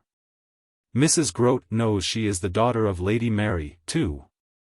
It was the sight of that scar which brought about her stroke. I don't want any harm to happen to Jane, she hasn't been a bad friend of mine, but it seems to me only justice to the young lady that she should have the letter. As a matter of fact, I nearly burnt it. Thank God you didn't, said Jim fervently. He carried his prize back by the first train that left for London and dashed into Salter's office with his news.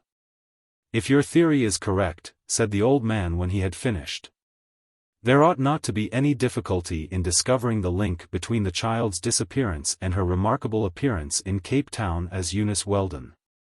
We have had confirmation from South Africa that Eunice Weldon did die at this tender age, so, therefore, your Eunice cannot be the same girl. I should advise you to get busy because the day after tomorrow I hand over the Danton estate to Mrs. Groat's new lawyers, and from what I can see of things, said Mr. Salter grimly, it is Digby Groat's intention to sell immediately the whole of the Danton property. Does that amount to much? It represents more than 3/4 of the estate, said the lawyer to Jim's surprise. The lakeside properties are worth £400,000, they include about 24 homesteads and 6 fairly big farms. You remember he came here some time ago to question us as to whether he had the right of sale. I had a talk with Bennetts, they are his new solicitors, only this morning, Mr. Salter went on stroking his big chin thoughtfully, and it is pretty clear that Digby intends selling out. He showed Bennet the power of attorney which his mother gave him this morning. The lawyer was faithfully interpreting Digby Groat's intentions. The will which Eunice had found had shocked him. He was determined that he should not be at the mercy of a capricious old woman who he knew disliked him as intensely as he hated her, and he had induced his mother to change her lawyers. Not so much because he had any prejudice against Salter, but because he needed a new solicitor who would carry through the instructions which Salter would question. Digby was determined to turn the lands and revenues of the Danton estate into solid cash, cash which he could handle, and once it was in his bank he would breathe more freely. That was the secret of his business in the city, the formation of a syndicate to take over the Danton properties on a cash basis. And he had so well succeeded in interesting several wealthy financiers in the scheme, that it wanted but the stroke of a pen to complete the deal. "Aren't there sufficient facts now," asked Jim, "to prove that Eunice is Lady Mary's daughter?" Salter shook his head. "No," he said, "you must get a closer connection of evidence. But as I say, it should not be very difficult for you to do that. You know the date the child disappeared. It was on the June 21, 1901. To refresh your memory I would remark that it was in that year the Boer War was being fought out. Jim's first call was at the Union African Steamship Company, and he made that just when the office was closing. Fortunately the assistant manager was there, took him into the office and made a search of his records. None of our ships left London River on the 20th or June 21, he said, and, anyway, only our intermediate boats sail from there. The mail steamers sail from Southampton. The last ship to pass Southampton was the Central Castle. She was carrying troops to South Africa and she called at Plymouth on the 20th, so she must have passed Margate 3 days before. What other lines of steamers run to South Africa? The manager gave him a list, and it was a longer one than Jim had expected. He hurried home to break the news to Lady Mary, but she was out. Her maid, the mysterious Madge Benson, said she had left and did not expect to be back for 2 or 3 days, and Jim remembered that Lady Mary had talked of going to Paris. "Do you know where she would stay in Paris?" "I don't even know she's gone to Paris, sir," said the woman with a smile. "Lady Mary never tells me her plans." Jim groaned. There was nothing to do but wait until tomorrow and pursue his inquiries. In the meantime it was growing upon him that Eunice and he were bad friends. He smiled to himself. What would she say when she discovered that the woman who called him Jim was her mother? He must possess his soul in patience for another 24 hours. Suddenly a thought came to him, a thought which struck the smile from his lips. Eunice Weldon might forgive him and might marry him and change the drab roadway of life to a path of flowers, but Dorothy Danton was a rich woman, wealthy beyond her dreams. And Jim Steele was a poor man. He sat back in his chair to consider that disquieting revelation. He could never marry the girl Eunice now, he thought, it would not be fair to her, or to him. Suppose she never knew. He smiled contemptuously at the thought. "Get thee behind me, Satan," he said to the little dog that crouched at his feet, watching him with eyes that never left his face. He bent down and patted the mongrel, who turned on his back with uplifted paws. "You and I have no particular reason to love Digby Groat, old fellow," he said, for this was the dog he had rescued from Digby's dissecting table, "and if he harms a hair of her head, he will be sorry he was ever born." He began his search in the morning, almost as soon as the shipping offices opened. One by one they blasted his hopes, and he scarcely dared make his last call, which was at the office of the African Coastwise Line. "And I don't think it is much use going to them," said the clerk at the last but one of his calls. "They don't sail from London, they are a Liverpool firm, and all their packets sail direct from the Mersey. I don't think we have ever had a coastwise boat in the London docks." "I happen to know," he explained, because I was in the customs before I came to this firm. The Coastwise Line was an old-fashioned firm and occupied an old-fashioned office in a part of London which seemed to be untouched by the passing improvements of the age. It was one of those firms which have never succumbed to the blandishments of the company promoter, and the two senior partners of the firm, old gentlemen who had the appearance of being dignitaries of the church, were seated on either side of a big partner's table. Jim was received with old-world courtesy and a chair was placed for him by a porter almost as ancient as the proprietors of the African Coastwise Line. Both the gentlemen listened to his requirements in silence. "I don't think we have ever had a ship pass through the Straits of Dover," said one, shaking his head. "We were originally a Liverpool firm, and though the offices have always been in London, Liverpool is our headquarters." "And Avonmouth," murmured his partner. "And Avonmouth, of course," the elder of the two acknowledged the correction with a slight inclination of his head. "Then there is no reason why I should trouble you, gentlemen," said Jim with a heavy heart. "It is no trouble, I assure you," said the partner, "but to make absolutely sure we will get our sailings for June, 1901, I think you said?" He rang a bell, and to the middle-aged clerk, who looked so young, thought Jim, that he must be the office boy, he made his request known. Presently the clerk came back with a big ledger which he laid on the partner's desk. He watched the gentleman as his well-manicured finger ran carefully down the pages and suddenly stopped. "Why, of course," he said, looking up, "do you remember we took over a Union African trip when they were hard-pressed with transport work?" "To be sure," said his partner. "It was the Battledore we sent out, she went from Tilbury. The only ship of ours that has ever sailed from Thames River." "What date did it sail?" asked Jim eagerly. "It sailed with the tide, which was apparently about 8 o'clock in the morning of the June 21st. "Let me see," said the partner, rising and going to a big chart that hung on the wall, "that would bring her up to the North Foreland light at about 12 o'clock. What time did the accident occur?"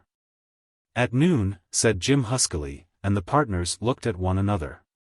"I don't remember anything peculiar being reported on that voyage," said the senior slowly. "You were in Switzerland at the time," said the other, "and so was I. Mr. Mansar was in charge." "Is Mr. Mansar here?" asked Jim eagerly. "He is dead," said the partner gently. "Yes, poor Mr. Mansar is dead. He died at a comparatively early age of 63, a very amiable man, who played the piano remarkably well." "The violin," murmured his partner. Jim was not interested in the musical accomplishments of the deceased Mr. Mansar. "Is there no way of finding out what happened on that voyage?" It was the second of the partners who spoke. "We can produce the log book of the Battledore." "I hope we can," corrected the other. "The Battledore was sunk during the Great War, torpedoed off the Needles, but Captain Pinnings, who was in command of her at the time, is alive and hearty." "And his log book?" asked Jim. "That we must investigate. We keep all log books at the Liverpool office, and I will write tonight to ask our managing clerk to send the book down, if it is in his possession." "This is very urgent," said Jim earnestly. "You have been so kind that I would not press you if it were not a matter of the greatest importance. Would it be possible for me to go to Liverpool and see the log?" "I think I can save you that trouble," said the elder of the two, whose names Jim never knew. "Mr. Harry is coming down to London tomorrow, isn't he?" His friend nodded. "Well, he can bring the book, if it exists. I will tell the clerk to telephone to Liverpool to that effect," and with this Jim had to content himself, though it meant another 24 hours delay. He reported progress to the lawyer, when he determined upon making a bold move. His first business was the protection of Eunice, and although he did not imagine that any immediate danger threatened her, she must be got out of 409 Grosvenor Square, at the earliest opportunity. If Lady Mary were only in London, how simple it would be. As it was, he had neither the authority to command or the influence to request. He drove up to 409 Grosvenor Square, and was immediately shown into Digby Groat's study. "How do you do, Mr. Steele?" said that bland gentleman. Take a seat, will you? It is much more comfortable than hiding under the table, he added, and Jim smiled. Now, what can I do for you? I want to see Miss Weldon, said Jim. I believe the lady is out. But I will inquire. He rang the bell and immediately a servant answered the summons. Will you ask Miss Weldon to step down here? It is not necessary that I should see her here, said Jim. Don't worry, smiled Digby. I will make my exit at the proper moment. The maid returned, however, with the news that the lady had gone out. Very well, said Jim, taking up his hat, and with a smile as bland as his unwilling host's, I will wait outside until she comes in. Admirable persistence, murmured Digby. Perhaps I can find her. He went out and returned again in a few minutes with Eunice.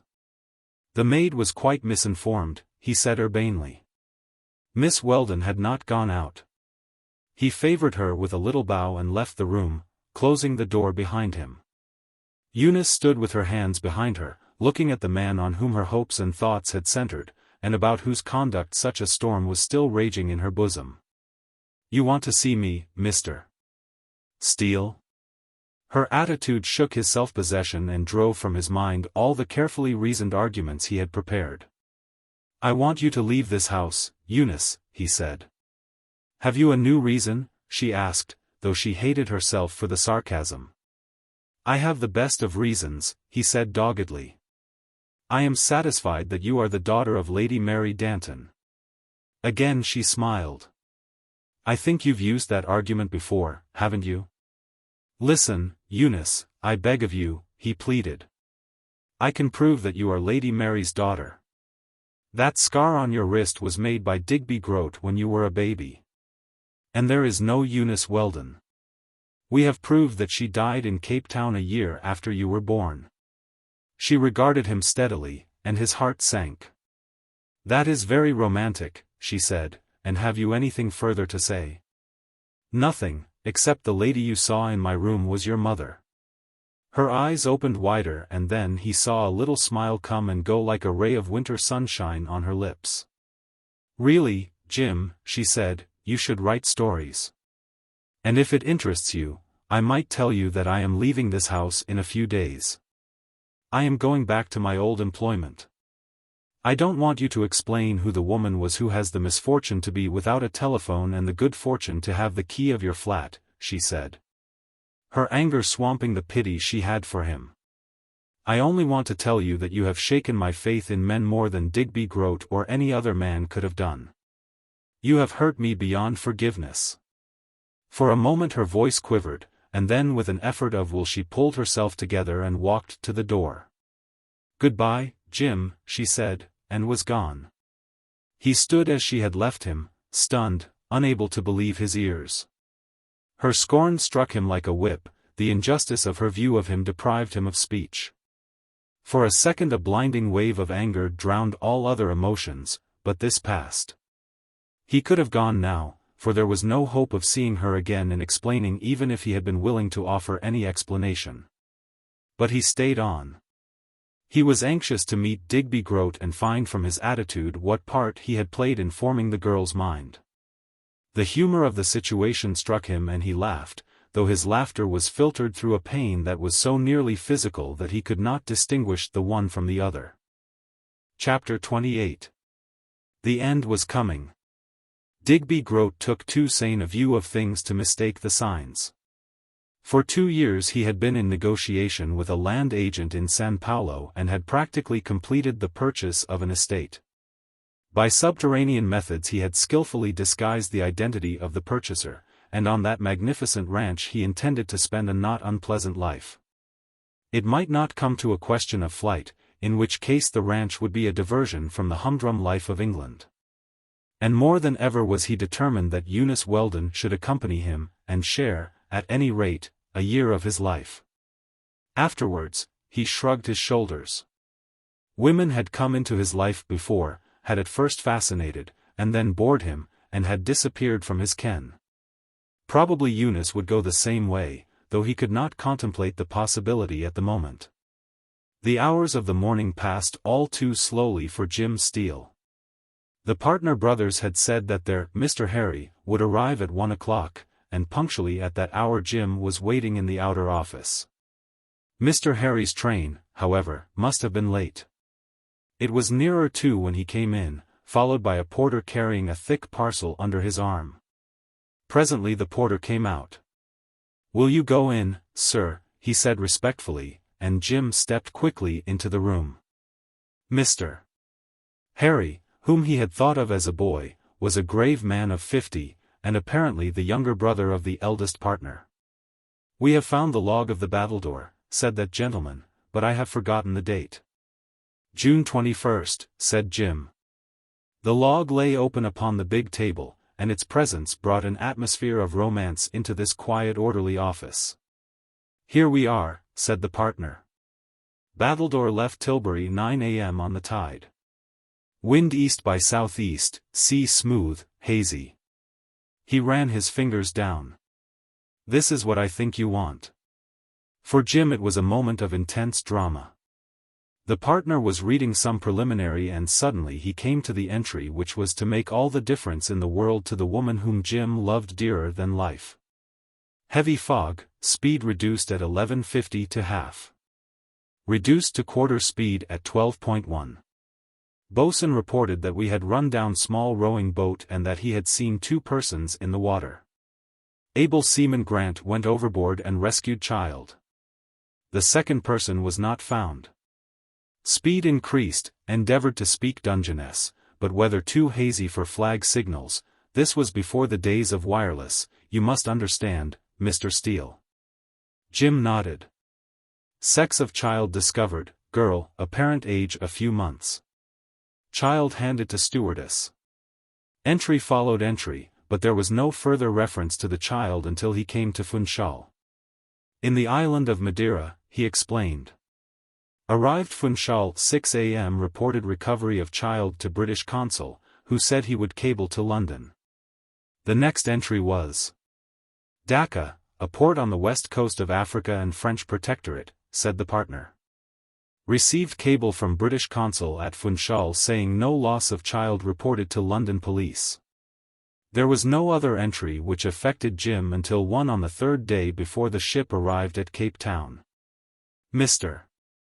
Weldon, a Cape Town resident who is traveling with his wife for her health, has offered to adopt the child picked up by us on June 21st, having recently lost one of his own. Mr. Weldon being known to the captain and vouched for by Canon Jesson, this was apparently a fellow passenger of his, explained the partner. The child was handed to his care. On condition that the matter was reported to the authorities in Cape Town. A full description of the size, weight, and coloring of the little waif followed, and against the query, marks on body, were the words, scar on right wrist. Doctor thinks the result of a recent burn. Jim drew a long sigh. I cannot tell you gentlemen how grateful I am to you. You have righted a great wrong and have earned the gratitude of the child who is now a woman. Do you think that this is the young lady? Jim nodded. I am sure, he said quietly. The log of Captain Pinning supplies the missing link of evidence. We may have to ask you to produce this log in court, but I hope that the claim of our client will not be disputed. He walked down Threadneedle Street, treading on air, and the fact that while he had gained for Eunice, her name was Dorothy now, but she would be always Eunice to him, a fortune. He had lost the greatest fortune that could be bestowed upon a man, did not disturb his joy. He had made a rough copy of the log, and with this in his hand he drove to Septimus Salter's office and without a word laid the extracts before him. Mr. Salter read, and as he read his eyes lit up. The whole thing is remarkably clear, he said. The log proves the identity of Lady Mary's daughter. Your investigations are practically complete? Not yet, sir, smiled Jim. We have first to displace Jane Groat and her son. He hesitated, and we must persuade Miss Danton to leave that house. In that case, said the lawyer, rising, I think an older man's advice will be more acceptable than yours, my boy, and I'll go with you. A new servant opened the door, and almost at the sound of the knock, Digby came out of his study, urbane and as perfectly groomed as usual. "I want to see Miss Weldon," said the lawyer, and Digby stiffened at the sight of him. He would have felt more uncomfortable if he had known what was in Salter's mind. Digby was looking at him straightly, his whole attitude, thought Jim, was one of tense anxiety. "I am sorry you cannot see Miss Weldon," he said, speaking slowly. "She left with my mother by an early continental train and at this moment, I should imagine, is somewhere in the region of Paris." "That is a damned lie," said Jim Steele calmly. Chapter 19. They stood confronting one another, two men with murder in their hearts. "It is a lie," repeated Jim. "Miss Weldon is either here or she has been taken to that hell house of yours in Somerset." For the time being Digby Groat was less concerned by Jim's vehement insult than he was by the presence of the lawyer. "So you lend yourself to this blackguardly outrage," he sneered. "I should have thought a man of your experience would have refused to have been made a dupe of by this fellow. Anyway," he turned to Jim, "Miss Weldon wants no more to do with you. She has told me about that quarrel, and really, Steele, you have behaved very badly." The man was lying. Jim did not think twice about that. Eunice would never have made a confidant of him. "What is your interest in Miss Weldon?" asked Digby, addressing the lawyer. "Outside of a human interest, none," said old Salter, and Jim was staggered. "But," he began. "I think we had better go, Steele," Salter interrupted him with a warning glance. They were some distance from the house before Jim spoke. "But why didn't you tell him, Mr. Salter, that Eunice was the heiress of the Danton fortune?" Salter looked at him with an odd queer expression in his bright blue eyes. "Suppose all you fear has happened," he said gently. "Suppose this man is the villain that we both believe he is, and the girl is in his power. What would be the consequence of my telling him that Eunice Weldon was in a position to strip him of every penny he possesses, to turn him out of his house and reduce him to penury?" Jim bit his lip. "I'm sorry, sir," he said humbly. "I'm an impetuous fool. So long as Digby Groat does not know that Eunice threatens his position, she is comparatively safe. At any rate, her life is safe. Once we let him learn all that we know, she is doomed." Jim nodded. "Do you think, then, that she is in real danger?" he asked. "I am certain that Mr. Digby Groat would not hesitate at murder to serve his ends," said the lawyer gruffly. They did not speak again until they were in the office in Marlborough Street, and then Jim threw himself down in a chair with a groan and covered his face with his hands. "It seems as if we are powerless," he said bitterly, and then, looking up, "Surely, Mr. Salter, the law is greater than Digby Groat. Are there no processes we can set in motion to pull him down?" It was very seldom old Septimus Salter smoked in his office, but this was an occasion for an extraordinary happening. He took from a cabinet an old meerschaum pipe and polishing it on the sleeve of his broadcloth coat, slowly filled it, packing down the straggling strands of tobacco which overflowed the pipe. With exasperating calmness. "The law, my boy, is greater than Digby Groat, and greater than you or I. Sometimes ignorant people laugh at it, sometimes they sneer at it, generally they curse it. But there it is, the old dilatory machinery, grinding slow and grinding exceedingly small. It is not confined to the issue of search warrants, of arrest and judgments. It has 1,000 weapons to strike at the cheat and the villain, and, by God, every one of those weapons shall be employed against Digby Groat." Jim sprang to his feet and gripped the old man's hand. "And if the law cannot touch him," he said, "I will make a law of these two hands and strangle the life out of him." Mr. Salter looked at him admiringly, but a little amused. "In which case, my dear Steele," he said dryly, "the law will take you in her two hands and strangle the life out of you, and it doesn't seem worth while. When a few little pieces of paper will probably bring about as effective a result as your willful murder of this damnable scoundrel." Immediately Jim began his inquiries. To his surprise he learnt that the party had actually been driven to Victoria Station. It consisted of Eunice and old Mrs. Groat. Moreover, 2 tickets for Paris had been taken by Digby and 2 seats reserved in the Pullman. It was through these Pullman reservations that the names of Eunice and the old woman were easy to trace, as Digby Groat intended they should be. Whether they had left by the train, he could not discover. He returned to the lawyer and reported progress. "The fact that Jane Groat has gone does not prove that our client has also gone," said the lawyer sensibly. "Our client?" said Jim, puzzled. "Our client," repeated Septimus Salter with a smile. "Do not forget that Miss Danton is our client, and until she authorizes me to hand her interests elsewhere." "Mr. Salter," interrupted Jim, "when was the Danton estate handed over to Bennet's?" "This morning," was the staggering reply, though Mr. Salter did not seem particularly depressed. "Good heavens," gasped Jim, "then the estate is in Digby Groat's hands?" The lawyer nodded. "For a while," he said, "but don't let that worry you at all. You get along with your search. Have you heard from Lady Mary?" "Who, sir?" said Jim, again staggered. "Lady Mary Danton," said the lawyer, enjoying his surprise. "Your mysterious woman in black." Obviously it was Lady Mary. "I never had any doubt of it, but when I learned about the blue hand, I was certain. You see, my boy," he said with a twinkle in his eyes, "I have been making a few inquiries in a direction which you have neglected." "What does the blue hand mean?" asked Jim. "Lady Mary will tell you one of these days, and until she does, I do not feel at liberty to take you into my confidence. Have you ever been to a dyer's, Steele?" "A dyer's, sir?" "Yes, I've been to a dye works, if that is what you mean." "Have you ever seen the hands of the women who use indigo? Do you suggest that when she disappeared she went to a dye works?" said Jim incredulously. "She will tell you," replied the lawyer, and with that he had to be content. The work was now too serious and the strings were too widely distributed to carry on alone.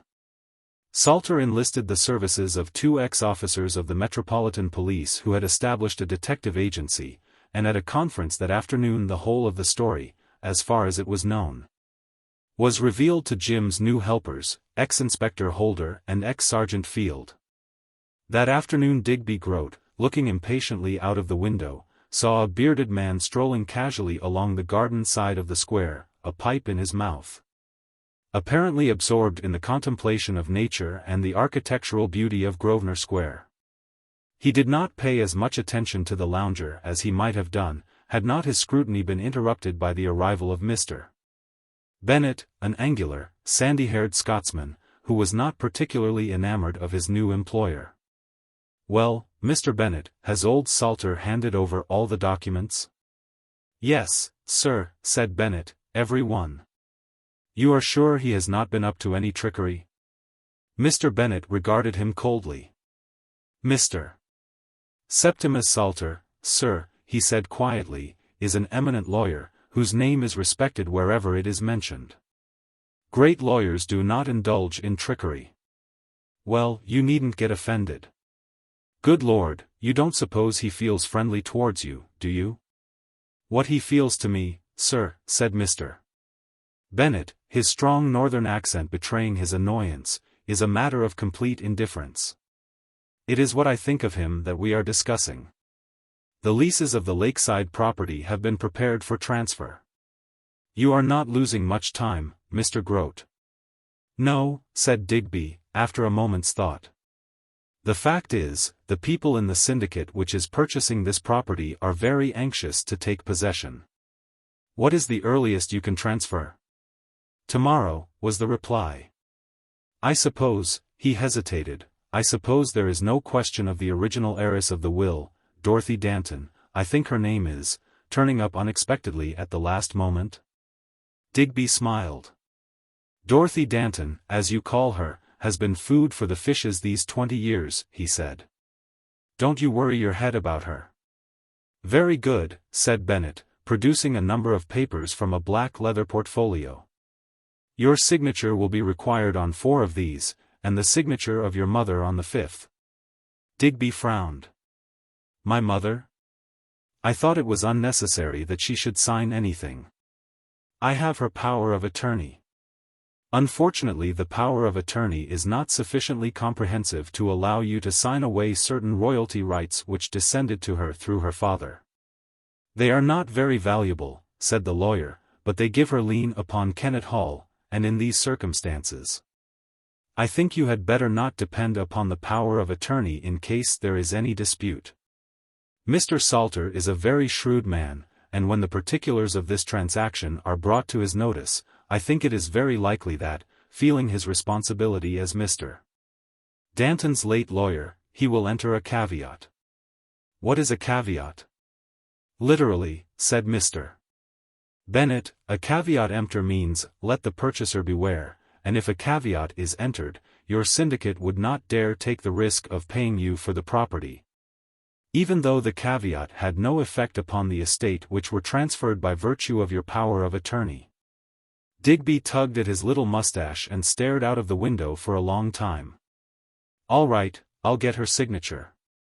She is in Paris, I understand. Digby shot a quick glance at him. How do you know? He asked. I had to call at Mr. Salter's office today, he said, to verify and agree to the list of securities which he handed me, and he mentioned the matter in passing. Digby growled something under his breath. Is it necessary that you should see Salter at all? He asked with asperity. It is necessary that I should conduct my own business in my own way, said Mr. Bennet with that acid smile of his. Digby shot an angry glance at him and resolved that as soon as the business was completed, he would have little use for this uncompromising Scotsman. He hated the law and he hated lawyers, and he had been under the impression that Messrs. Bennet would be so overwhelmed with joy at the prospect of administering his estate, that they would agree to any suggestion he made.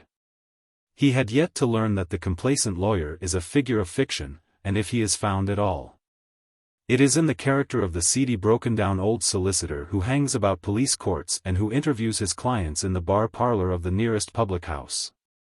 Very good, he said, give me the paper. I will get her to sign it. Will you go to Paris? Yes, said Digby. I'll send it across by, aeroplane. The lawyer gathered up the papers and thrust them back into the wallet. Then I will see you at 12 o'clock tomorrow at the office of the Northern Land Syndicate. Digby nodded. Oh, by the way, Bennet, he called the lawyer back, I wish you to put this house in the market. I shall be spending a great deal of my time abroad and I have no use for this costly property. I want a quick sale, by the way. A quick sale is a bad sale for the seller, quoth the lawyer, but I'll do what I can for you, Mr. Groat. Do you want to dispose of the furniture? Digby nodded. And you have another house in the country? That is not for sale, said Digby shortly. When the lawyer had gone he went up to his room and changed, taking his time over his toilet. Now, he said as he drew on his gloves with a quiet smile, I have to induce Eunice to be a good girl. Chapter 30. Digby Groat made an unexpected journey to the west. A good general, even in the hour of his victory, prepares the way for retreat, and the possibility of Kennet Hall had long appealed to Digby as a likely refuge in a case of emergency. Kennet Hall was one of the properties which his mother had inherited and which, owing to his failure to secure her signature, had not been prepared for transfer to the land syndicate. It had been the home of the Danton family for 140 years. A rambling, neglected house, standing in a big and gloomy park, it had been untenanted almost as long as Digby could remember. He had sent his car down in the early morning, but he himself had gone by train. He disliked long motor journeys, and though he intended coming back by road, he preferred the quietude and smooth progress of the morning railway journey. The car, covered with dust, was waiting for him at the railway station, and the few officials who constituted the station staff watched him go out of the gate without evidence of enthusiasm. That's Groat who owns Kennet Hall, isn't it? Said the porter to the aged stationmaster. That's him, was the reply. It was a bad day for this country when that property came into old Jane Groat's hands. A bad woman, that, if ever there was one. Unconscious of the criticisms of his mother, Digby was bowling up the hill road leading to the gates of Kennett-Hall. The gates themselves were magnificent specimens of 17th-century ironwork.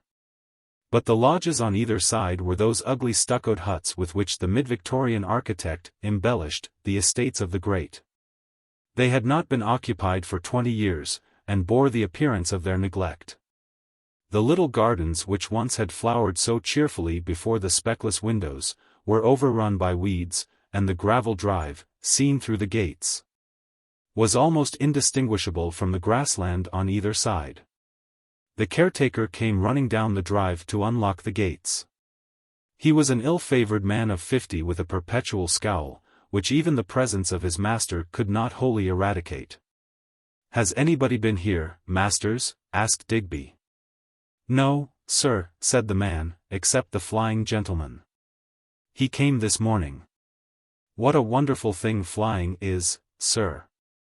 "The way he came down in the home park was wonderful to see." "Get on the step with the driver," said Digby curtly, who was not interested in his servitor's views of flying. The car drove through a long avenue of elms and turned to breast a treeless slope that led up to the lower terrace.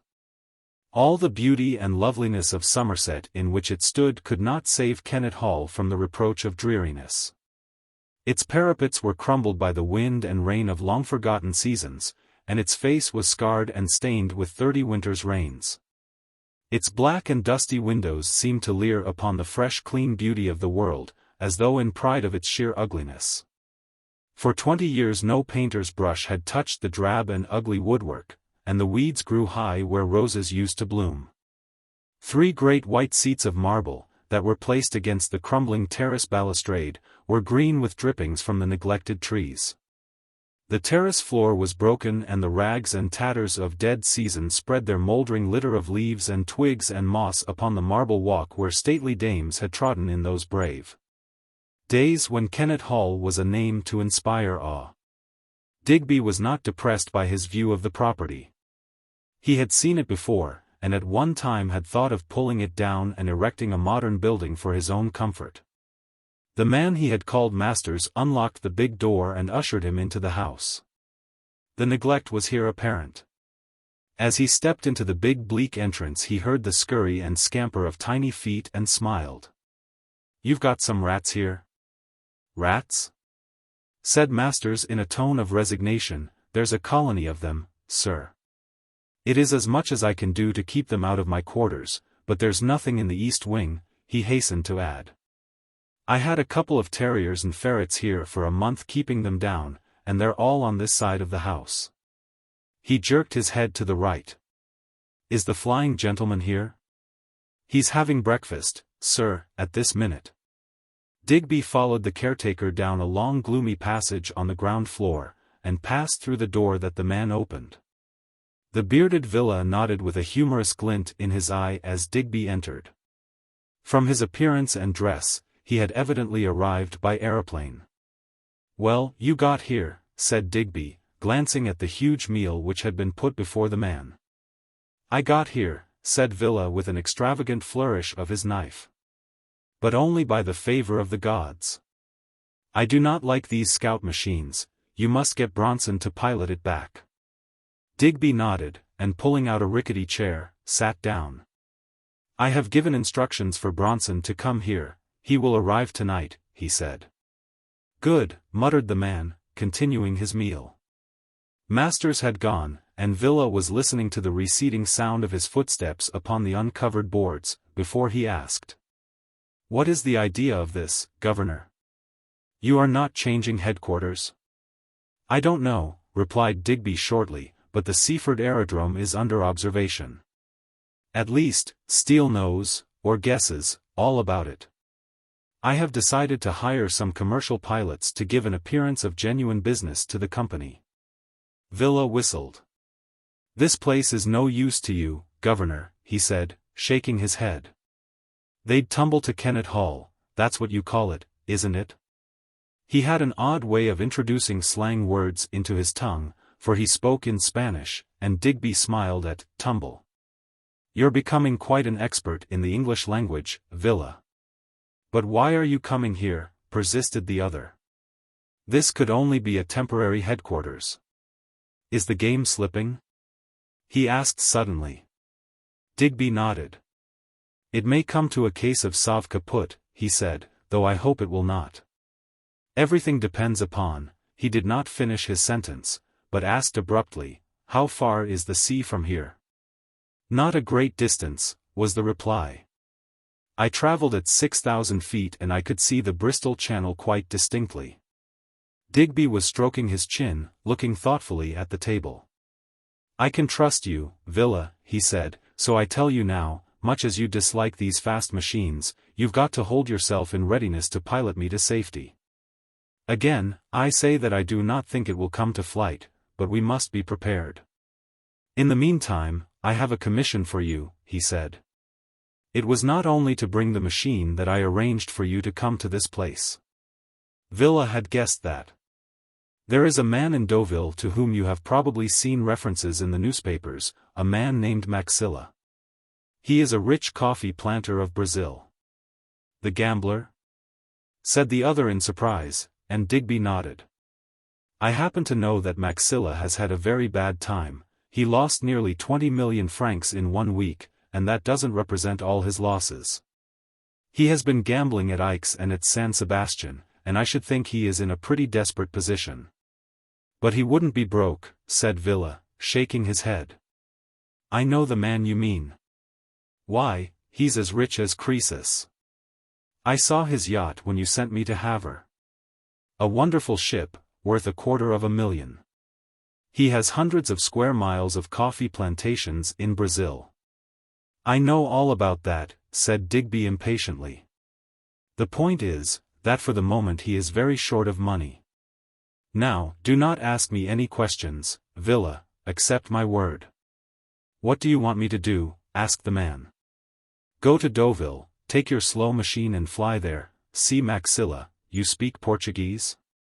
Villa nodded. Like a native, he said. I lived in Lisbon. Never mind where you lived, interrupted Digby unpleasantly. You will see Maxilla, and if, as I believe, he is short of money, offer him £100,000 for his yacht. He may want double that, and you must be prepared to pay it. Maxilla hasn't the best of reputations, and probably his crew, who are all Brazilians by the way, will be glad to sail under another flag. If you can effect the purchase, send me a wire, and order the boat to be brought round to the Bristol Channel to be coaled. It is an oil-running ship, said Villa. Well, it must take on supplies of oil and provisions for a month's voyage. The captain will come straight to me in London to receive his instructions. I dare say one of his officers can bring the boat across. Now, is that clear to you? Everything is clear to me, my dear friend, said Villa blandly, except 2 things. To buy a yacht I must have money. That I will give you before you go. Secondly, said Villa, putting the stump of his forefinger in his palm, where does poor Auguste Villa come into this? You get away as well, said Digby. I see, said Villa. Maxilla must not know that I am the purchaser under any circumstances, Digby went on.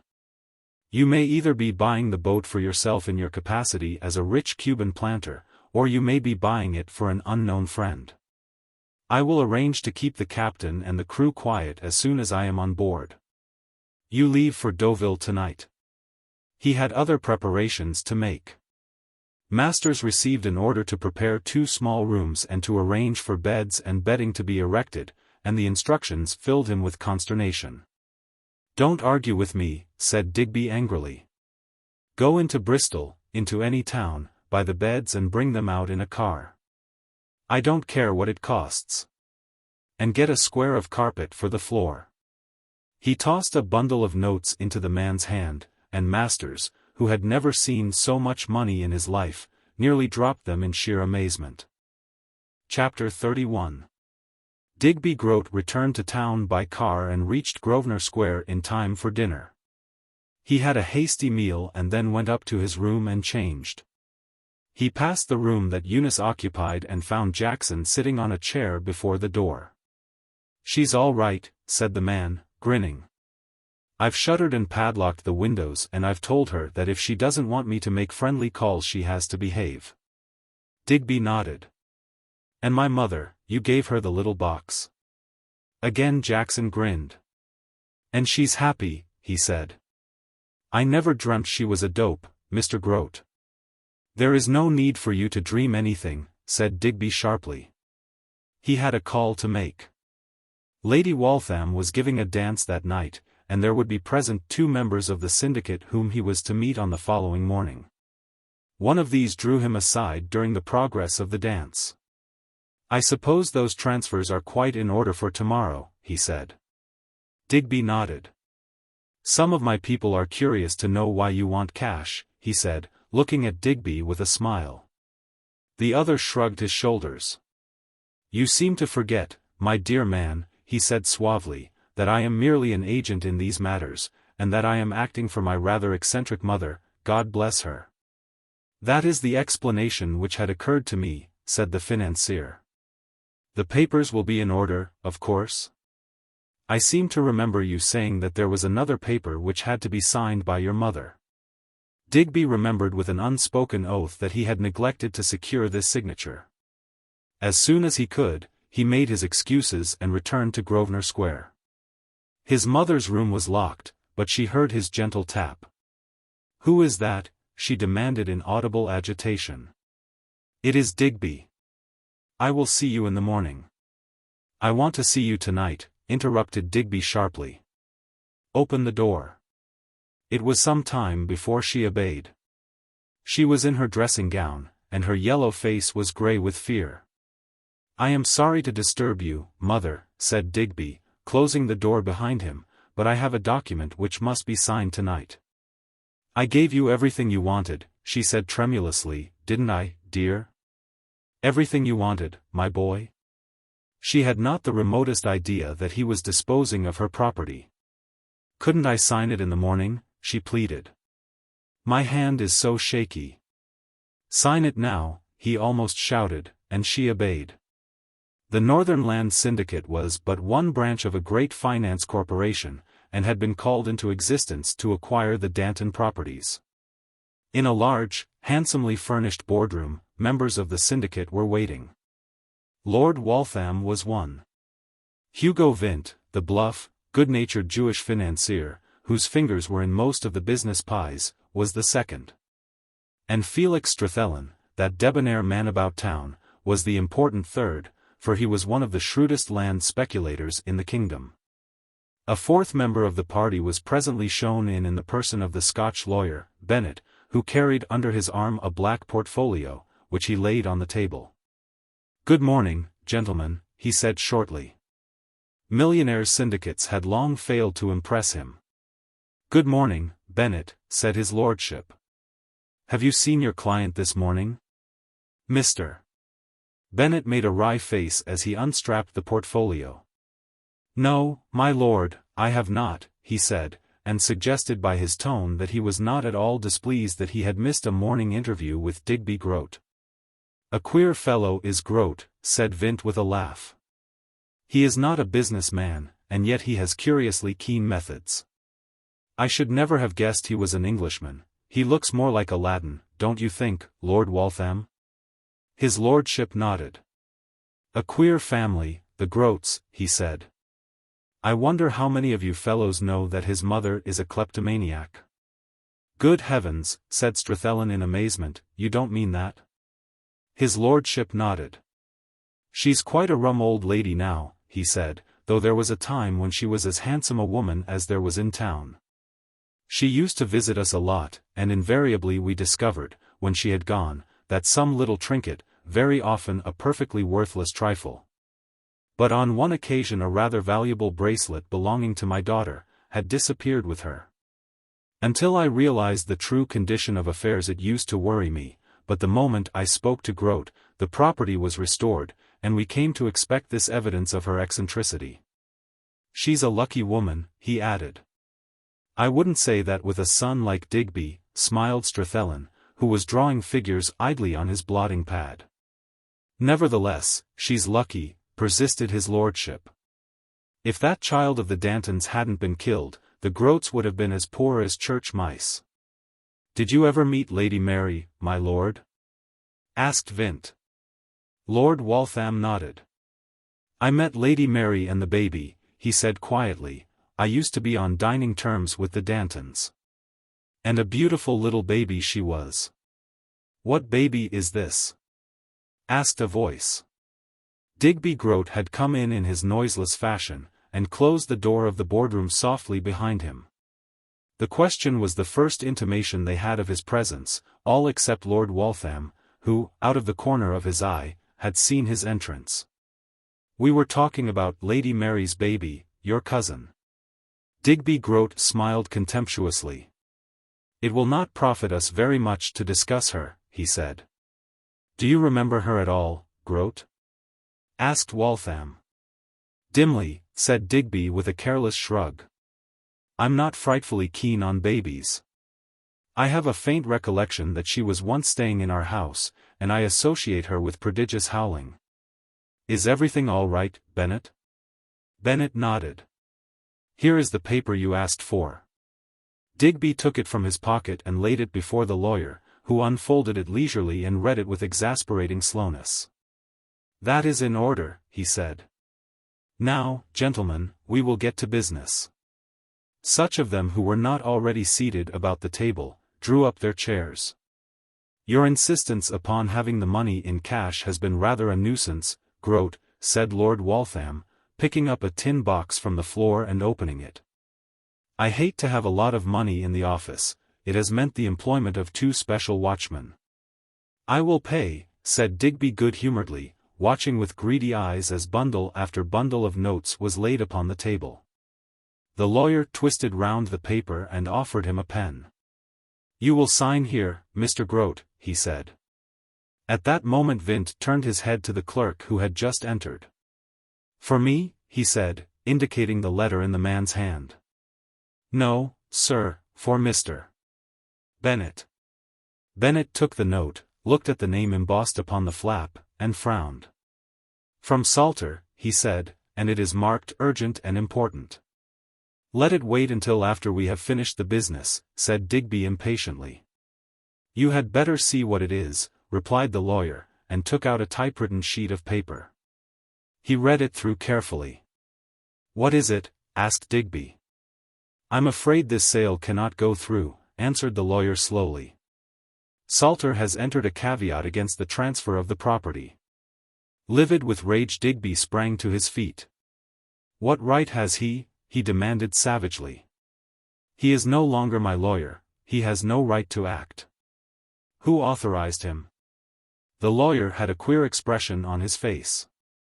"This caveat," he said, speaking deliberately, "has been entered by Salter on behalf of Dorothy Danton, who, according to the letter, is still alive." There was a painful silence, which the voice of Vint broke. "So that settles the transfer," he said. "We cannot go on with this business, you understand, Groat?" "But I insist on the transfer going through," cried Digby violently. "The whole thing is a plot got up by that dithering old fool, Salter. Everybody knows that Dorothy Danton is dead. She has been dead for 20 years. "Nevertheless," said Lord Waltham quietly, "we cannot move in face of the caveat. Without being a legal instrument, it places upon the purchasers of the property the fullest responsibility for their purchase."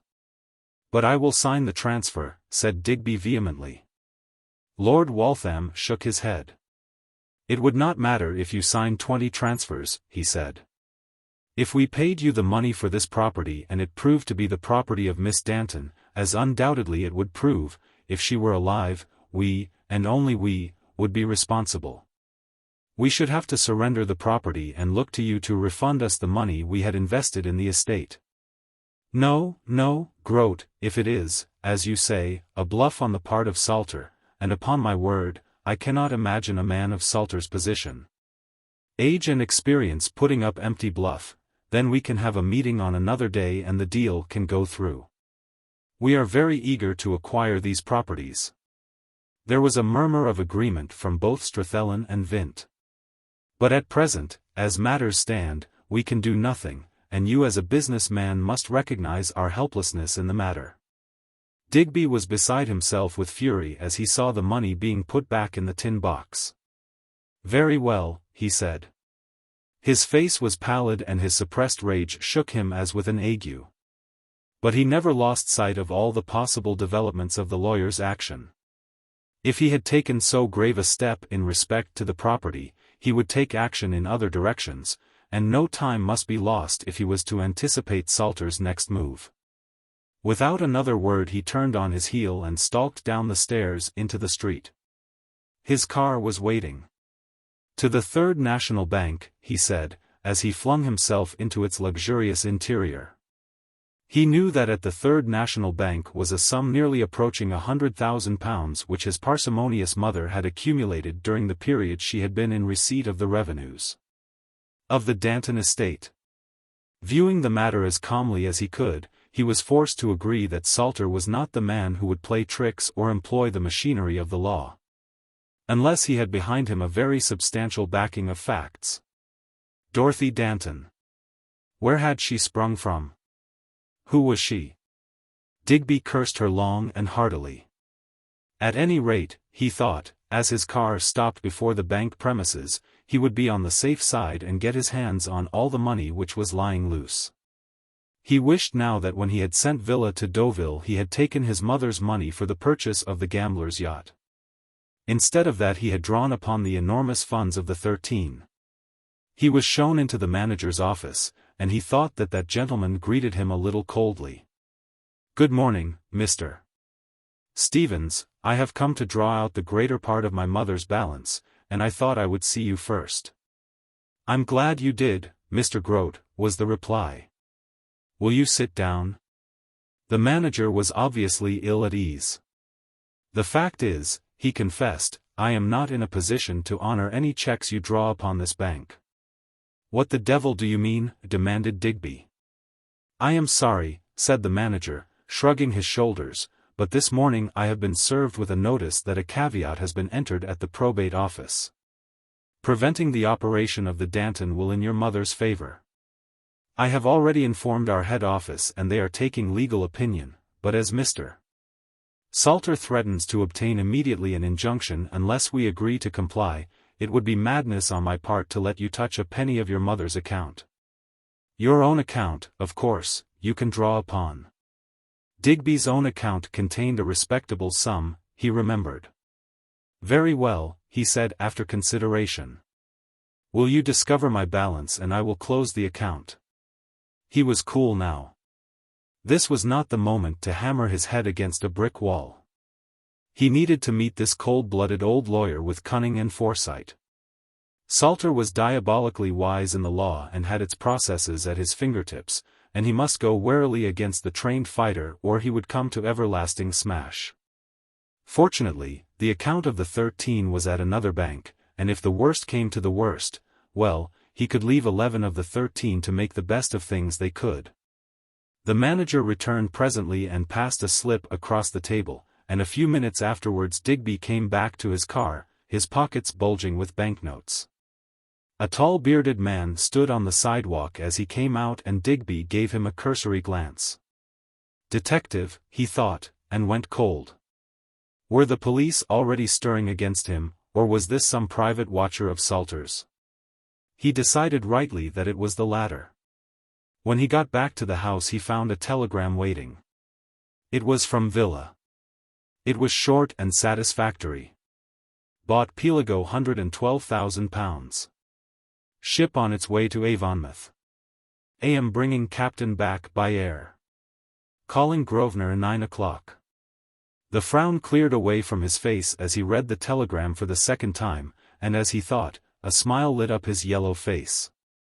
He was thinking of Eunice. The position was not without its compensations. Chapter 32. Eunice was sitting in the shuttered room trying to read when Digby Groat came in. All the color left her face as she rose to meet him. "Good evening, Miss Weldon," he said in his usual manner. "I hope you haven't been very bored." "Will you please explain why I am kept here a prisoner?" she asked a little breathlessly. You realize that you are committing a very serious crime. He laughed in her face. Well, he said almost jovially, at any rate, Eunice, we can drop the mask. That is one blessed satisfaction. These polite little speeches are irksome to me as they are to you. He took her hand in his. How cold you are, my dear, he said, yet the room is warm. When may I leave this house? She asked in a low voice. Leave this house, leave me? He threw the gloves he had stripped onto a chair and caught her by the shoulders. When are we going? That is a better way of putting it. How lovely you are, Eunice. There was no disguise now. The mask was off, as he had said, and the ugliness of his black nature was written in his eyes. Still she did not resist, standing stiffly erect like a figure of marble. Not even when he took her face in both his hands and pressed his lips to hers, did she move. She seemed incapable. Something inside her had frozen and she could only stare at him.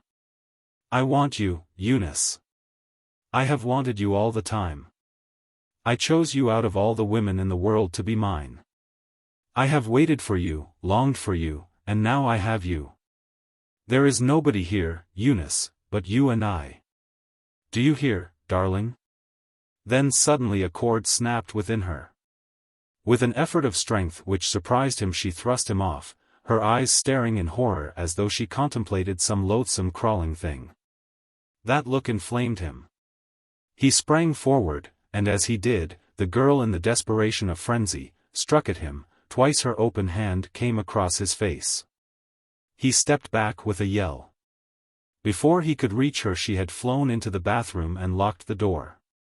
For fully 5 minutes he stood, then he turned and walked slowly across to the dressing table, and surveyed his face in the big mirror. She struck me, he said. He was as white as a sheet. Against his pale face the imprint of her hand showed lividly. She struck me, he said again wonderingly, and began to laugh. For every blow, for every joint on every finger of the hand that struck the blow, she should have pain. Pain and terror. She should pray for death, she should crawl to him and clasp his feet in her agony. His breath came quicker and he wiped the sweat from his forehead with the back of his hand. He passed out, locking the door behind him. His hand was on the key when he heard a sound and looking along the corridor, saw the door of his mother's room open and the old woman standing in the doorway. Digby, she said, and there was a vigor and command in her voice which made him frown. I want you, she said imperatively, and in amazement he obeyed her. She had gone back to her chair when he came into the room. What do you want? He demanded. Shut the door and sit down. He stared at her dumbfounded. Not for a year had she dared address him in that tone. What the devil do you mean by ordering me? He began. Sit down, she said quietly, and then he understood. So, you old devil, the dope is in you. Sit down, my love child, she sneered. Sit down, Digby Estremata. I want to speak to you. His face went livid. You, he gasped. Sit down. Tell me what you have done with my property. He obeyed her slowly, looking at her as though he could not believe the evidence of his ears. What have you done with my property? She asked again. Like a fool I gave you a power of attorney. How have you employed it? Have you sold? She was looking at him keenly. He was surprised into telling the truth. They have put an embargo, or some such rubbish, on the sale. She nodded. I hoped they would, she said. I hoped they would.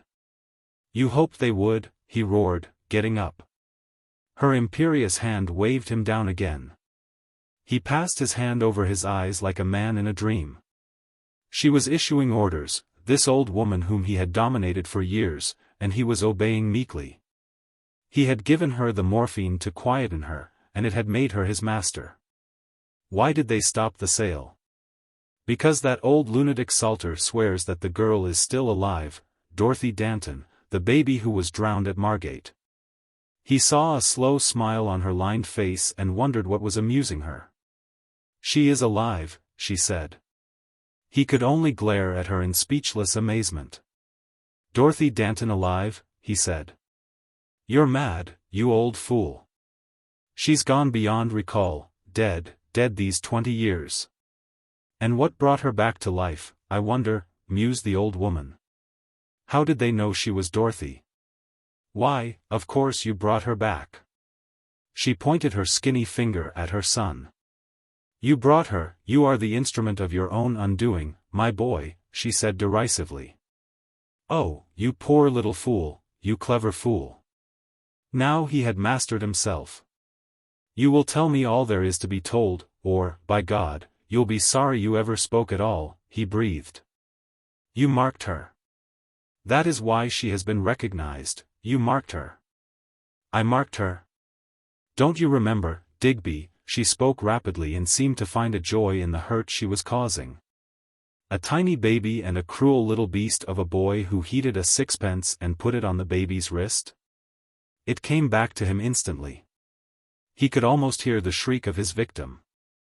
A summer day and a big room full of old furniture. The vision of a garden through an open window and the sound of the bees, a small spirit lamp where he had heated the coin. "My God," said Digby, reeling back. "I remember." He stared at the mocking face of his mother for a second, then turned and left the room. As he did so, there came a sharp rat-tat at the door. Swiftly he turned into his own room and ran to the window. One glance at the street told him all that he wanted to know.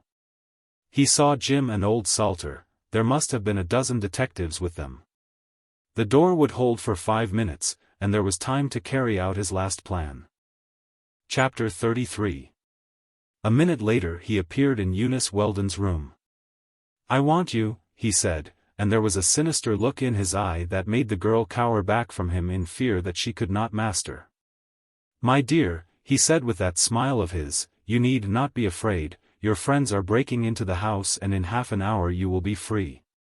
What I intend doing to you is to put you in such a condition that you will not be able to give information against me until I am clear of this house. No, I am not going to kill you," he almost laughed, "and if you are not sensible enough to realize why I am taking this step, then you are a fool, and you are not a fool, Eunice." She saw something bright and glittering in his hand and terror took possession of her. "Don't touch me," she gasped. "I swear I will not tell," but he had gripped her arm. "If you make a sound," his face was thrust into hers, "you'll regret it to the last day of your life." She felt a sudden pricking sensation in her arm and tried to pull it away, but her arm was held as by a vice. "There. It wasn't very painful, was it?" She heard him utter a curse, and when he turned his face was red with rage. "They've smashed in the gates," he said sharply. She was walking toward him, her hand on the little puncture the needle had made, and her face was curiously calm. "Are you going now?" she asked simply. "We are going in a few minutes," said Digby, emphasizing the "we." But even this she did not resent. She had fallen into a curious placid condition of mind which was characterized by the difficulty, amounting to an impossibility, of remembering what happened the previous minute. All she could do was to sit down on the edge of a chair, nursing her arm. She knew it hurt her, and yet she was conscious of no hurt. It was a curious impersonal sensation she had. To her, Digby Groat had no significance. He was a somebody whom she neither liked nor disliked. It was all very strange and pleasant. "Put your hat on," he said, and she obeyed. She never dreamt of disobeying. He led her to the basement and through a door which communicated with a garage. It was not the garage where he kept his own car. Jim had often been puzzled to explain why Digby kept his car so far from the house. The only car visible was a covered van, such as the average tradesman uses to deliver his goods. "Get in," said Digby, and Eunice obeyed with a strange smile.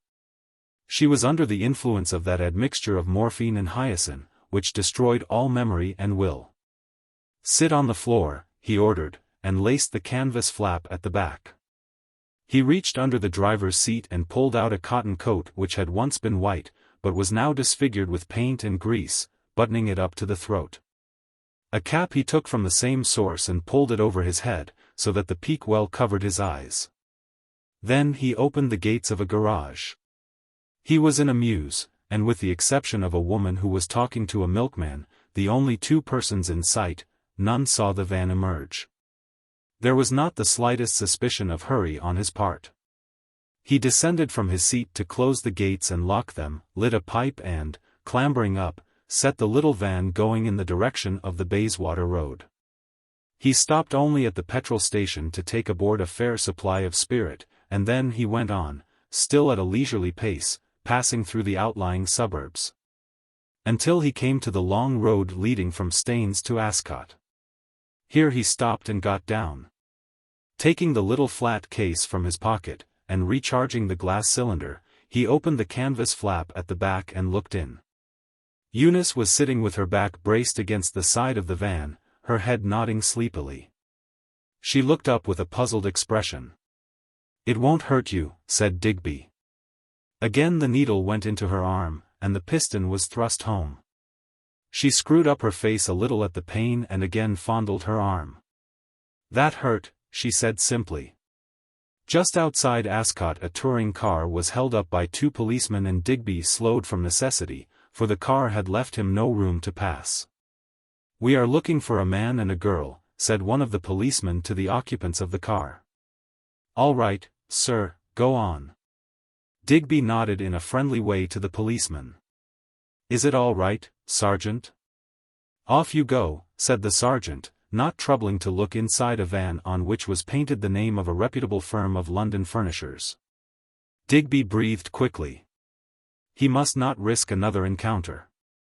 There would be a second barrier at the cross-roads, where he intended turning.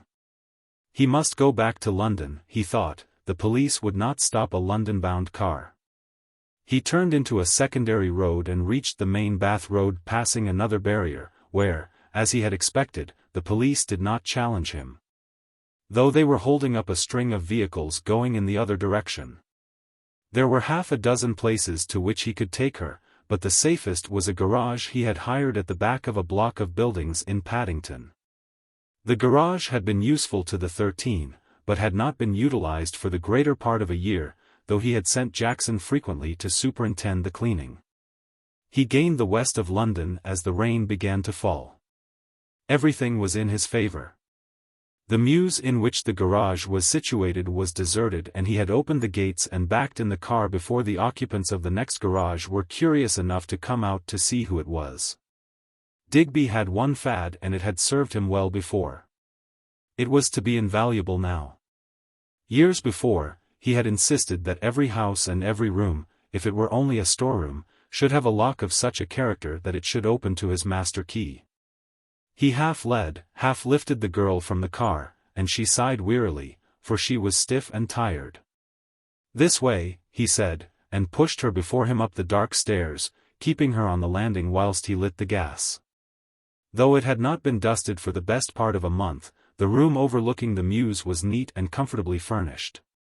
He pulled down the heavy blind before he lit the gas here, felt her pulse and looked into her eyes. "You'll do, I think," he said with a smile. "You must wait here until I come back. I am going to get some food." "Yes," she answered. He was gone 20 minutes, and on his return he saw that she had taken off her coat and had washed her hands and face.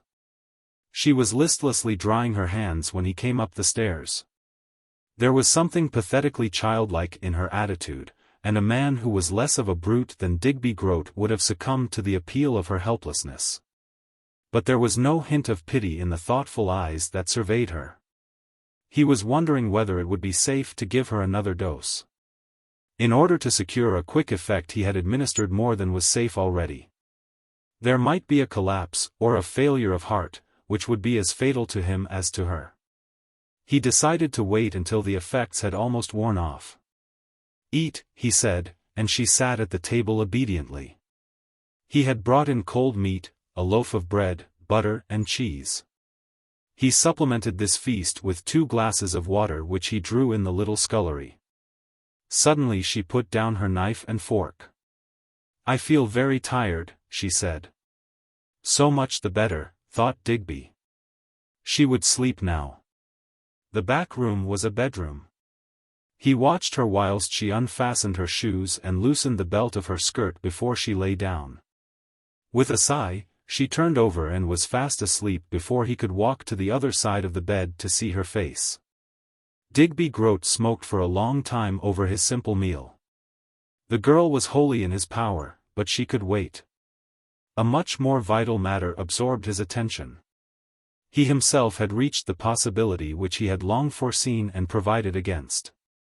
It was not a pleasant situation, he thought, and found relief for his mind by concentrating his thoughts upon the lovely ranch in Brazil, on which, with average luck, he would spend the remainder of his days.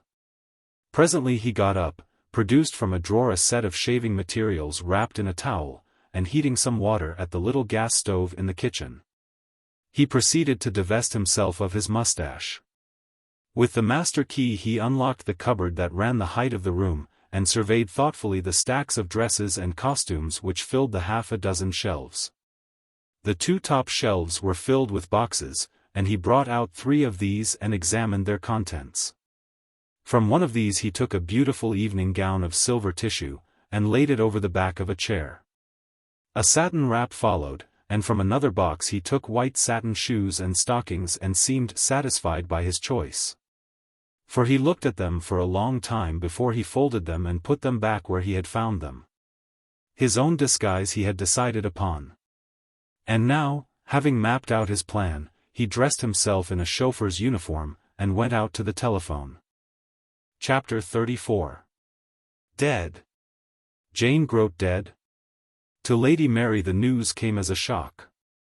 Jim, gaunt and hollow-eyed, sitting listlessly by the window of Mr. Salter's office, nodded. "The doctors think it was an overdose of morphia that killed her," he said shortly. Lady Mary was silent for a long while, then. "I think perhaps now is a moment when I can tell you something about the Blue Hand," she said. "Will it assist us?" asked Jim, turning quickly. She shook her head. "I am afraid it will not, but this I must tell you. The person against whom the Blue Hand was directed was not Digby Groat, but his mother. I have made one grave mistake recently," she said, "and it was to believe that Digby Groat was dominated by his mother. I was amazed to discover that so far from her dominating him, she was his slave.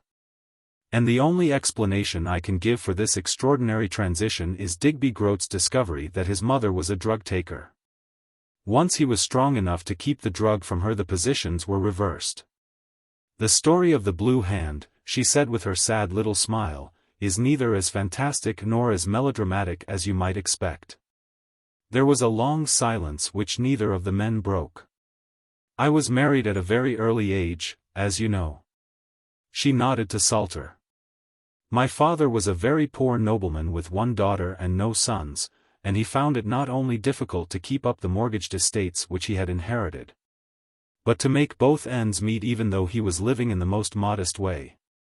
Then he met Jonathan Danton's father, and between the two they fixed up a marriage between myself and Jonathan. I never met him until a week before my wedding day. He was a cold, hard man, very much like his father, just to a fault, proud and stiff-necked, and to his natural hardness of demeanor was added the fretfulness due to an affected heart, which eventually killed him. My married life was an unhappy one. The sympathy that I sought was denied me. With all his wealth he could have made me happy, but from the first he seemed to be suspicious of me.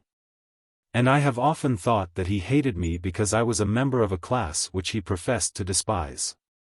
When our daughter was born I imagined that there would be a change in his attitude, but, if anything, the change was for the worse. I had met his sister, Jane Groat, and knew, in a vague kind of way, that some scandal had attached to her name. Jonathan never discussed it, but his father, in his lifetime, loathed Jane and would not allow her to put her foot inside his house. Jonathan hadn't the same prejudices. He knew nothing of her escapade with the Spaniard, Estremada, and I only learnt of the circumstances by accident. Jane was a peculiar mixture. Some days she would be bright and vivacious, and some days she would be in the depths of gloom, and this used to puzzle me, until one day we were at tea together at our house in Park Lane. She had come in a state of nerves and irritability which distressed me. I thought that her little boy was giving her trouble, for I knew how difficult he was, and how his cruel ways, even at that tender age, annoyed her. I nearly said distressed her. She smiled, but Jane was never distressed at things like that. We were having a cup of tea when she put her hand in her bag and took out a small bottle filled with brown pellets. "I really can't wait any longer, Mary," she said, and swallowed one of the pills. I thought it was something for digestion, until I saw her eyes begin to brighten and her whole demeanor change, then I guessed the truth. "You're not taking drugs, are you, Jane?" I asked.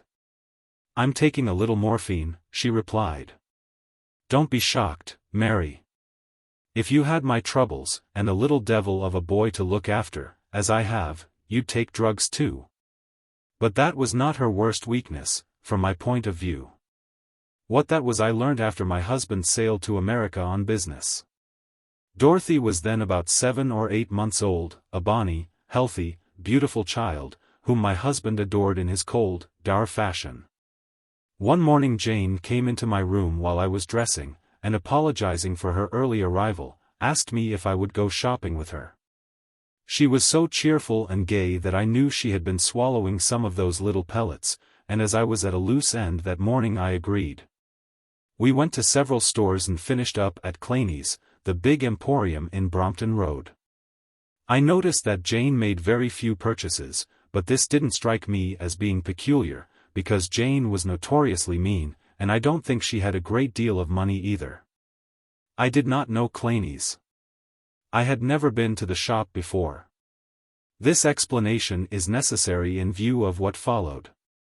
Suddenly, when we were passing through the silk department, Jane turned to me with a startled expression and said to me under her breath, "Put this somewhere."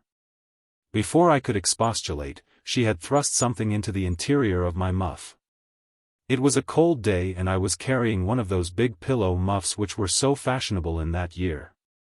I had hardly done so before somebody tapped me on the shoulder. I turned to see a respectable-looking man who said sharply, "I'll trouble you to accompany me to the manager's office." I was dazed and bewildered, and the only thing I recollect was Jane whispering in my ear, "Don't give your name." She apparently was suspect as well, for we were both taken to a large office, where an elderly man interviewed us. "What is your name?" he asked. The first name I could think of was my maid, Madge Benson. Of course, I was half mad. I should have told them that I was Lady Mary Danton and should have betrayed Jane upon the spot. My muff was searched and inside was found a large square of silk, which was the article Jane had put into it. The elderly man retired with his companion to a corner of the room and I turned to Jane. "You must get me out of this. It is disgraceful of you, Jane. Whatever made you do it?" "For God's sake, don't say a word," she whispered. "Whatever happens, I will take the responsibility." "The magistrate." "The magistrate?" I said in horror. "I shall not go before a magistrate." You must, it would break Jonathan's heart, and he would blame you if I came into court." "Quick." She lowered her voice and began speaking rapidly. "I know the magistrate at Paddington and I will go to him and make a confession of the whole thing. When you come up tomorrow you will be discharged. Mary, you must do this for me, you must." To cut a long story short, the manager came back and, summoning a policeman, gave me into custody. I neither denied my crime nor in any way implicated Jane. I found afterwards that she explained to the proprietor that she was a distant relation of mine and she had met me in the shop by accident. How can I depict the horror of that night spent in a police court cell? In my folly I even thanked God that my name had not been given. The next morning I came before the magistrate, and did not doubt that Jane had kept her word. There was nobody in the court who knew me. I was brought up under the name of Madge Benson and the elderly man from XXIII's went into the witness box and made his statement. He said that his firm had been losing considerable quantities through shoplifting, and that he had every reason to believe I was an old hand. Humiliating as this experience was, I did not for one moment doubt that the magistrate would find some excuse for me and discharge me. The shame of that moment as I stood there in the dock, with the curious crowd sneering at me. I cannot even speak of it today without my cheeks burning. The magistrate listened in silence, and presently he looked at me over his glasses and I waited. "There has been too much of this sort of thing going on," said he, "and I am going to make an example of you. You will go to prison with hard labor for 1 month." The court, the magistrate, the people, everybody seemed to fade out, and when I came to myself I was sitting in a cell with the jailer's wife forcing water between my teeth. Jane had betrayed me. She had lied when she said she would go to the magistrate, but her greatest crime had yet to be committed. I had been a fortnight in Holloway jail when she came to visit me. I was not a strong woman and they put me to work with several other prisoners in a shed where the prison authorities were making experiments with dyes. "You probably don't know much about prisons," she said, "but in every county jail through England they make an attempt to keep the prisoners occupied with some one trade. In Maidstone the printing is done for all the prisons in England. I learnt a lot about things when I was inside Holloway. In Shepton Mallet the prisoners weave. In Exeter they make harness. In Manchester they weave cotton, and so on. The government were thinking of making one of the prisons a dye works." When I came to the little interview room to see Jane Groat, I had forgotten the work that had stained both my hands. And it was not until I saw her starting at the hands gripping the bars that I realized that the prison had placed upon me a mark which only time would eradicate. "May, look," she stammered. "Your hands are blue." "My hands were blue," said Lady Mary bitterly. The blue hand became the symbol of the injustice this woman had worked. I did not reproach her. I was too depressed, too broken to taunt her with her meanness and treachery. But she promised eagerly that she would tell my husband the truth, and told me that the baby was being taken care of, and that she had sent it with her own maid to Margate. She would have kept the baby at her own house, she said, and probably with truth, but she feared the people, seeing the baby, would wonder where I was. If the baby was out of town, I too might be out of town. And then occurred that terrible accident that sent, as I believed, my darling baby to a horrible death. Jane Groat saw the advantage which the death gave to her. She had discovered in some underhand fashion the terms of my husband's will, terms which were unknown to me at the time. The moment Dorothy was gone she went to him with the story that I had been arrested and convicted for shoplifting, and that the baby, whom it was my business to guard, had been left to the neglectful care of a servant and was dead. The shock killed Jonathan. He was found dead in his study after his sister had left him. The day before I came out of prison I received a note from Jane telling me boldly what had happened. She made no attempt to break to me gently the news of my darling baby's death. The whole letter was designed to produce on me the fatal effect that her news had produced on poor Jonathan. Happily I had some money and the property in the city, which my husband, in a moment of generosity, which I am sure he never ceased to regret, had given to me. At my father's suggestion I turned this into a limited liability company, the shares of which were held, and are still held, by my father's lawyer. Soon after my release my father inherited a considerable fortune, which on his death came to me. With that money I have searched the world for news of Dorothy, news which has always evaded me. The doubt in my mind as to whether Dorothy was dead or not concentrated on my mistrust of Jane. I believed, wrongly, as I discovered, that Jane knew my girlie was alive. The blue hand was designed to terrorize her into a confession. As it happened, it only terrorized the one person in the world I desired to meet, my daughter. Salter had listened in silence to the recital of this strange story which Lady Mary had to tell. "That clears up the last mystery," he said. Chapter 35. Eunice woke and, opening her eyes, tried hard to remember what had happened. Her last clear recollection was of her room in Grosvenor Square. The last person, she shivered as she recalled the moment, was Digby Groat, and he was coming towards her. She sat up in bed and reeled with the pain in her head. Where was she? She looked round.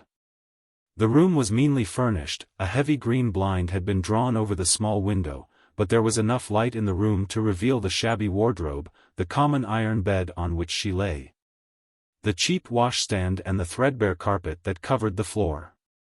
She was fully dressed and feeling horribly grimy. She almost wished at that moment she was back in Grosvenor Square, with its luxurious bathroom and its stinging shower baths. But where was she? She got off the bed, and, staggering across the room, she pulled aside the blind. She looked out upon the backs of drab buildings.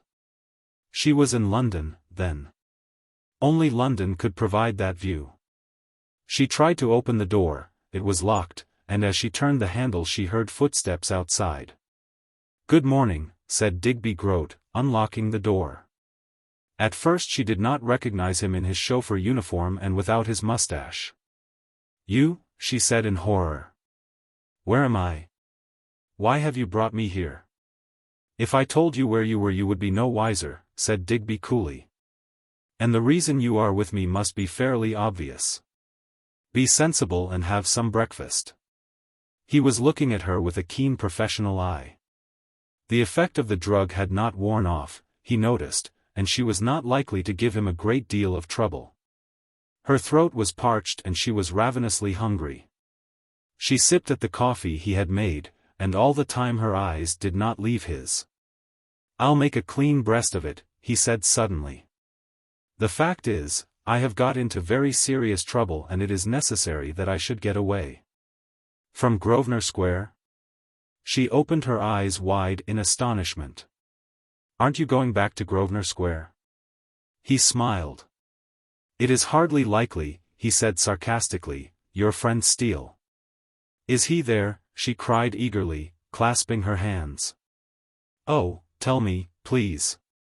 "If you expect me to sing your lover's praises you're going to get a jar," said Digby, without heat. "Now eat some food and shut up." His tone was quiet but menacing, and she thought it best not to irritate him. She was only beginning to understand her own position. Digby had run away and taken her with him. Why did she go? She wondered. He must have drugged her. And yet, she remembered the hypodermic syringe and instinctively rubbed her arm. Digby saw the gesture and could almost read her thoughts. How lovely she was, he mused. No other woman in the world, after her experience of yesterday, could face the cold morning clear-eyed and flawless as she did. The early light was always kind to her, he remembered. The brightness of her soft eyes was undiminished, untarnished was the clarity of her complexion. She was a thing of delight, a joy to the eye, even of this connoisseur of beauty, who was not easily moved by mere loveliness. "Eunice," he said, "I am going to marry you." "Marry me," she said, startled. "Of course, you will do nothing of the kind, Mr. Groat. I don't want to marry you." "That is quite unimportant," said Digby, and leaning forward over the table, he lowered his voice. "Eunice, do you realize what I am offering you and the alternative?" "I will not marry you," she answered steadily, "and no threat you make will change my mind."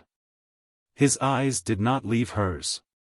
"Do you realize that I can make you glad to marry me," he said, choosing his words deliberately, "and that I will stop at nothing, nothing?" She made no reply, but he saw her color change. "Now understand me, my dear, once and for all. It is absolutely necessary that I should marry you, and you can either agree to a ceremony or you can take the consequence, and you know what that consequence will be." She had risen to her feet and was looking down at him, and in her eyes was a contempt which would have wilted any other man than he. "I am in your power," she said quietly, "and you must do what you will, but consciously I will never marry you. You were able to drug me yesterday, so that I cannot remember what happened between my leaving your house and my arrival in this wretched place, and possibly you can produce a similar condition. But sooner or later, Digby Groat, you will pay for all the wrong that you have done to the world. If I am amongst the injured people who will be avenged, that is God's will." She turned to leave the room, but he was at the door before her and pulled her arm violently towards him. "If you scream," he said, "I will choke the life out of you." She looked at him with contempt. "I shall not scream." Nor did she even wince when the bright needle passed under the skin of her forearm. "If anything happens to me," she said in a voice scarcely above a whisper, "I will kill myself in your presence, and with some weapon of yours." Her voice faded away and he watched her. For the first time, he was afraid. She had touched him on a sensitive point, his own personal safety. She knew. What had put that idea into her head, he wondered, as he watched the color come and go under the influence of the drug. And she would do it. He sweated at the thought. She might have done it here, and he could never have explained his innocence of her murder. "Phew," said Digby Groat, and wiped his forehead. Presently he let her hand drop and guided her to a chair. Again her hand touched her arm tenderly, and then, "Get up," said Digby, and she obeyed. "Now go to your room and stay there until I tell you I want you." Chapter 36. That afternoon he had a visitor. He was, apparently, a gentleman who was anxious to rent a garage, and he made 1 or 2 inquiries in the mews before he called at Digby Groat's temporary home. Those people who troubled to observe him, noticed that he stayed a considerable time within this garage, and when he came out he seemed satisfied with his negotiations. He was in truth Villa, who had come in answer to an urgent wire. "Well," said Digby, "is everything ready?" "Everything is ready, dear friend," said Villa amiably. "I have the 3 men you want. Bronson is one, Fuentes and Silva are the others. They are known to you?" Digby nodded. Bronson was an army aviator who had left the service under a cloud. Digby had employed him once before, to carry him to Paris. Bronson ran a passenger carrying service which Digby had financed. The other 2 he knew as associates of Villa. Villa had queer friends. "Bronson will be in a field just outside Rugby. I told him to pretend he had made a false landing." "Good," said Digby. "Now you understand that I shall be traveling north in the disguise of an old woman. A car must be waiting a mile short of the station and Fuentes must reach the line with a red hand lamp and signal the train to stop. When it stops he can clear and by that time I shall be well away. I know Rugby well and this sketch map will tell you everything." He handed a sheet of paper to Villa. "The car must be waiting at the end of the lane marked B on the plan. The house, is it in good condition?" "There's a house on the property," said Villa, "but it is rather a tumble-down affair." "It can't be worse than Kennet Hall," said Digby. "That will do splendidly. You can keep the girl there all night and bring her to Kennet Hall in the morning. I will be there to receive you. Tomorrow afternoon, just before sundown, we will take our final flight to the sea." "What about Bronson?" "Bronson will have to be settled with," said Digby, "but you can leave that to me." He had his own views about Bronson which it was not expedient at the moment to discuss. "How are you going to get to the Hall?" asked the interested Villa. "You can leave that to me also," said Digby with a frown. "Why are you so curious?" "I will tell you this much, that I intend taking on the car and traveling through the night." "Why not take the girl by the car?" demanded the persistent Villa. "Because I want her to arrive at Kennet Hall by the only way that is safe. If the Hall is being watched, there is a chance of getting away again before they close in on us. No, I will be there before daybreak, and make a reconnaissance. In a case like this, I can trust nobody but myself, and what is more, Villa, I know the people who are watching me. Now, do you understand?" "Perfectly, my friend," said Villa jovially.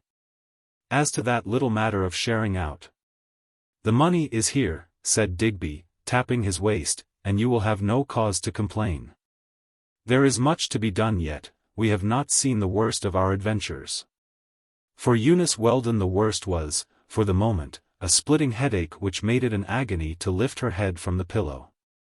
She seemed to have passed through the day in a condition which was neither wakefulness nor sleep. She tried to remember what had happened and where she was, but the effort was so painful that she was content to lie with her throbbing head, glad that she was left alone.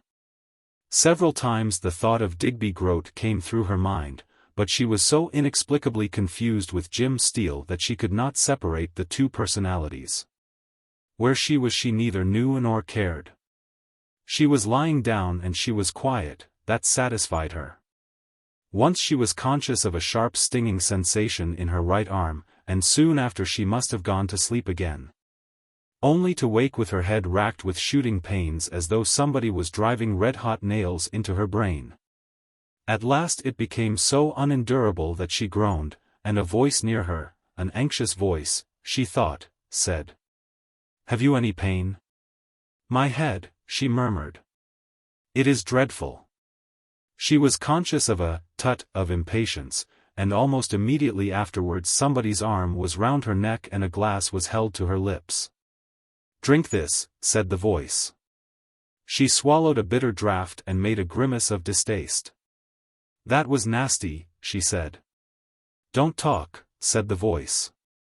Digby was seriously alarmed at the condition in which he found her when he had returned from a visit of reconnaissance. Her color was bad, her breathing difficult and her pulse almost imperceptible. He had feared this, and yet he must continue his treatment. He looked down at her frowningly and felt some satisfaction when he saw the color creep back to the wax-like face, and felt the throb of the pulse under his fingers. As to Eunice, the sudden release from pain which came almost immediately after she had taken the draught was so heavenly that she would have been on her knees in gratitude to the man who had accomplished the miracle, and with relief from pain came sleep. Digby heaved a sigh of relief and went back to his work. It was very pleasant work for him, for the table was covered with little packages of $5,000 gold bills. For he had been successful in drawing the funds of the 13 and exchanging them for American money. He did not want to find himself in Brazil with a wad of English notes which he could not change because the numbers had been notified. His work finished, he strapped the belt about his waist and proceeded leisurely to prepare for the journey. A grey wig changed the appearance of his face, but he was not relying upon that disguise. Locking the door, he stripped himself of his clothes and began to dress deliberately and carefully. It was nearly 8 o'clock that night when Eunice returned to consciousness. Beyond an unquenchable thirst, she felt no distress. The room was dimly illuminated by a small oil lamp that stood on the washstand, and the first thing that attracted her eye, after she had drunk long and eagerly from the glass of water that stood on the table by the side of the bed, was a beautiful evening dress of silver tissue which hung over the back of the chair. Then she saw pinned to the side of the pillow a card. It was not exactly the same shade of grey that Digby and she had received in the early stages of their acquaintance. Digby had failed to find the right color in his search at the local stationer's. But he had very carefully imitated the pen print with which the mysterious woman in black had communicated her warnings.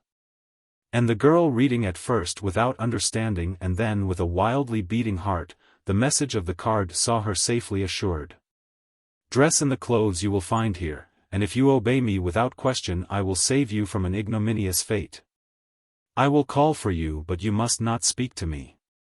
We are going to the north in order to escape Digby Groat."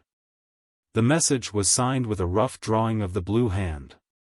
She was trembling in every limb, for now the events of the past few days were slowly looming through the fog with which the drugs had clouded her brain. She was in the power of Digby Groat, and the mysterious woman in black was coming to her rescue. It did not seem possible. She stood up and almost collapsed, for her head was humming and her knees seemed incapable of sustaining her weight. She held on to the head of the bedstead for several minutes before she dared begin to dress. She forgot her raging thirst, almost forgot her weakness, as with trembling hands she fastened the beautiful dress about her and slipped on the silk stockings and satin shoes. Why did the mysterious woman in black choose this conspicuous dress, she wondered, if she feared that Digby Groat would be watching for her? She could not think consecutively. She must trust her rescuer blindly, she thought. She did her hair before the tiny mirror and was shocked to see her face. About her eyes were great dark circles. She had the appearance of one who was in a wasting sickness. "I'm glad Jim can't see you, Eunice Weldon," she said, and the thought of Jim acted as a tonic and a spur. Her man. How she had hurt him. She stopped suddenly in the act of brushing her hair. She remembered their last interview. Jim said she was the daughter of Lady Mary Danton. It couldn't be true, and yet Jim had said it, and that gave it authority beyond question. She stared at her reflection, and then the effort of thought made her head whirl again and she sat down. I mustn't think," she muttered, and yet thoughts and doubts, questions and speculations, crowded in upon her. Lady Mary Danton was her mother. She was the woman who had come into Jim's flat. There was a tap at the door and she started. Was it Digby Groat? Digby who had brought her here? "Come in," she said faintly. The door opened but the visitor did not enter, and she saw, standing on the little landing, a woman in black, heavily veiled, who beckoned to her to follow. She rose unsteadily and moved towards her. "Where are we going?" she asked, and then, thank you 1,000 times, for all you are doing for me." The woman made no reply, but walked down the stairs, and Eunice went after her. It was a dark night. Rain was falling heavily and the mews was deserted except for the taxicab which was drawn up at the door.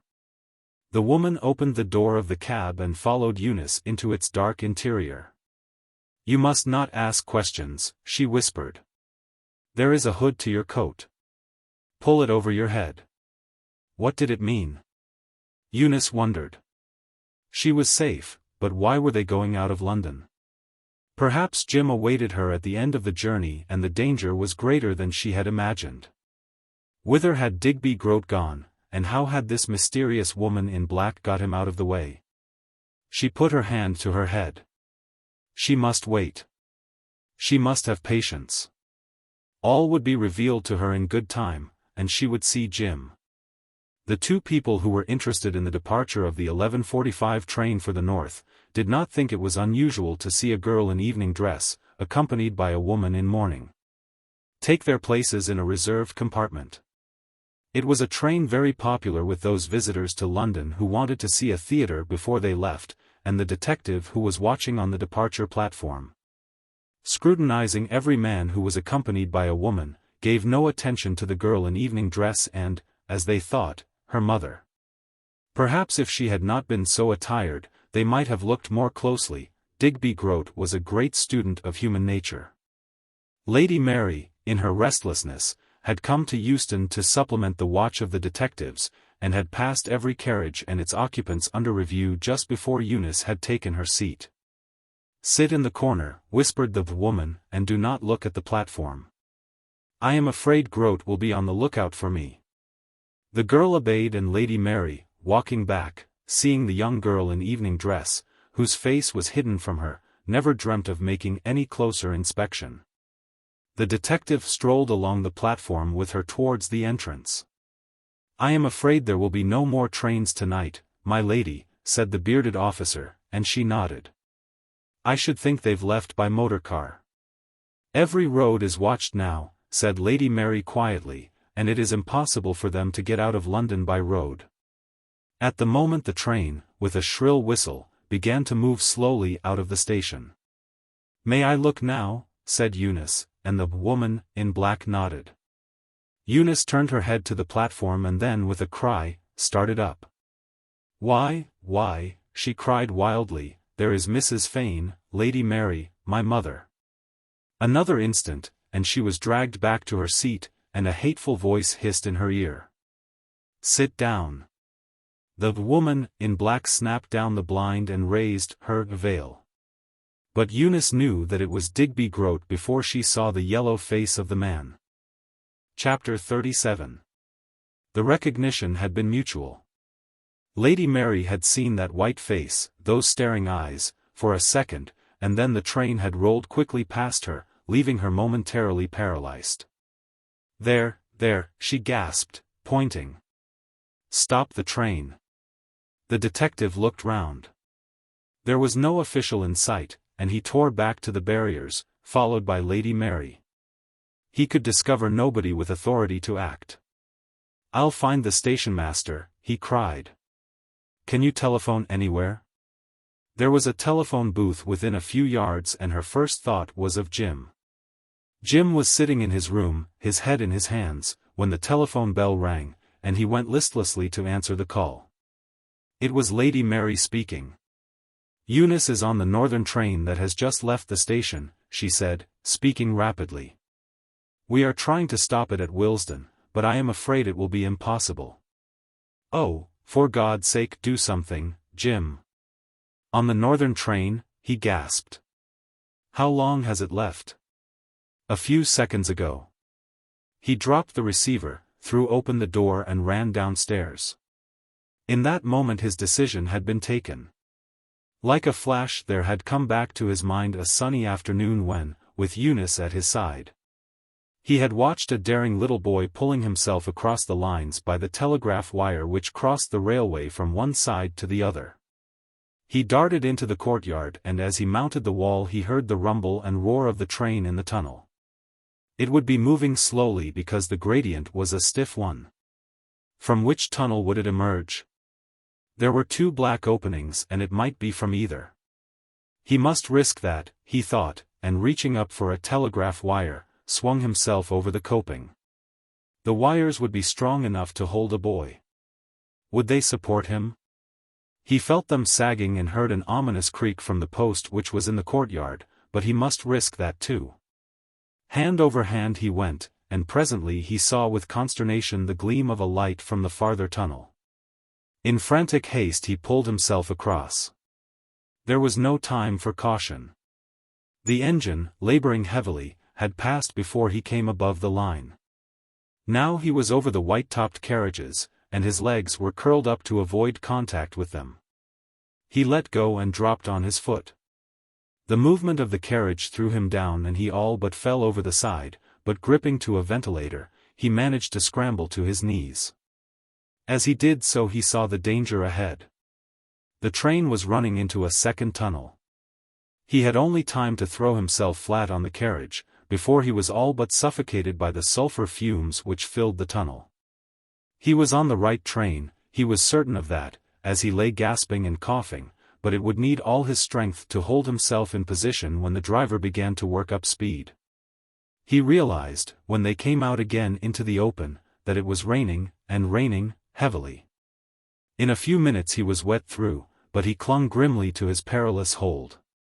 Would Lady Mary succeed in stopping the train at Willesden? The answer came when they flashed through that junction, gathering speed at every minute. The carriages rocked left and right and the rain-splashed roofs were as smooth as glass. It was only by twining his legs about one ventilator, and holding on to the other, that he succeeded in retaining his hold at all. But it was for her sake. For the sake of the woman he loved, he told himself, when utter weariness almost forced him to release his grip. Faster and faster grew the speed of the train, and now in addition to the misery the stinging rain caused him, he was bombarded by flying cinders and sparks from the engine. His coat was smoldering in a dozen places, in spite of its sodden condition, his eyes were grimed and smarting with the dust which the rain washed into them, and the agony of the attacks of cramp, which were becoming more and more frequent, was almost unendurable. But he held on as the train roared through the night, flashing through little wayside stations, diving into smoky tunnels, and all the time rocking left and right, so that it seemed miraculous that it was able to keep the rails. It seemed a century before there came from the darkness ahead a bewildering tangle of red and green lights. They were reaching Rugby and the train was already slowing. Suddenly it stopped with unusual suddenness and Jim was jerked from his hold. He made a wild claw at the nearest ventilator, but he missed his hold and fell with a thud down a steep bank, rolling over and over. Another second, and he fell with a splash into water. The journey had been one of terror for Eunice Danton. She understood now the trick that had been played upon her. Digby Groat had known she would never leave willingly and had feared to use his dope lest her appearance betrayed him. He had guessed that in his disguise of the woman in black she would obey him instantly, and now she began to understand why he had chosen evening dress for her. "Where are you taking me?" she asked. He had drawn the blinds of the carriage and was smoking a cigarette. "If I had known you would ask that question," he said sarcastically, "I would have had a guidebook prepared. As it is, you must possess your soul in patience, and wait until you discover your destination." There was only one carriage on the train which was not a corridor car, and Digby had carefully chosen that for his reservation. It was a local car that would be detached at Rugby, as he knew, and the possibility of an interruption was remote. Once or twice he had looked up to the ceiling and frowned. The girl, who had caught a scratching sound, as though somebody was crawling along the roof of the carriage, watched him as he pulled down the window and thrust out head and shoulders. He drew in immediately, his face wet with rain. "It is a filthy night," he said as he pulled down the blinds again. "Now, Eunice, be a sensible girl. There are worse things that could happen to you than to marry me." "I should like to know what they were," said Eunice calmly. The effect of the drug had almost worn off and she was near to her normal self. "I have told you before," said Digby, puffing a ring of smoke to the ceiling, "that if your imagination will not supply you with a worse alternative, you are a singularly stupid young person. And you are not stupid." He stopped. Suddenly he changed his tone and, throwing the cigarette onto the ground, he came over to her and sat by her side. "I want you, Eunice," he said, his voice trembling and his eyes like fiery stars. "Don't you understand? I want you. That you are necessary to me. I couldn't live without you now. I would sooner see you dead, and myself dead too, than hand you to Jim Steele, or any other man." His arm was about her, his face so close to hers that she could feel his quick breath upon her cheek. "You understand," he said in a low voice. "I would sooner see you dead. That is an alternative for you to ponder on. There are worse things than death." "I'm glad you recognize that," said Digby, recovering his self-possession with a laugh. He must not frighten her at this stage of the flight. The real difficulties of the journey were not yet past. As to Eunice, she was thinking quickly. The train must stop soon, she thought, and though he kill her she would appeal for help. She hated him now, with a loathing beyond description, seeing in him the ugly reality, and her soul shrank in horror from the prospect he had opened up to her. His real alternative she knew and understood only too well. It was not death, that would be merciful and final. His plan was to degrade her so that she would never again hold up her head, nor meet Jim's tender eyes. So that she would, in desperation, agree to marriage to save her name from disgrace, and her children from shame. She feared him more now in his grotesque woman garb, with that smile of his playing upon his thin lips, than when he had held her in his arms, and his hot kisses rained on her face. It was the brain behind those dark eyes, the cool, calculating brain that had planned her abduction with such minute care, that she had never dreamt she was being duped. This was what terrified her. What was his plan now? She wondered. What scheme had he evolved to escape from Rugby, where he must know the station officials would be looking for him? Lady Mary had seen her and recognized her and would have telegraphed to the officials to search the train. The thought of Lady Mary started a new line of speculation. Her mother. That beautiful woman of whom she had been jealous. A smile dawned on her face, a smile of sheer joy and happiness, and Digby Groat, watching her, wondered what was the cause. She puzzled him more than he puzzled her. "What are you smiling at?" he asked curiously, and as she looked at him the smile faded from her face. "You are thinking that you will be rescued at Rugby," he bantered. "Rugby," she said quickly. "Is that where the train stops?" And he grinned. "You're the most surprising person. You are constantly trapping me into giving you information," he mocked her. "Yes, the train will stop at Rugby." He looked at his watch and she heard him utter an exclamation. "We are nearly there," he said, and then he took from the little silk bag he carried in his role of an elderly woman a small black case, and at the sight of it Eunice shrank back. Not that," she begged. Please don't do that. He looked at her. Will you swear that you will not make any attempt to scream or cry out so that you will attract attention? Yes, yes, she said eagerly. I will promise you. She could promise that with safety, for if the people on the platform did not recognize her, her case was hopeless. I will take the risk, he said. I am probably a fool, but I trust you. If you betray me, you will not live to witness the success of your plans, my friend. Chapter 38. She breathed more freely when she saw the little black case dropped into the bag. And then the speed of the train suddenly slackened and stopped with such a violent jerk that she was almost thrown from the seat. Is there an accident? I don't think so, said Digby, showing his teeth mirthlessly. He had adjusted his wig and his bonnet and now he was letting down the window and looking out into the night. There came to his ears a sound of voices up the line and a vista of signal lamps. He turned to the girl as he opened the door. Come along, he commanded sharply, and she stood aghast. We are not in the platform. Come out quickly, he snarled. Remember you promised. With difficulty she lowered herself in the darkness and his arm supported her as she dropped to the permanent way. Still clutching her arm, they stumbled and slid down the steep embankment and came presently to a field of high grass. Her shoes and stockings were sodden by the rain which was falling more heavily than ever, and she could scarcely keep her feet, but the hand that gripped her arm did not relax. Nor did its owner hesitate. He seemed to know the way they were going, though to the girl it was impossible to see a yard before her. The pitiless rain soaked her through and through before she had half crossed the field. She heard Digby curse as he caught his foot in his skirt, and at any other time she might have laughed at the picture she conjured up of this debonair man, in his woman's dress. But now she was too terrified to be even amused. But she had that courage which goes with great fear. The sole courage which rises superior to the weakness of the flesh. Once Digby stopped and listened. He heard nothing but the patter of the rain and the silvery splash of the water as it ran from the bushes.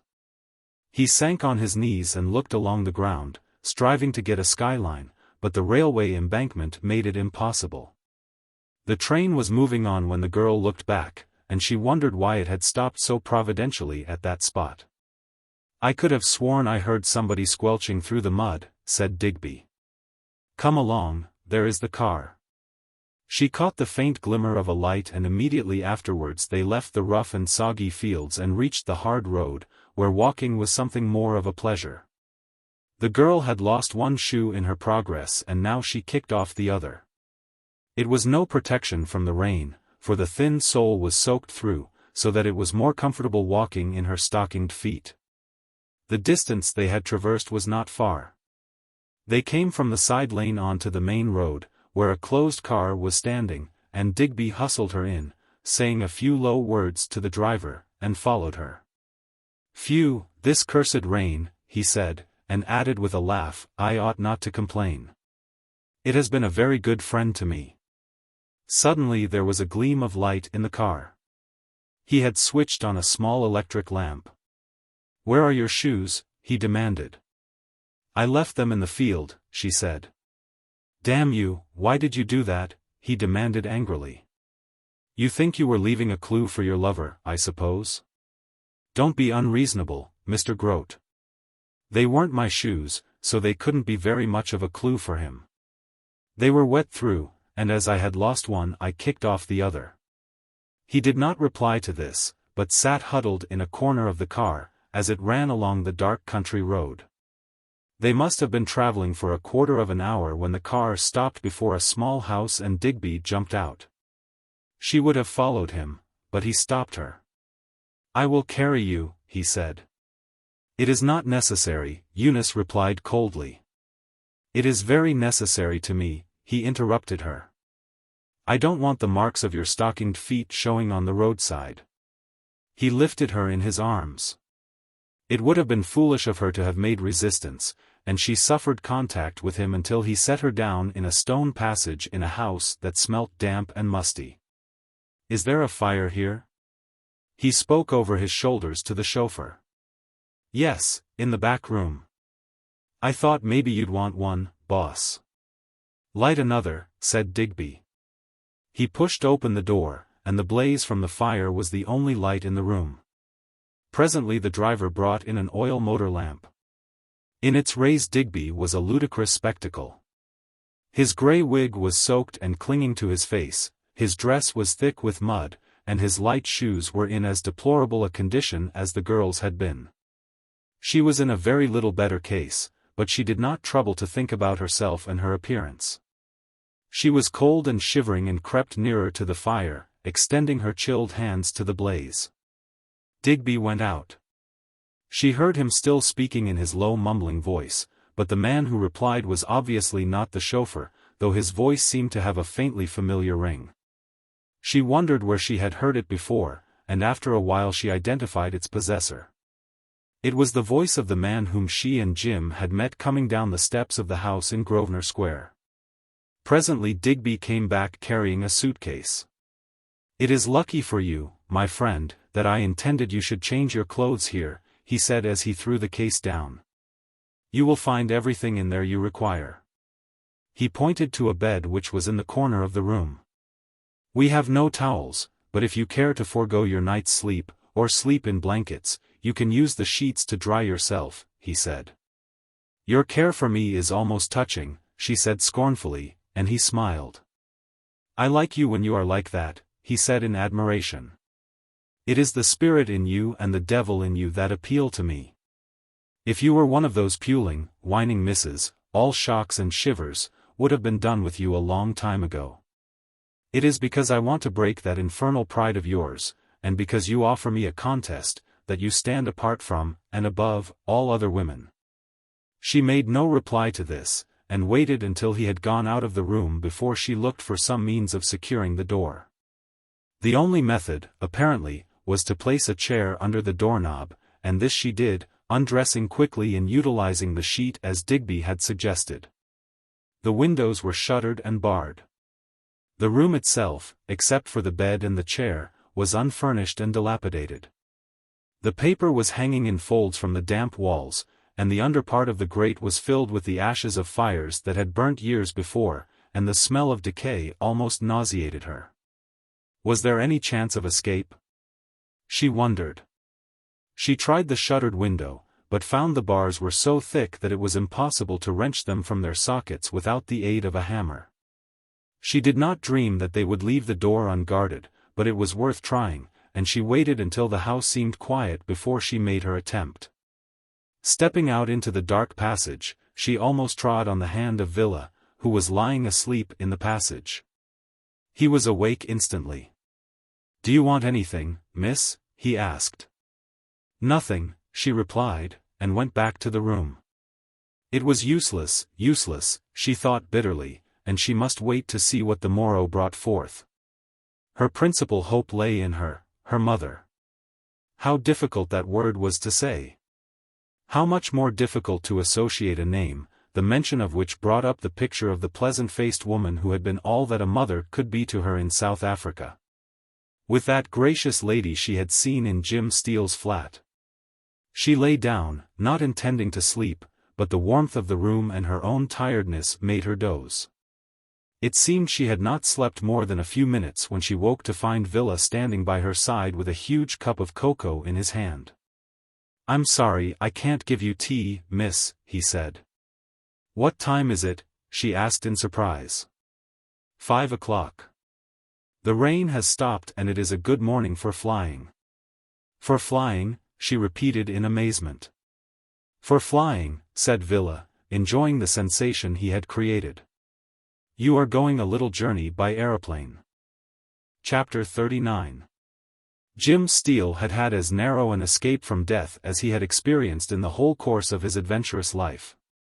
It was not a river into which he tumbled, but a deep pool, the bottom of which was a yard thick with viscid mud, in which his feet and legs were held as by hidden hands. Struggle as he did, he could not release their grip, and he was on the point of suffocation when his groping hands found a branch of a tree which, growing on the edge of the pond, had drooped one branch until its end was under water. With the strength of despair, he gripped, and drew himself up by sheer force of muscle. He had enough strength left to drag himself to the edge of the pond, and there he lay, oblivious to the rain, panting and fighting for his breath. In the old days of the war, his comrades of the scout squadron used to tick off his lives on a special chart which was kept in the mess room. He had exhausted the 9 lives, with which they had credited him, when the war ended, and all further risk seemed to an end. "There go 2 more, he gasped to himself. His words must have been inspired, for as he drew himself painfully to his bruised knees he heard a voice not a dozen yards away, and thanked God again. It was Digby Groat speaking. "Keep close to my side," said Digby. "I will," muttered Jim, and walked cautiously in the direction where he had heard the voice, but there was nobody in sight. The train, which had been stationary on the embankment above, he had forgotten the train, began to move, and in the rumble of its wheels, any sound might well be drowned. He increased his pace, but still he did not catch sight of the 2 people he was tracking. Presently he heard footsteps on a roadway, but only of a man. They had reached better going than the field, thought Jim, and moved over in the same direction. He found the lane, and as he heard the footsteps receding at the far end he ran lightly forward, hoping to overtake them before they reached the car, the red rear light of which he could see. The wheels were moving as he reached the open road, and he felt for his revolver. If he could burst the rear tires he could hold them. Jim was a deadly shot.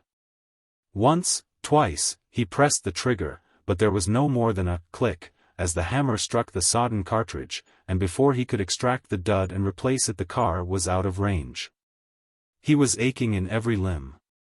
His arms and legs were cramped painfully, but he was not deterred. Putting the useless pistol in his pocket, he stepped off at a jog trot, following in the wake of the car. He was a magnificent athlete and he had, too, the intangible gift of class, that imponderable quality which distinguishes the great racehorse from the merely good. It served a double purpose, this exercise. It freed the cramped muscles, it warmed his chilled body and it cleared the mind. He had not been running for 10 minutes before he had forgotten that within the space of an hour he had nearly been hurled to death from the roof of a train and had all but choked to death in the muddy depths of a pond. On, without either slackening or increasing his pace. The same steady lop-lopping stride that had broken the heart of the Oxford crack when he had brought victory to the light blue side at Queen's Park. It was half an hour before he came in sight of the car, and he felt well rewarded, although he had scarcely glimpsed it before it had moved on again. Why had it stopped? He wondered, checking his pace to a walk. It may have been tire trouble. On the other hand, they might have stopped at a house, one of Digby Groat's numerous depots through the country. He saw the house at last and went forward with greater caution, as he heard a man's voice asking the time. He did not recognize either Villa or Bronson, for though he had heard Villa speak, he had no very keen recollection of the fact. What to do, murmured Jim. The house was easily approachable, but to rush in with a defective revolver would help neither him nor the girl. If that infernal pond had not been there. He groaned in the spirit. That he was wise in his caution he was soon to discover. Suddenly a man loomed up before him and Jim stopped dead on the road. The man's back was towards him, and he was smoking as he walked up and down, taking his constitutional, for the rain had suddenly ceased. He passed so close as he turned back that, had he stretched out his hand towards the bushes under which Jim was crouching, he would not have failed to touch him. In a little while a low voice called. Bronson. Bronson, thought Jim. I must remember that name. The man turned and walked quickly back to the house, and the two talked in a tone so low that not a syllable reached Jim. At the risk of discovery he must hear more, and crept up to the house. There was a tiny porch before the door and under this the 2 men were standing. I will sleep in the passage, said the deep-throated Villa. You can take the other room if you like. Not me, said the man called Bronson. I'd rather stand by the machine all night. I don't want to sleep anyway. What machine? Wondered Jim. Was there another motorcar here? Will the boss get there tonight? Asked Villa. I can't tell you, Mr. Villa, replied Bronson. He might not, of course, but if there are no obstacles he'll be at the hall before daybreak. It is not a very good road. At the hall. In a flash it dawned upon Jim. Kennet Hall. The pile of buildings which Mrs. Weatherwayle had pointed out to him as the one-time ancestral home of the Dantons. What a fool he had been not to remember that place when they were discussing the possible shelters that Digby Groat might use. Both Villa and Bronson were smoking now, and the fragrance of the former man's cigar came to the envious Jim.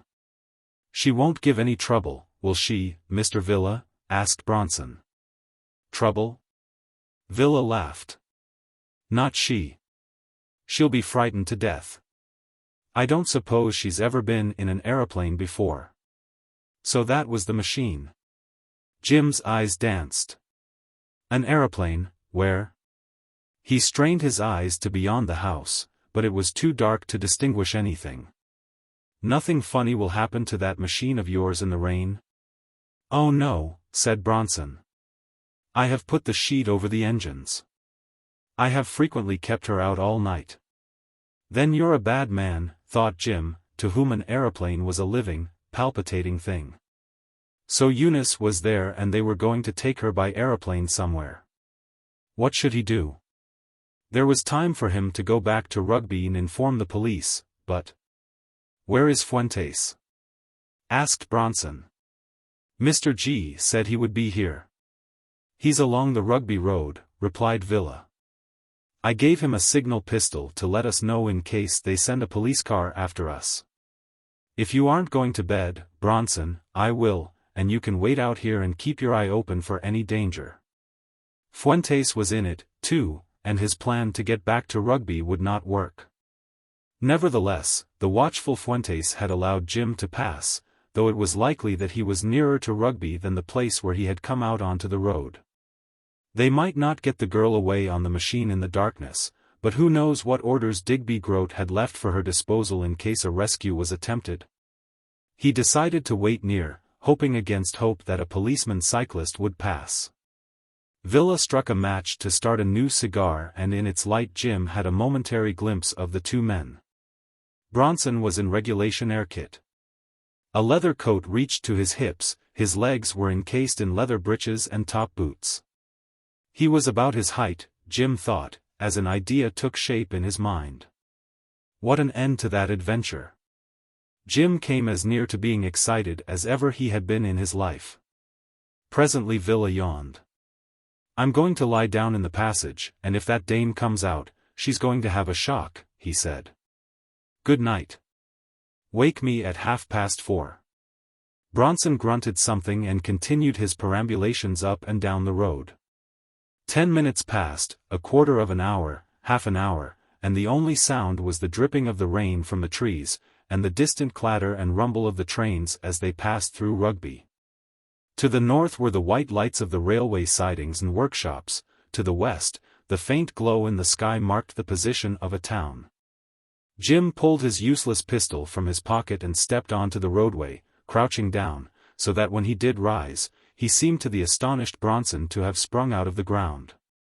Something cold and hard was pushed under the spy's nose. If you make a sound, you son of a thief, said Jim, I'll blow your face off. Do you understand that? Yes, muttered the man, shivering with fright. Jim's left hand gripped his collar. The automatic pistol under his nose was all too obvious, and Felix Bronson, a fearful man for whom the air alone had no terror, was cowed and beaten. Where is the bus? Asked Jim in a whisper. In the field behind the house, the man answered in the same tone. What are you going to do? Who are you? How did you get past? Don't ask so many questions, said Jim.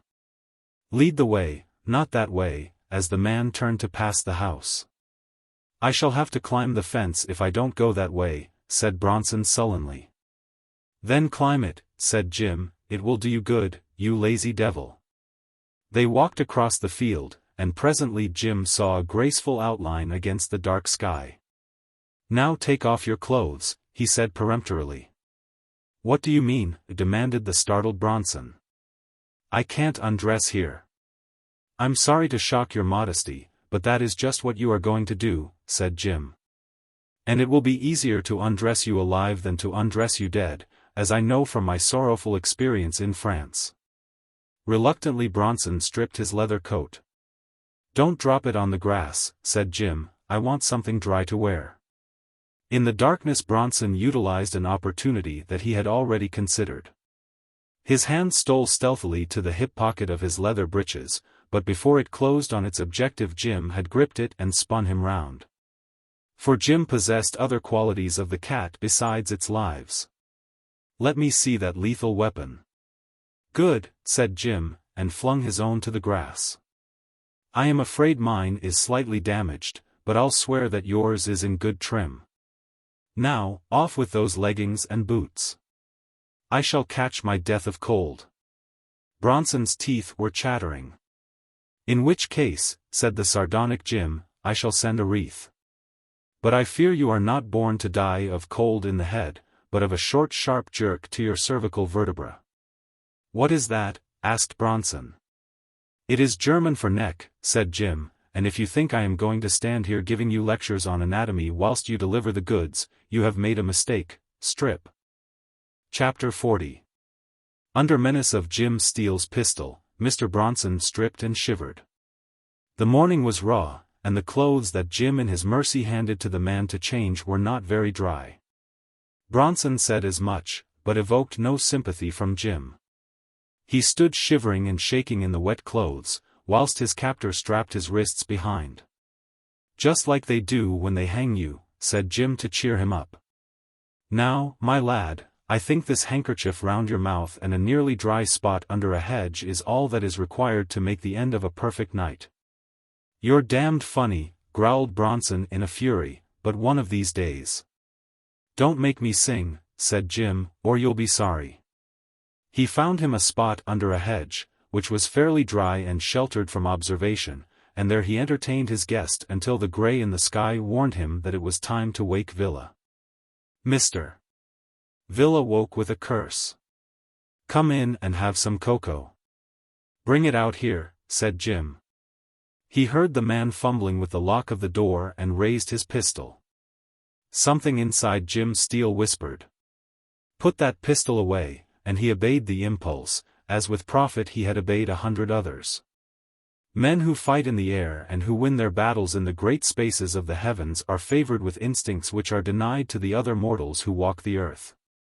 He had time to slip the pistol in his pocket and pull the goggles down over his eyes before the door opened and Villa sleepily surveyed him in the half-light. "Hullo, you're ready to fly, are you?" he said with a guffaw. "Well, I shan't keep you long." Jim strolled away from the house, pacing the road as Bronson had done the night before. What had made him put the pistol away? He wondered. He took it out furtively and slipped the cover. It was unloaded. He heard the man calling. "Put it down," he said, when he saw the cup in his hand. He drank the cocoa at a gulp, and making his way across the field to the aeroplane he pulled off the waterproof cover, tested the engine and pulled over the prop. Eunice had swallowed the hot cocoa and was waiting when Villa came in. What the day would bring forth she could only guess. Evidently there was some reason why Digby Groat should not wait for her, and amongst the many theories she had formed was one that he had gone on in order to lead his pursuers from her track. She felt better now than she had done since she left the house in Grosvenor Square, for the effect of the drug had completely gone, save for a tiredness which made walking a wearisome business. Her mind was clear, and the demoralizing fearfulness which the presence of Digby evoked had altogether dissipated. "Now, young miss, are you ready?" asked Villa. He was, at any rate. He wore a heavy coat and upon his head was a skin cap. This, with his hairy face and his broad stumpy figure, gave him the appearance of a Russian in winter attire. Why did he wrap himself up so on a warm morning? She wondered. He carried another heavy coat in his hand and held it up for her to put on. "Hurry up, I can't wait for you all day. Get that coat on." She obeyed. "I am ready," she said coldly. "Now, my dear, step lively." Jim, who had taken his place in the pilot's seat, heard Villa's deep voice and looking round saw the woman he loved. She looked divinely beautiful by the side of that squat, bearded man who was holding her forearm and urging her forward. "Now, up with you." He pushed her roughly into one of the two seats behind the pilot, and Jim dared not trust himself to look back. "I'll swing the prop, for you, Bronson," said Villa, making his way to the propeller, and Jim, whose face was almost covered by the huge fur-lined goggles, nodded. The engine started with a splutter and a roar and Jim slowed it. "Strap the lady," he shouted above the sound of the engine, and Villa nodded and climbed into the fuselage with extraordinary agility for a man of his build. Jim waited until the broad strap was buckled about the girl's waist, and then he let out the engine to its top speed. It was ideal ground for taking off, and the plane ran smoothly across the grass, faster and faster with every second. And then, with a touch of the lever, Jim set the elevator down and the girl suddenly realized that the bumping had stopped and all conscious motion had ceased. The Scout had taken the air. Eunice had never flown in an aeroplane before, and for a moment she forgot her perilous position in the fascination of her new and wonderful experience. The machine did not seem to leave the earth. Rather it appeared as though the earth suddenly receded from the aeroplane and was sinking slowly away from them. She had a wonderful feeling of exhilaration as the powerful Scout shot through the air at 100 miles an hour, rising higher and higher as it circled above the field it had left. A maneuver which set Villa wondering, for Bronson should have known the way back to Kennett Hall without bothering to find his landmark. But Bronson, so far from being at the wheel, at that moment was lying bound hand and feet beneath a bush in the field below. And had Villa looked carefully through his field glasses he would not have failed to see the figure of the man wearing Jim's muddy clothes. Villa could not suspect that the pilot was Jim Steele, the airman whose exploits in the abstract he had admired, but whose life he would not at this moment have hesitated to take. "It is lovely," gasped Eunice, but her voice was drowned in the deafening thunder of the engines. They were soaring in great circles, and above were floating the scarves of mist that trailed their reveled edges to the sun, which tinted them so that it seemed to her the sky's clear blue was laced with golden tissue. And beneath she saw a world of wonder. Here was spread a marvelous mosaic, green and brown and gray, each little pattern rigidly defined by dark lines, fence and hedge and wall. She saw the blood-red roof of house and the spread of silver lakes irregular in shape, and to her eye like gouts of mercury that some enormous hand had shaken haphazard on the earth. "Glorious!" her lips said, but the man who sat beside her had no eye for the beauty of the scene. Communication between the pilot and his passengers was only possible through the little telephone, the receiver of which Jim had mechanically strapped to his ear. And after a while he heard Villa's voice asking, "What are you waiting for? You know the way?" Jim nodded. He knew the way back to London just as soon as he saw the railway. The girl looked down in wonder on the huge checkerboard intercepted by tiny white and blue ribbons.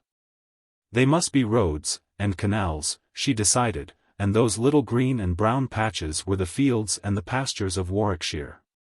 How glorious it was on this early summer morning to be soaring through the cloud wisps that necked the sky, rack from the storm that had passed overnight. And how amazingly soothing was the loneliness of wings.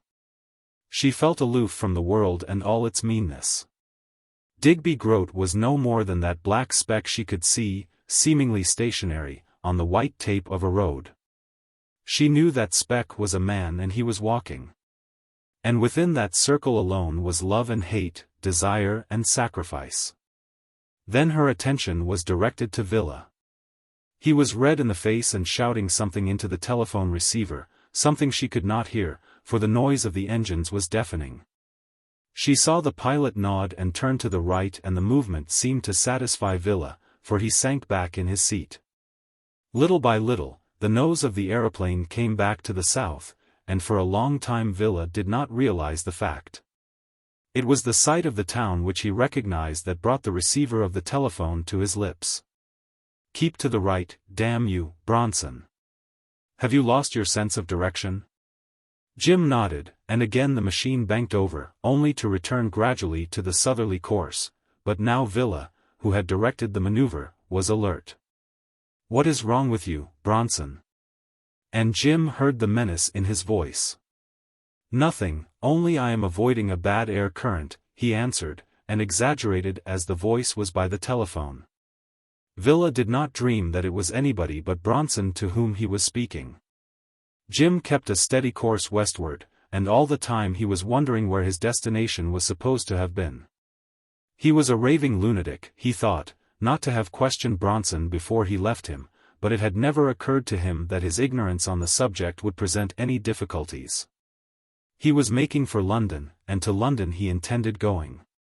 That had been his plan from the first, and now, without disguise, he banked left, accelerated his engines, and the Scout literally leapt forward. Are you mad?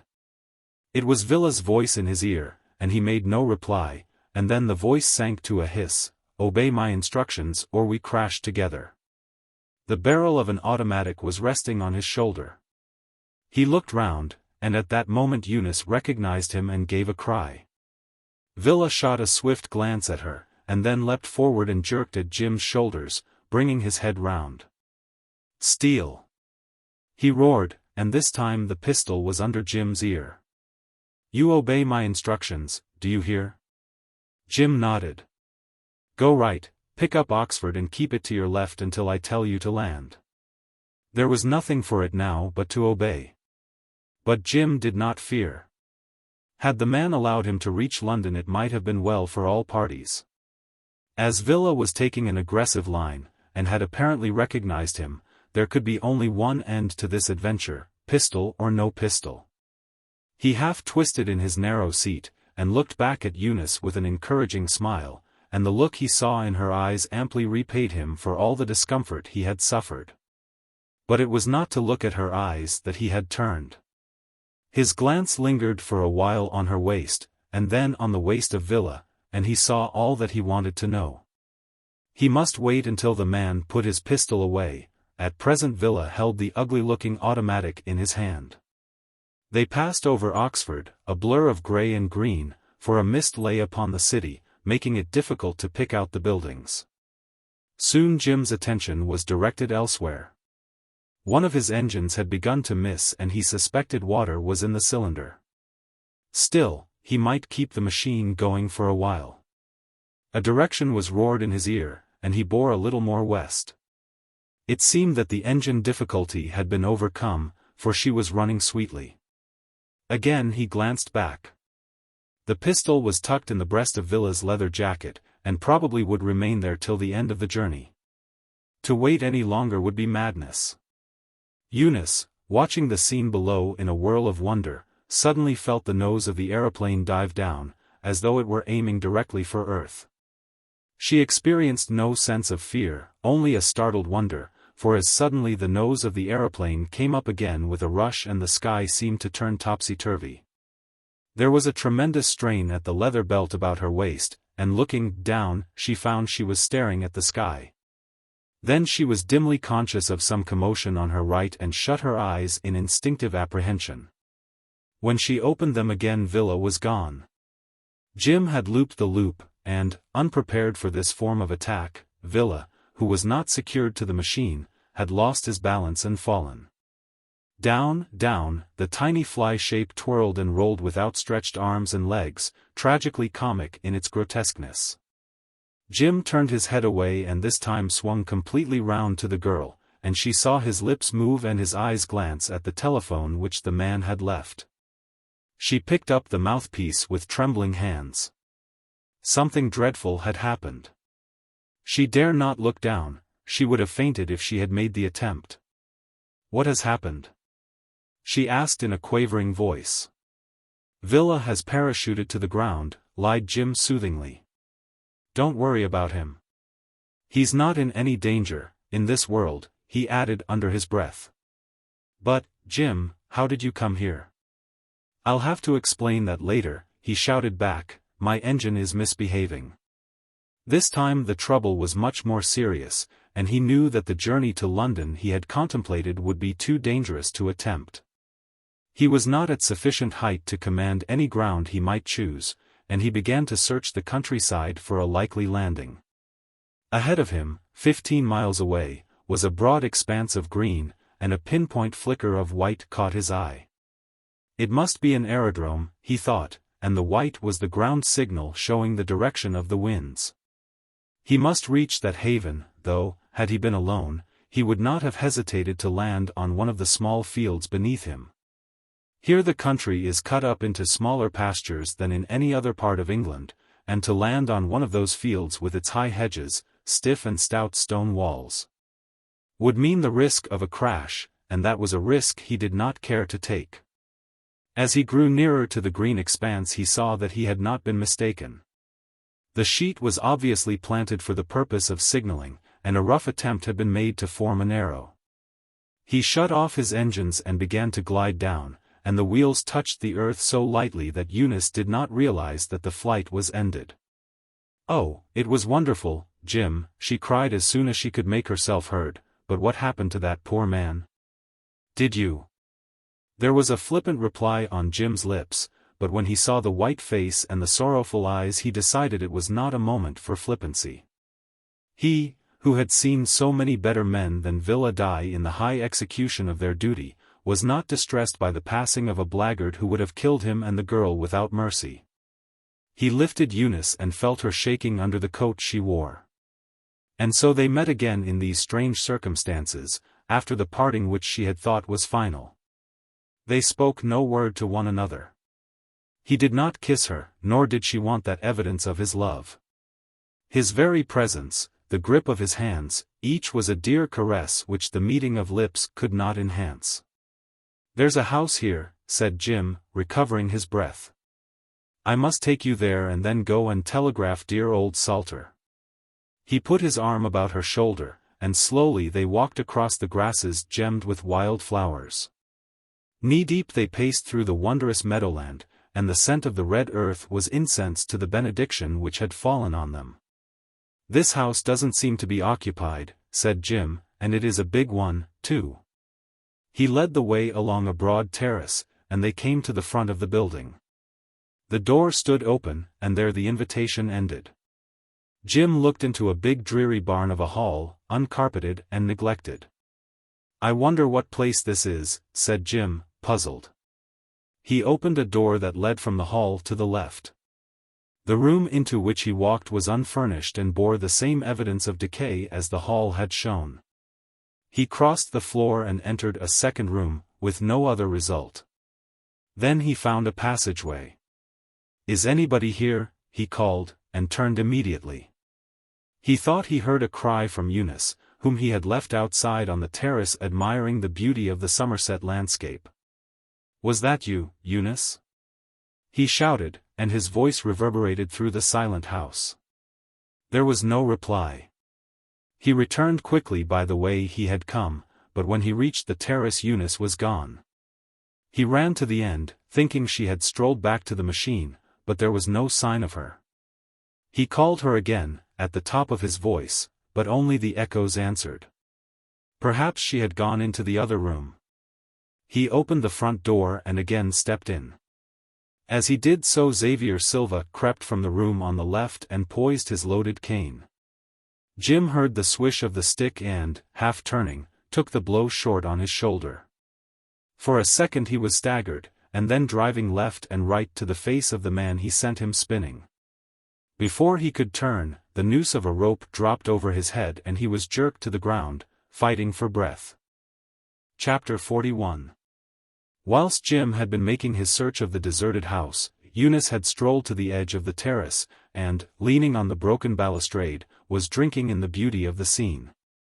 Thin wraiths of mist still lingered in the purple shadows of the woods and lay like finest muslin in the hollows. In the still air the blue-grey smoke of the cottagers' fires showed above the treetops, and the sun had touched the surface of a stream that wound through a distant valley, so that it showed as a thread of bubbling gold amidst the verdant green. Somebody touched her gently on the shoulder. She thought it was Jim. "Isn't it lovely, Jim?" Very lovely, but not half as lovely as you, my dear. She could have collapsed at the voice.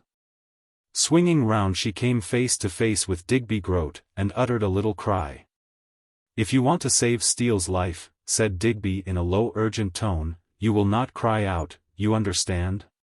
She nodded. He put his arm round her shoulder and she shivered, but it was no caress he offered. He was guiding her swiftly into the house. He swung open a door and, pushing her through, followed. There was a man in the room, a tall, dour man, who held a rope in his hand. Wait, Masters, whispered Digby. We'll get him as he comes back. He had heard the footsteps of Jim in the hall and then suddenly there was a scuffle. Eunice opened her lips to cry a warning, but Digby's hand covered her mouth and his face was against her ear. Remember what I told you, he whispered. There was a shout outside, it was from Xavier, and Masters dashed out ahead of his employer. Jim's back was turned to the open door, and Digby signaled. Immediately the rope slipped round Jim's neck and he was pulled breathlessly to the ground, his face grew purple and his hands were tearing at the cruel noose. They might have choked him then and there, but that Eunice, who had stood for a moment paralyzed, flew out of the room and, thrusting Masters aside, knelt down and with her own trembling hands released the noose about her lover's neck. You beasts, she cried, her eyes flashing her hate. In an instant Digby was on her and had lifted her clear. Rope him, he said laconically, and gave his attention to the struggling girl. For now Eunice was no longer quiescent. She fought with all her might, striking at his face with her hands, striving madly to free herself of his grip. You little devil! He cried breathlessly, when he had secured her wrists and had thrust her against the wall. There was an ugly red mark where her nails had caught his face, but in his eyes there was nothing but admiration. That is how I like you best, he breathed. My dear, I have never regretted my choice of you. I regret it least at this moment. Release my hands, she stormed. She was panting painfully, and, judging that she was incapable of further mischief, he obeyed. Where have you taken Jim? What have you done with him? She asked, her wide eyes fixed on his. There was no fear in them now. He had told her that he had seen the devil in her. Now it was fully aroused. We have taken your young friend to a place of safety, said Digby. What happened this morning, Eunice? She made no reply. Where is Villa? Still she did not answer. Very good, he said. If you won't speak I'll find a way of making your young man very valuable. You'd make him speak, she said scornfully. You don't know the man you're dealing with. I don't think you've ever met that type in the drawing rooms you visited during the war. The real men were away in France, Digby Groat. They were running the risks you shirked, facing the dangers you feared. If you think you can make Jim Steele talk, go along and try. You don't know what you're saying, he said, white to the lips, for her calculated insult had touched him on the raw. I can make him scream for mercy. She shook her head. You judge all men by yourself, she said, and all women by the poor little shopgirls you have broken for your amusement. Do you know what you're saying? He said, quivering with rage. You seem to forget that I am. I forget what you are, she scoffed. The color had come back to her face and her eyes were bright with anger. You're a half-breed, a man of no country and no class, and you have all the attributes of a half-breed. Digby Groat, a threatener of women and an assassin of men, a thief who employs other thieves to take the risks whilst he takes the lion's share of the loot. A quack experimenter, who knows enough of medicines to drug women and enough of surgery to torture animals. I have no doubt about you. For a long time he could not speak. She had insulted him beyond forgiveness, and with an uncanny instinct had discovered just the things to say that would hurt him most. Put out your hands, he almost yelled, and she obeyed, watching him contemptuously as he bound them together with the cravat which he had torn from his neck. He took her by the shoulders and, pushing her feet from her ungently, sat her in a corner. I'll come back and deal with you, my lady," he growled. Outside in the hall Masters was waiting for him, and the big, uncouth man was evidently troubled. "Where have you put him?"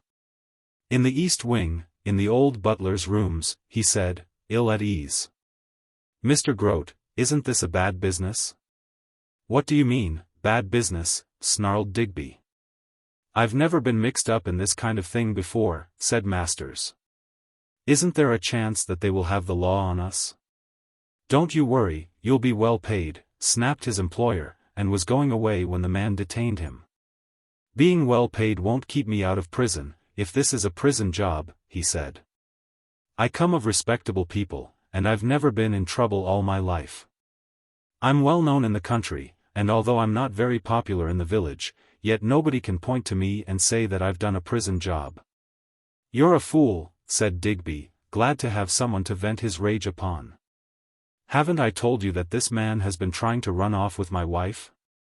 "You didn't say anything about her being your wife," said Masters, shaking his head and looking suspiciously at the other, "and, besides, she's got no wedding ring.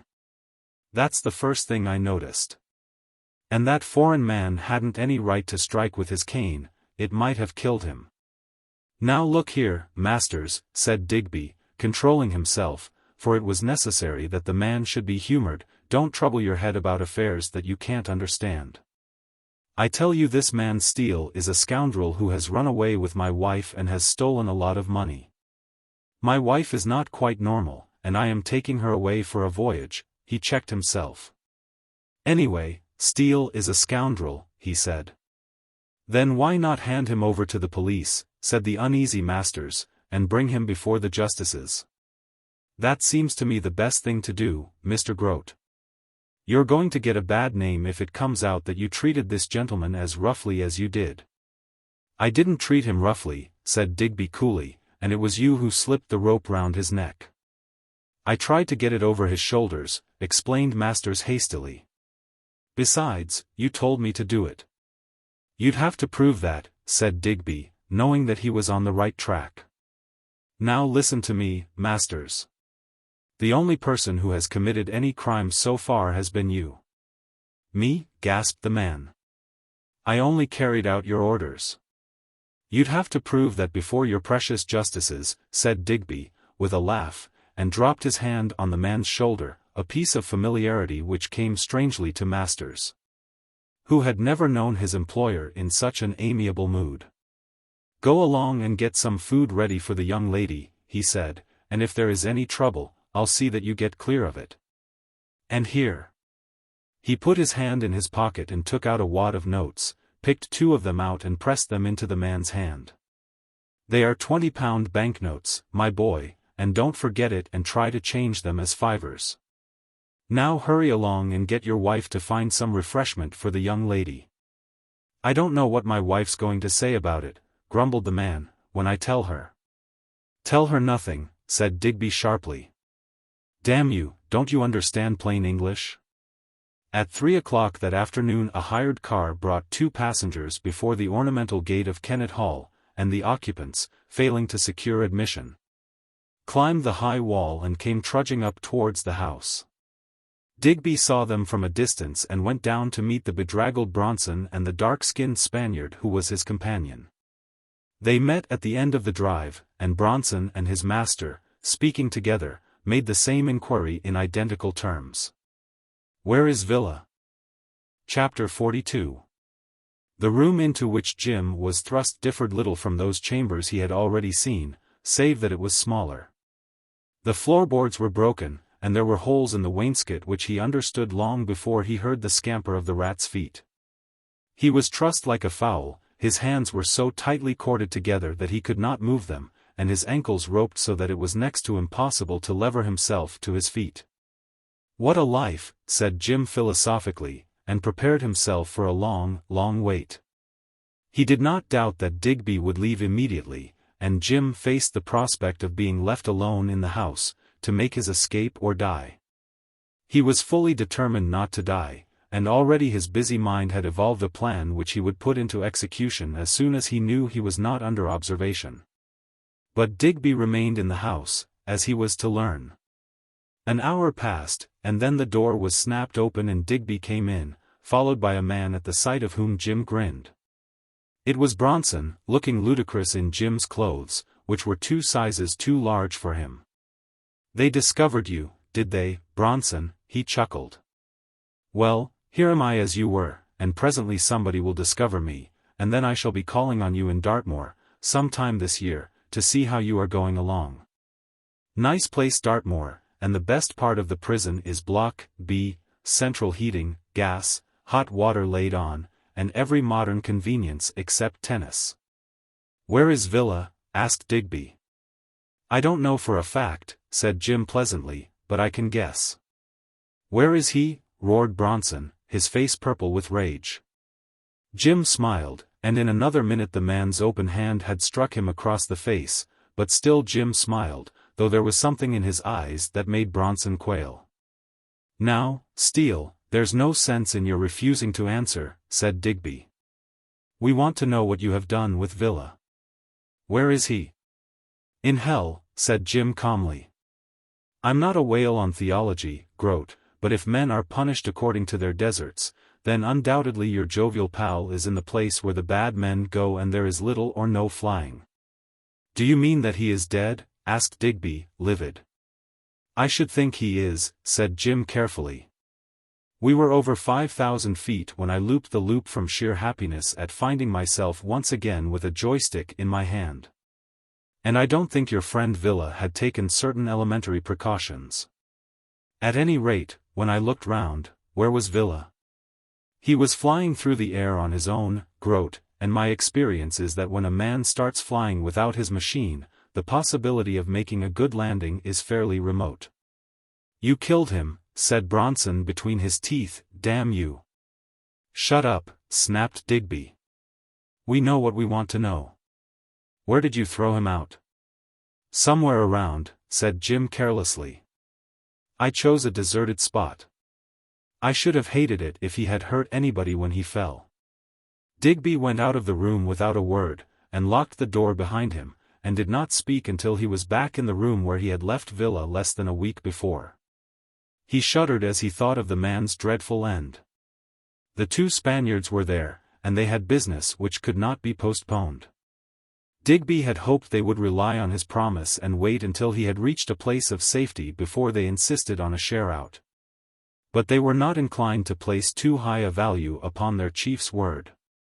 Their share was a large one, and Digby hated the thought of paying them off, but it had to be done. He had still a considerable fortune. No share had gone to the other members of the gang. "What are your plans?" asked Xavier Silva. "I'm going to Canada," replied Digby. "You may watch the agony columns of the newspapers for my address." The Spaniard grinned. "I shall be watching for something more interesting," he said, "for my friend and I are returning to Spain." "And Bronson, does he go with you?" Digby nodded. It was necessary, now that Villa had gone, to take the airman into his confidence. He had intended leaving his shadow in the lurch, a fact which Bronson did not suspect. He sent the 2 men into the grounds to give the machine an examination, and Jim, sitting in his room, heard the noise of the engine and struggled desperately to free his hands. If he could only get up to his feet. All his efforts must be concentrated upon that attempt. Presently the noise ceased. Xavier Silva was a clever mechanic, and he had detected that something was wrong with one of the cylinders. "Tuning up," murmured Jim. So he had more time than he had hoped for. He heard a step on the stone terrace, and through the window caught a glimpse of Bronson passing. Digby had sent the man into the village to make judicious inquiries as to Villa's fate.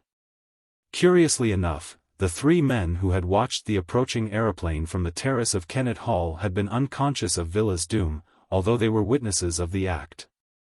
They had seen the loop in the sky, and Digby had thought no more than that Bronson was showing off to the girl, and had cursed him roundly for his folly. Villa's body must be near at hand. How near, Bronson was to discover at the village inn. After the man had left, Digby went to look at his second prisoner, and found her walking up and down the room into which she had been put for safety. Did you like your aeroplane journey, Eunice? He asked blandly. She did not reply. Rather thrilling and exciting, wasn't it? And were you a witness to the murder of my friend Villa? She looked up at him.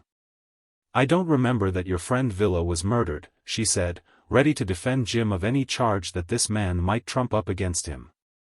He read her thoughts. Don't worry about Mr. Steele, he said dryly. I am not charging him with murder. In fact, I have no time. I am leaving tomorrow night as soon as it is dark, and you are coming with me by aeroplane. She did not answer this. I am hoping that you won't mind a brief immersion in the sea, he said. I cannot guarantee that we can land on my yacht. She turned round. On his yacht. That, then, was the plan.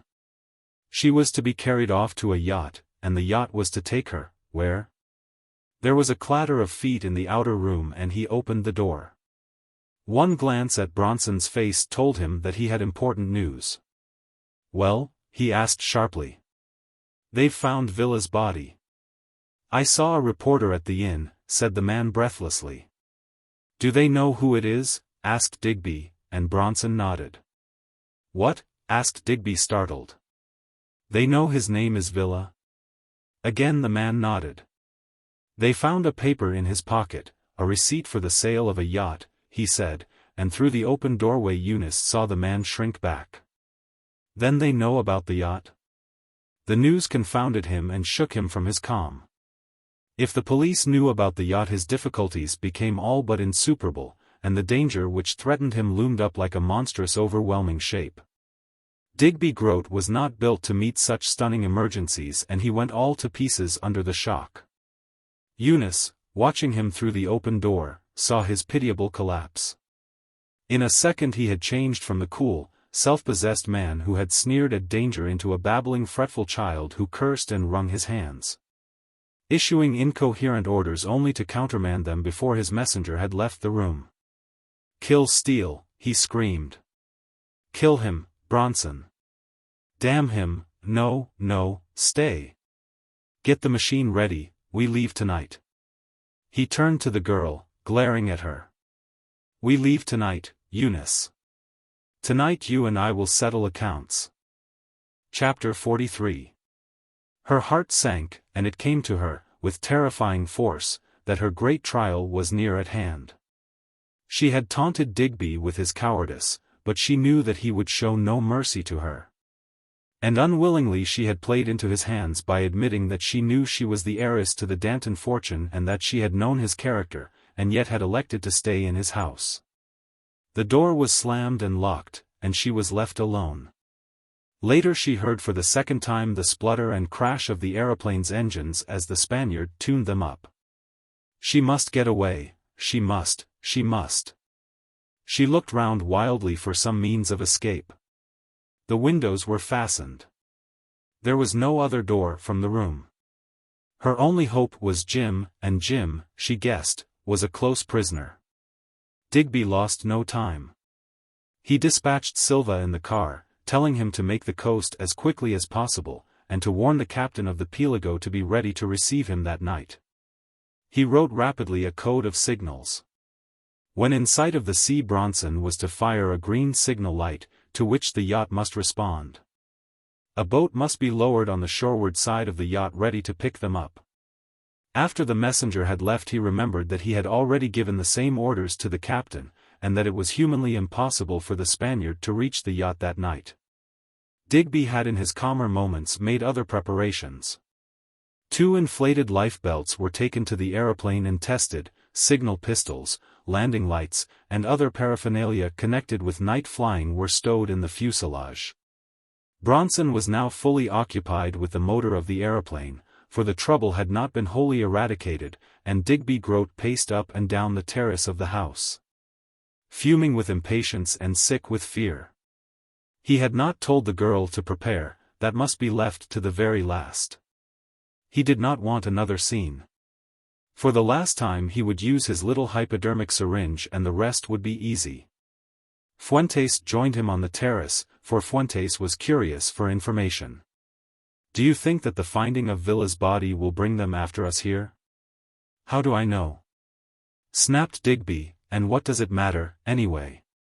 We shall be gone in an hour. You will, said the Spaniard pointedly, but I shan't. I have no machine to carry me out of the country, and neither has Xavier, though he is better off than I am. He has the car. Couldn't you take me?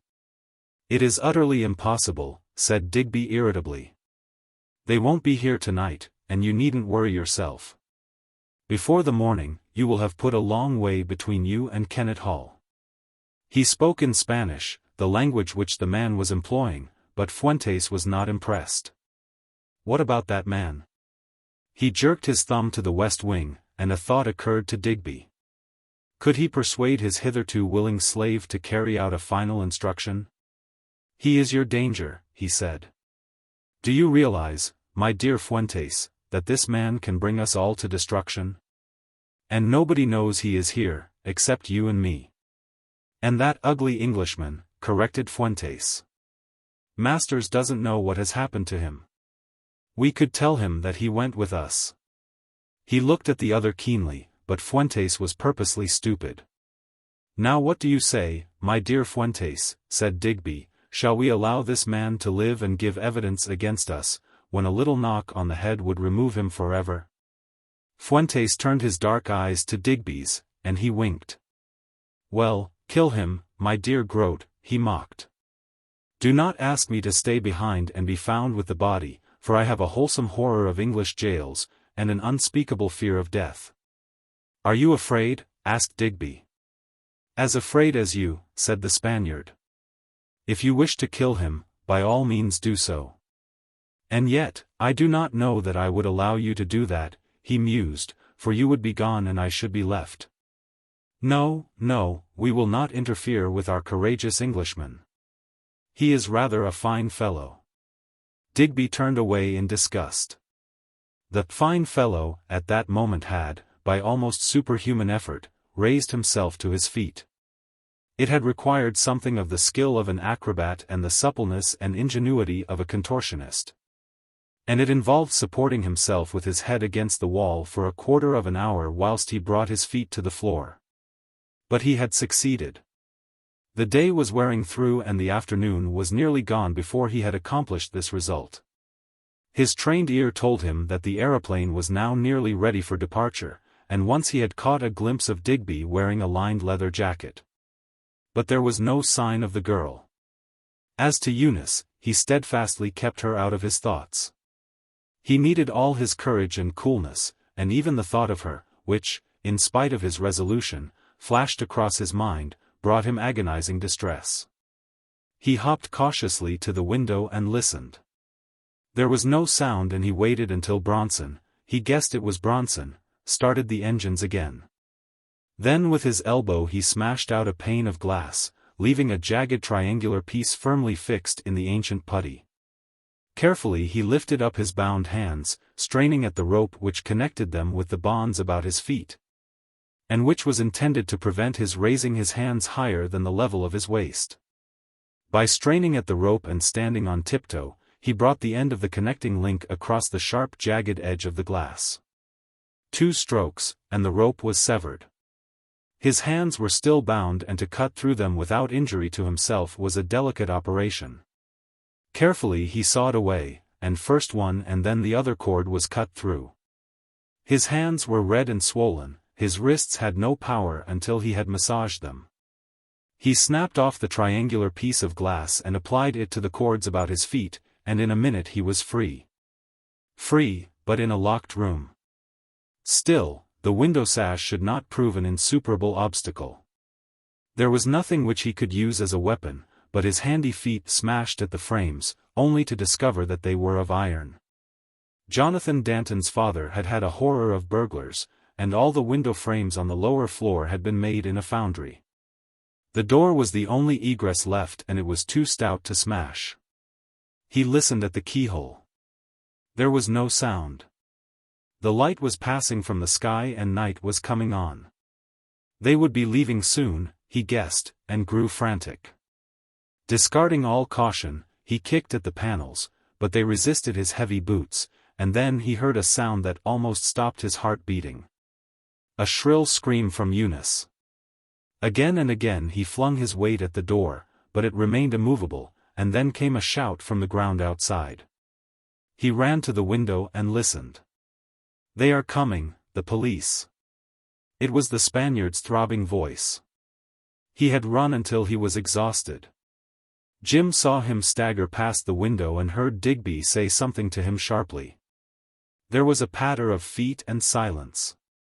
Jim wiped the sweat from his forehead with the sleeve of his coat and looked round desperately for some means of getting out of the room. The fireplace. It was a big, old-fashioned fire basket, that stood on 4 legs in a yawning gap of chimney. He looked at it. It was red with rust and it had the appearance of being fixed, but he lifted it readily. Twice he smashed at the door and the second time it gave way, and dropping the grate with a crash he flew down the passage out of the house. As he turned the corner he heard the roar of the aeroplane and above its drone the sound of a shot. He leapt the balustrade, sped through the garden and came in sight of the aeroplane as it was speeding from him. "My God!" said Jim with a groan, for the machine had left the ground and was zooming steeply up into the darkening sky. And then he saw something. From the long grass near where the machine had been a hand rose feebly and fell again. He ran across to where he had seen this strange sight. In a few minutes he was kneeling by the side of Fuentes. The man was dying. He knew that long before he had seen the wound in his breast. "He shot me, senor," gasped Fuentes, "and I was his friend. I asked him to take me to safety, and he shot me." The man was still alive when the police came on the spot, still alive when Septimus Salter, in his capacity of justice of the peace, took down his dying statement. "Digby Groat shall hang for this, Steele," said the lawyer, but Jim made no reply. He had his own idea as to how Digby Groat would die. Chapter 44. The lawyer explained his presence without preliminary, and Jim listened moodily. "I came with them myself because I know the place," said Mr. Salter, looking at Jim anxiously. "You look ghastly, Steele. Can't you lie down and get some sleep?" "I feel that I shall never sleep until I have got my hand on Digby Groat." "What was it you saw in the paper? Tell me again." "How did they know it was Villa?" "By a receipt in his pocket," replied Salter. "It appears that Villa, probably acting on behalf of Digby Groat, had purchased from Maxilla, the Brazilian gambler, his yacht, the Pelago." Jim uttered a cry. "That is where he has gone," he said. "Where is the Pelago?" "That I have been trying to find out," replied the lawyer, shaking his head, "but nobody seems to know. She left Havre a few days ago, but what her destination was, nobody knows. She has certainly not put into any British port so far as we can ascertain. Lloyd's were certain of this, and every ship, whether it is a yacht, a liner, or a cargo tramp, is reported to Lloyd's." "That is where he has gone," said Jim. "Then she must be in port," said old Salter eagerly. "We can telegraph to every likely place." Jim interrupted him with a shake of his head. "Bronson would land on the water and sink the machine." "It is a very simple matter," he said. "I have been in the sea many times and there is really no danger, if you are provided with lifebelts, and are not strapped to the seat. It is foul luck you're not coming before." He walked wearily from the comfortable parlor of the inn where the conversation had taken place. "Do you mind if I am alone for a little while?"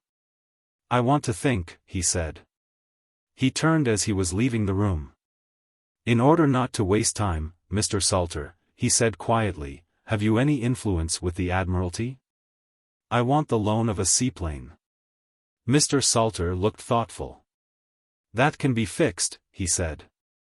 "I will get on to the phone straight away to the Admiralty and try to get the First Sea Lord. He will do all that he can to help us." Whilst the lawyer telephoned, Jim made a hasty meal. The pace had told on him and despair was in his heart. The knowledge that Digby Groat would eventually be brought to justice did not comfort him.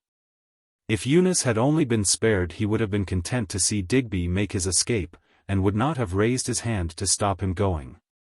He would have been happy even if, in getting away, the man had been successful in carrying off the girl's fortune. But Eunice was in his wicked hands, and the thought of it was unendurable. He was invited by the local police sergeant to step across to the little lockup to interview the man Masters, who was under arrest, and as Mr. Salter had not finished telephoning, he crossed the village street and found the dour man in a condition of abject misery. "I knew he'd bring me into this," he wailed, "and me with a wife and 3 children and not so much as a poaching case against me. Can't you speak a word for me, sir?" Jim's sense of humor was never wholly smothered, and the cool request amused him. "I can only say that you tried to strangle me," he said. "I doubt whether that good word will be of much service to you." "I swear I didn't mean to," pleaded the man. "He told me to put the rope round your shoulders and it slipped. How was I to know that the lady wasn't his wife who'd run away with you?" "So that is the story he told you," said Jim. "Yes, sir," the man said eagerly. "I pointed out to Mr.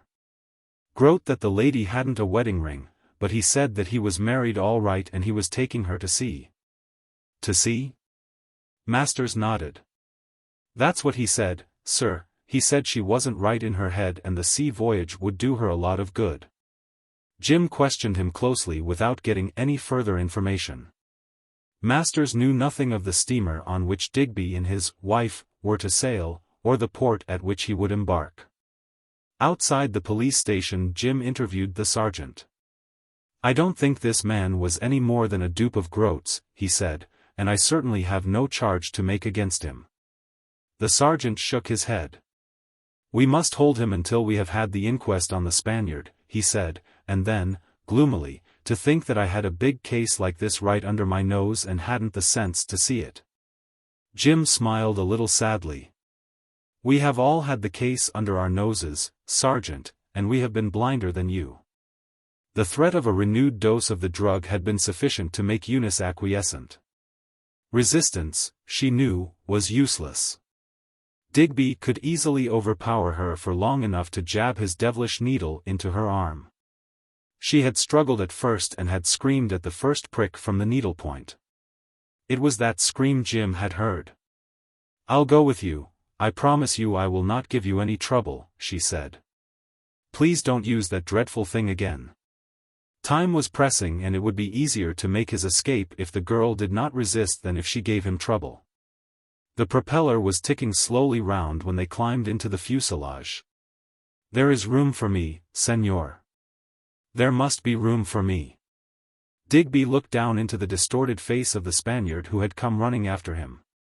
"There is no room for you, Fuentes," he said. "I have told you before. You must get away as well as you can. I am going with you." To Digby's horror, the man clung desperately to the side of the fuselage. Every moment was increasing their peril, and in a frenzy he whipped out his pistol. "Let go," he hissed, "or I'll kill you," but still the man held on. There were voices coming from the lower path, and, in his panic, Digby fired. He saw the man crumple and fall and yelled to Bronson. "Go, go." Eunice, a horrified spectator, could only stare at the thing which had been Digby Groat, for the change which had come over him was extraordinary. He seemed to have shrunk in stature. His face was twisted, like a man who had had a stroke of paralysis. She thought this was the case, but slowly he began to recover. He had killed a man. The horror of this act was upon him, the fear of the consequence which would follow overwhelmed him and drove him into a momentary frenzy. He had killed a man. He could have shrieked at the thought. He, who had so carefully guarded himself against punishment, who had maneuvered his associates into danger, whilst he himself stood in a safe place, was now a fugitive from a justice which would not rest until it had lain him by the heel.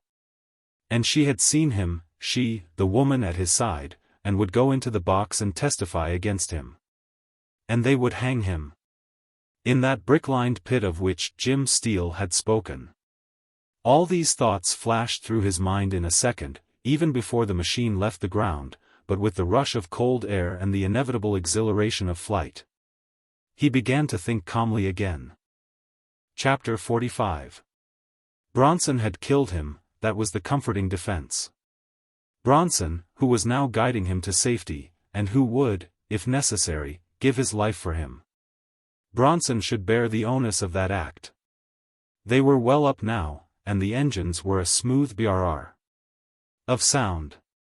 A night wind was blowing and the plane rocked from side to side. It made the girl feel a little sick, but she commanded her brain to grow accustomed to the motion, and after a while the feeling of nausea wore off. They could see the sea now. The flashing signals of the lighthouses came from left and right. Bristol, a tangle of fiery spots, lay to their left, and there were tiny gleams of light on the river and estuary. They skirted the northern shore of the Bristol Channel and headed west, following the coastline. Presently the machine turned due south, leaving behind them the land and its girdle of lights. 20 minutes later Bronson fired his signal pistol. A ball of brilliant green fire curved up and down, and almost immediately, from the sea, came an answering signal. Digby strapped the girl's life belt tighter, and saw to the fastening of his own. "Fix my belt." It was Bronson shouting through the telephone, and Digby, leaning forward, fastened the life belt about the pilot's waist. He fastened it carefully and added a stout strap, tying the loose end of the leather in a knot. Down went the machine in a long glide toward the light which still burnt, and now the girl could see the outlines of the graceful yacht and the green and red lights it showed. They made a circle, coming lower and lower every second, until they were spinning about the yacht not more than a dozen feet from the sea. Bronson shut off his engines and brought the machine upon the water, less than 50 feet from the waiting boat. Instantly the aeroplane sank under them, leaving them in the sea. It was a strange sensation, thought the girl, for the water was unusually warm. She heard a shriek and turned, and then Digby caught her hand. "Keep close to me," he said in a whimpering voice. "You might be lost in the darkness." She knew that he was thinking of himself. A light flared from the oncoming boat, and she looked round. In spite of herself, she asked, "Where is the man?" Bronson was nowhere in sight. Digby did not trouble to turn his head or answer. He reached up and gripped the gunwale of the boat, and in a minute Eunice was lifted out of the water. She found herself in a small cutter which was manned by brown-faced men, whom she thought at first were Japanese. "Where is Bronson?" she asked again in a panic, but Digby did not reply. He sat immovable, avoiding her eyes, and she could have shrieked her horror. Bronson had gone down with the aeroplane. The strap which Digby had fastened about his waist, he had cunningly attached to the seat itself, and had fastened it so that it was impossible for the pilot to escape. He was the first up the gangway on to the white deck of the yacht, and turning, he offered his hand to her. "Welcome to the Pelago," he said in his mocking voice. Then it was not fear that had kept him silent. She could only look at him. "Welcome to the Pelago, my little bride," he said, and she knew that the man who had not hesitated to murder his two comrades in cold blood would have no mercy on her. A white-coated stewardess came forward, and said something in a language which Eunice did not understand. She gathered that the woman was deputed to show her the way to the cabin.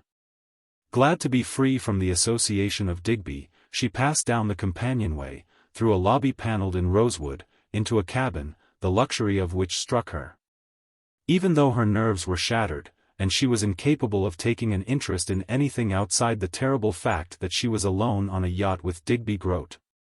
Extravagance had run riot here, and the Brazilian must have lavished a fortune in the decoration and appointments. The saloon ran the width of the ship and was as deep as it was broad. Light was admitted from portholes cunningly designed, so that they had the appearance of old-fashioned casement windows.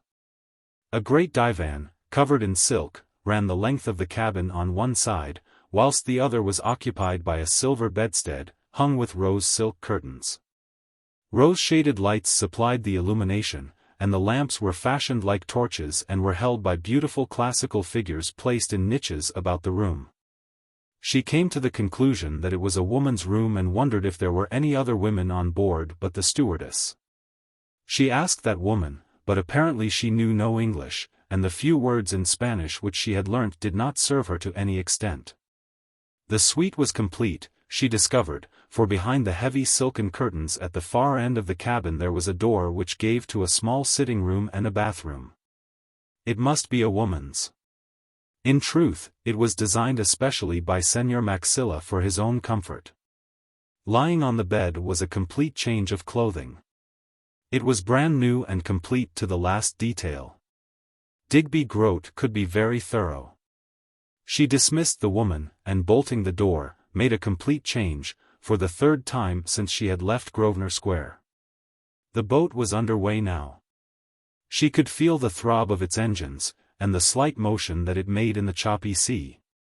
The Pelago was one of the best sea boats afloat, and certainly one of the fastest yachts in commission. She had finished her changing when a knock came at the door and she opened it to find Digby standing on the mat. "You had better come and have some dinner," he said. He was quite his old self, and whatever emotions had disturbed him were now completely under control. She shrank back and tried to close the door, but now he was not standing on ceremony. Grasping her arm roughly, he dragged her out into the passage. "You're going to behave yourself while you're on this ship," he said. "I'm master here, and there is no especial reason why I should show you any politeness."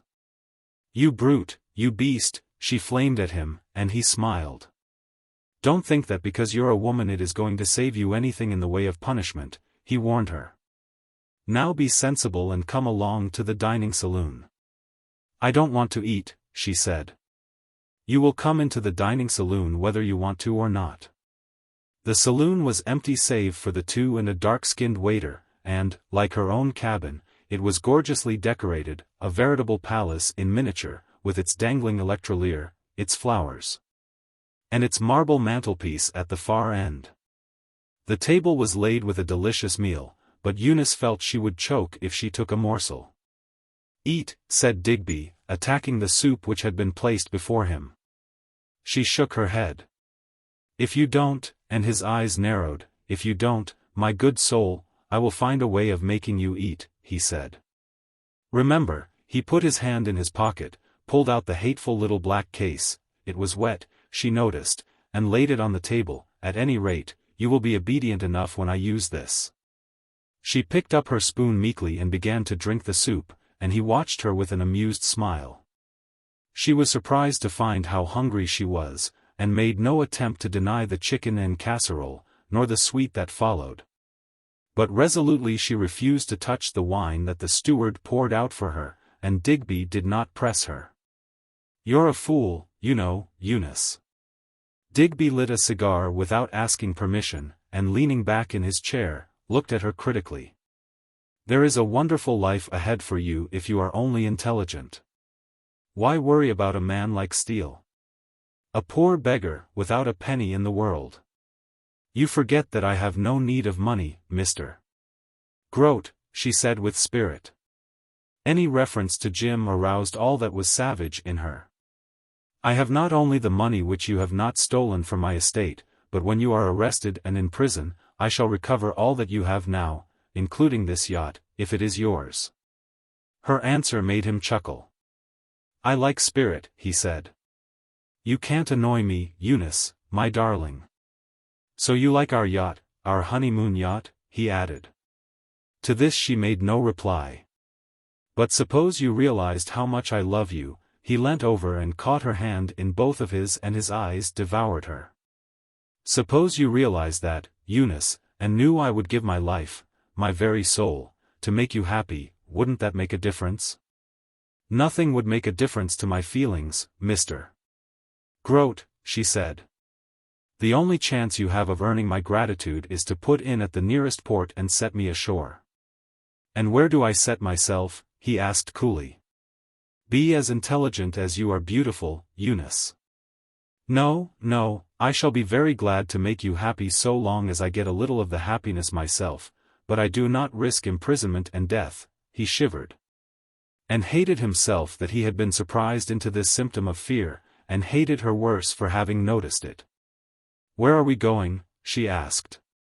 "We are bound for South America," said Digby, "and it may interest you to learn that we are following a track which is not usually taken by the South American traffic. We shall skirt Ireland and take what the mariners call the Western Ocean route, until we are within 1,000 miles of Long Island, when we shall turn due south. By this way we avoid being sighted by the American ships, and we also avoid." The man who came in at that moment, Eunice thought, must be the captain. He wore 3 rings of gold about his wrist, but he was not her ideal of a seaman. Undersized, lame in one foot, his parchment face and stiff black hair almost convinced her that this was a Japanese boat after all. "You must meet the captain," said Digby, introducing him, "and you had better make friends with him." Eunice thought that the chances of her making friends with that uncompromising little man were remote. "What is it, Captain?" asked Digby in Portuguese. "We have just picked up a wireless. I thought you'd like to see it." "I had forgotten we had wireless," said Digby as he took the message from the man's hand. It was ill spelt, having been written by a Brazilian who had no knowledge of English and had set down the message letter by letter as he received it. Slipping the errors of transmission, Digby read: "To all ships westward, southward, and homeward bound. Keep a sharp lookout for the yacht Pelago and report by wireless, position and bearing, to Inspector Wright, Scotland Yard." Eunice did not understand what they were talking about, but she saw a frown settle on Digby's forehead, and guessed that the news was bad. If it was bad for him, then it was very good for her, she thought, and her spirits began to rise. "You had better go to bed, Eunice," said Digby. "I want to talk to the captain." She rose, and only the captain rose with her. "Sit down," said Digby testily. "You are not here to do the honors to Mrs. Digby Groat." She did not hear the last words, for she was out of the saloon as quickly as she could go. She went back to her own cabin, shut the door, and put up her hand to shoot home the bolt, but while she had been at dinner somebody had been busy. The bolt was removed and the key of the door was gone. Chapter 46. Eunice stared at the door. There was no mistake. The bolts had recently been removed and the raw wood showed where the screws had been taken out. The Pelago was rolling now, and she had a difficulty in keeping her balance, but she made her way round the cabin, gathering chairs, tables, everything that was movable, and piling them up against the door. She searched the drawers of the bureau for some weapon which might have been left by its former occupant. But there was nothing more formidable than a golden-backed hairbrush which the plutocratic Maxilla had overlooked. The bathroom yielded nothing more than a long-handled brush, whilst her sitting-room made no return for her search. She sat watching the door as the hours passed, but no attempt was made to enter the cabin. A bell rang at intervals on the deck, she counted 8. It was midnight. How long would it be before Digby Groat came? At that moment a pale-faced Digby Groat, his teeth chattering, sat in the cabin of the wireless operator, reading a message which had been picked up. Part was in code, and evidently addressed to the Admiralty ships cruising in the vicinity, but the longer message was in plain English and was addressed to the chief officers of all ships, to the commanders of HM ships, to all justices of the peace, officers of the police Great Britain and Ireland, to all inspectors, sub-inspectors of the Royal Irish Constabulary. Arrest and detain Digby Groat, height 5'9", stoutly built, complexion sallow. Had small mustache but believed to have shaven. Speaks Spanish, French, Portuguese, and is a qualified surgeon and physician, believed to be traveling on the SY Pelago, no. XVIII, this man is wanted on a charge of willful murder and conspiracy. A reward of £5,000 will be paid by Messrs. Salter and Salter, solicitors, of London, for his arrest and detention. Believe he has travelling with him, under compulsion, Dorothy Danton, age 22. Groat is a dangerous man and carries firearms. The little captain of the Pelago took the thin cigar from his teeth and regarded the grey ash attentively, though he was also looking at the white-faced man by the operator's side. "So you see, senor," he said suavely, "I am in a most difficult position." "I thought you did not speak English," said Digby, finding his voice at last. The little captain smiled. "I read enough English to understand a reward of £5,000, senor," he said significantly. "And if I did not, my wireless operator speaks many languages, English included, and he would have explained to me, even if I had not been able to understand the message myself." Digby looked at him bleakly. "What are you going to do?" he asked. "That depends upon what you are going to do," said the Brazilian. "I am no traitor to my salt, and I should like to serve you, but you readily understand that this would mean a terrible thing for me, if, knowing that you were wanted by the English police, I assisted you to make an escape. I am not a stickler for small things." He shrugged his shoulders, and Senor Maxilla did much that I closed my eyes to. Women came into his calculations, but murder never. "I am not a murderer, I tell you," stormed Digby vehemently, "and you are under my orders. Do you understand that?" He jumped up and stood menacingly above the unperturbed Brazilian, and in his hand had appeared an ugly-looking weapon. "You will carry out my instructions to the letter, or, by God, you'll know all about it." But the captain of the Pelago had returned to the contemplation of his cigar. He reminded Digby somewhat of Bronson, and the yellow-faced man shivered as at an unpleasant thought. "It is not the first time I have been threatened with a revolver," said the captain coolly. "Years ago when I was very young, such things might have frightened me, but today I am not young. I have a family in Brazil who are very expensive. My pay is small, otherwise I would not follow the sea and be every man's dog to kick and bully as he wishes.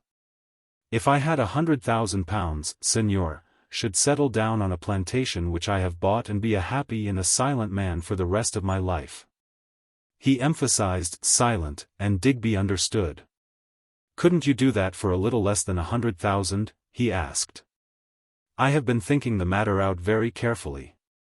We shipmen have plenty of time to think, and that is the conclusion that I have reached, that £100,000 would make all the difference between a life of work and a life of ease."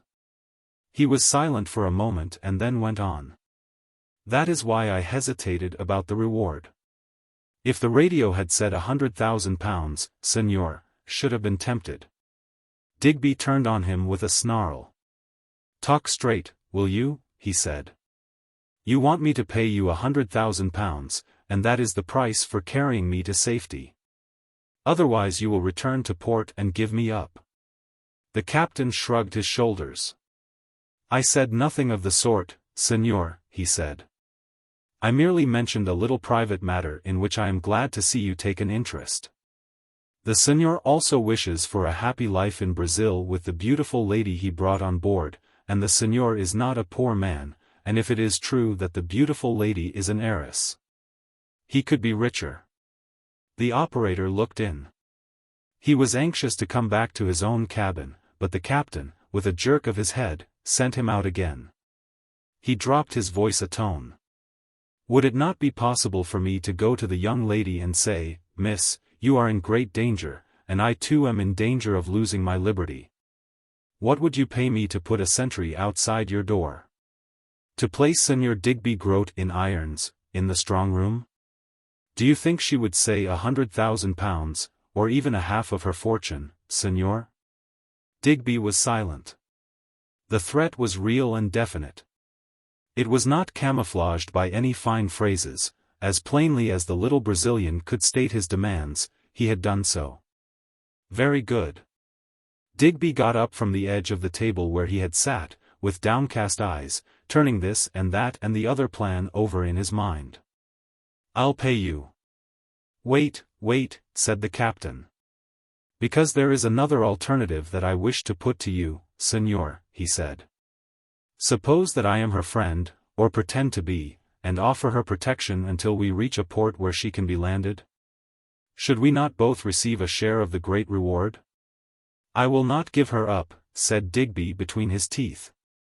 "You can cut that idea out of your head, and also the notion about putting me in irons. By God, if I thought you meant it, he glowered at the little man, and the captain smiled. "Who means anything in this horrible climate?" he said lazily. "You will bring the money tomorrow to my cabin, perhaps." "No, tonight," he said thoughtfully. "You can have it tomorrow." The captain shrugged his shoulders. He did not insist, and Digby was left alone with his thoughts. There was still a hope. There were two. They could not prove that he shot Fuentes, and it would be a difficult matter to pick up the yacht if it followed the course that the captain had marked for it, and in the meantime there was Eunice. His lips twisted, and the color came into his face. Eunice. He went along the deck and down the companionway, but there was a man standing in the front of the door of the girl's cabin, a broad-shouldered brown-faced man, who touched his cap as the owner appeared, but did not budge. "Stand out of the way," said Digby impatiently. "I want to go into that room." "It is not permitted," said the sailor. Digby stepped back a pace, crimson with anger. "Who gave orders that I should not pass?" "The Capitano," said the man. Digby flew up the companion ladder and went in search of the captain. He found him on the bridge. "What is this?" he began, and the captain snapped something at him in Portuguese, and Digby, looking ahead, saw a white fan-shaped light stealing along the sea. "It is a warship, and she may be engaged in maneuvers," said the captain, "but she may also be looking for us." He gave an order, and suddenly all the lights on the ship were extinguished.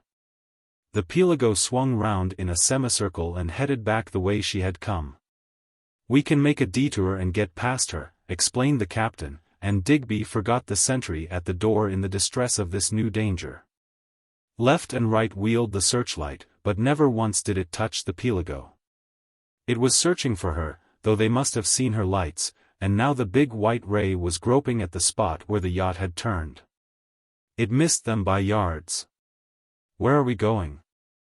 asked Digby fretfully. "We are going back for 10 miles, and then we'll strike between the ship and Ireland, which is there." He pointed to the horizon, where a splash of light trembled for a second and was gone. "We are losing valuable time," said Digby fretfully. "It is better to lose time than to lose your liberty," said the philosophical captain. Digby clutched the rail and his heart turned to water, as the searchlight of the warship again swung round. But fortune was with them. It might, as the captain said, be only a ship carrying out searchlight practice, but on the other hand, in view of the wireless messages which had been received, it seemed certain that the cruiser had a special reason for its scrutiny. It was not until they were out of the danger zone that Digby remembered the mission that had brought him to the bridge. "What do you mean by putting a man on guard outside that girl's door?" he asked. The captain had gone to the deckhouse, and was bending over the table examining an Admiralty chart. He did not answer until Digby had repeated the question, then he looked up and straightened his back.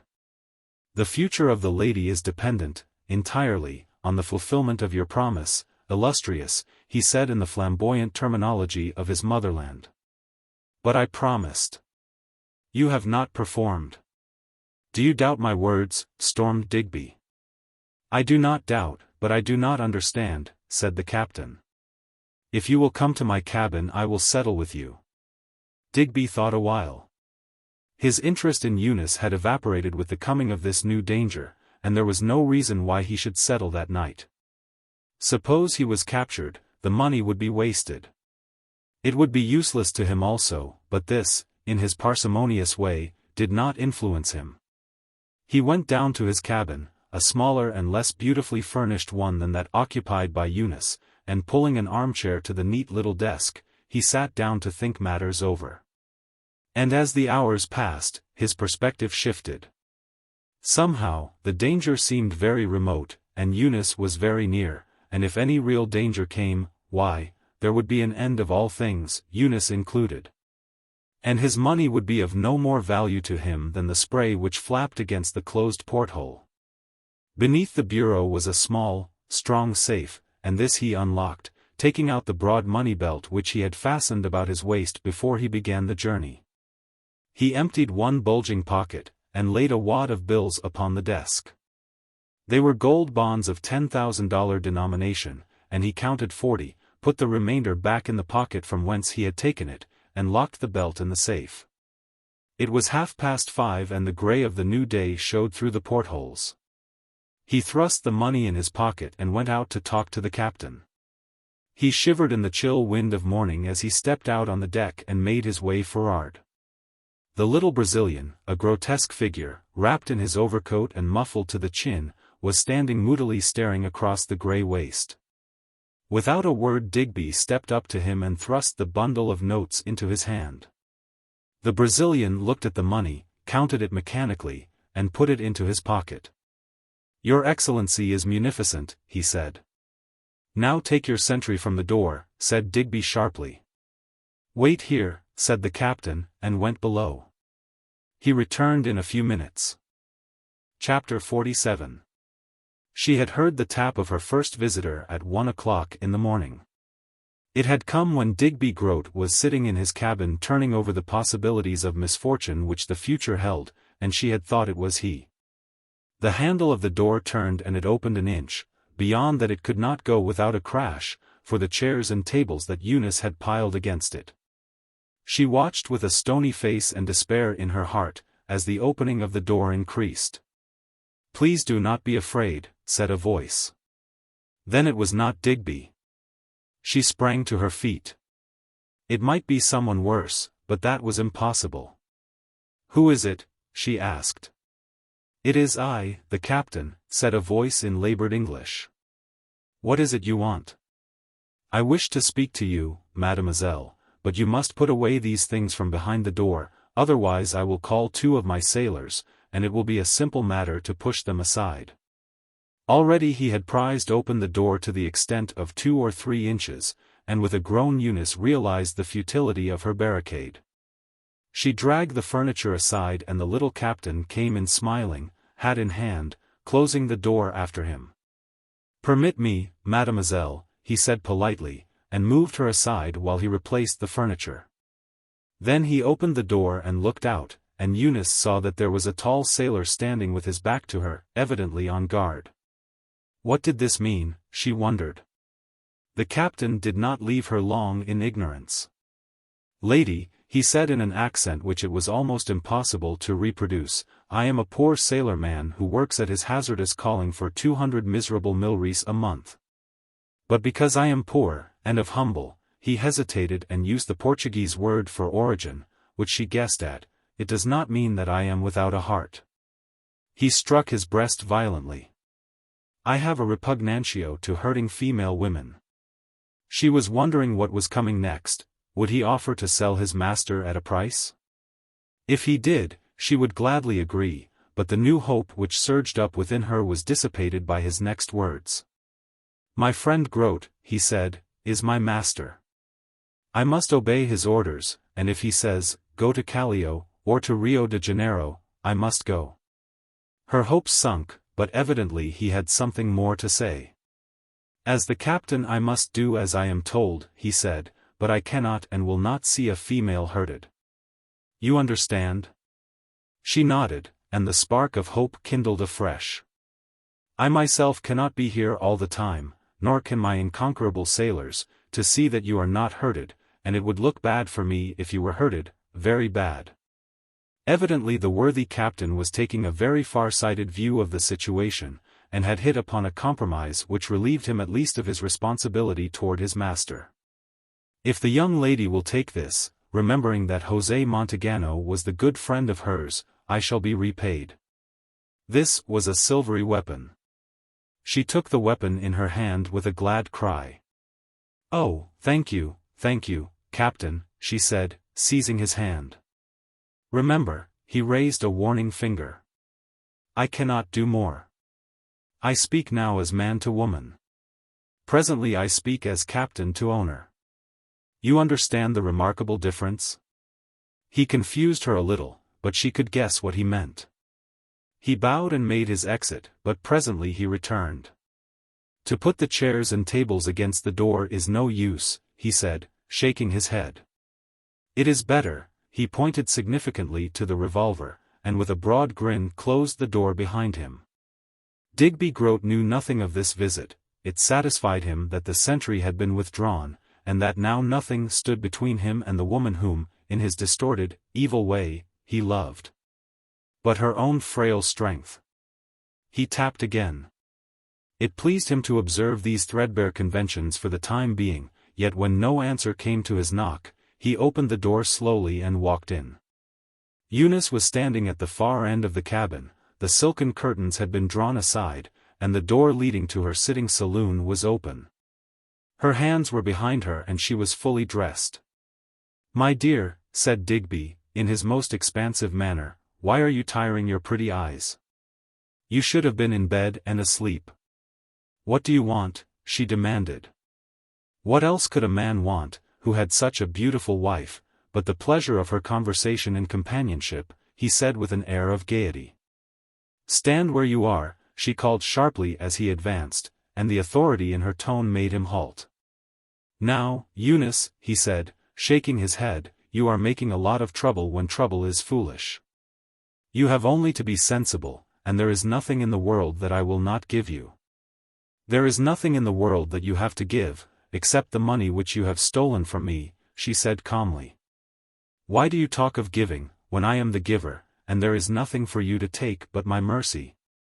He stared at her, stricken dumb by the coolness at the moment of her most deadly danger, and then with a laugh he recovered his self-possession and strolled towards her, his dark eyes aflame. "Stand where you are," said Eunice again, and this time she had the means to enforce her command. Digby could only stare at the muzzle of the pistol pointed towards his heart, and then he shrank back. "Put that thing away," he said harshly. "Damn you, put it away. You are not used to firearms, and it may explode." "It will explode," said Eunice. Her voice was deep and intense, and all the resentment she had smothered poured forth in her words. "I tell you, Digby Groat, that I will shoot you like a dog, and glory in the act.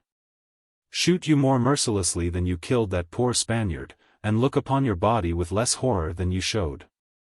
Put it away, put it away." "Where did you get it?" he cried.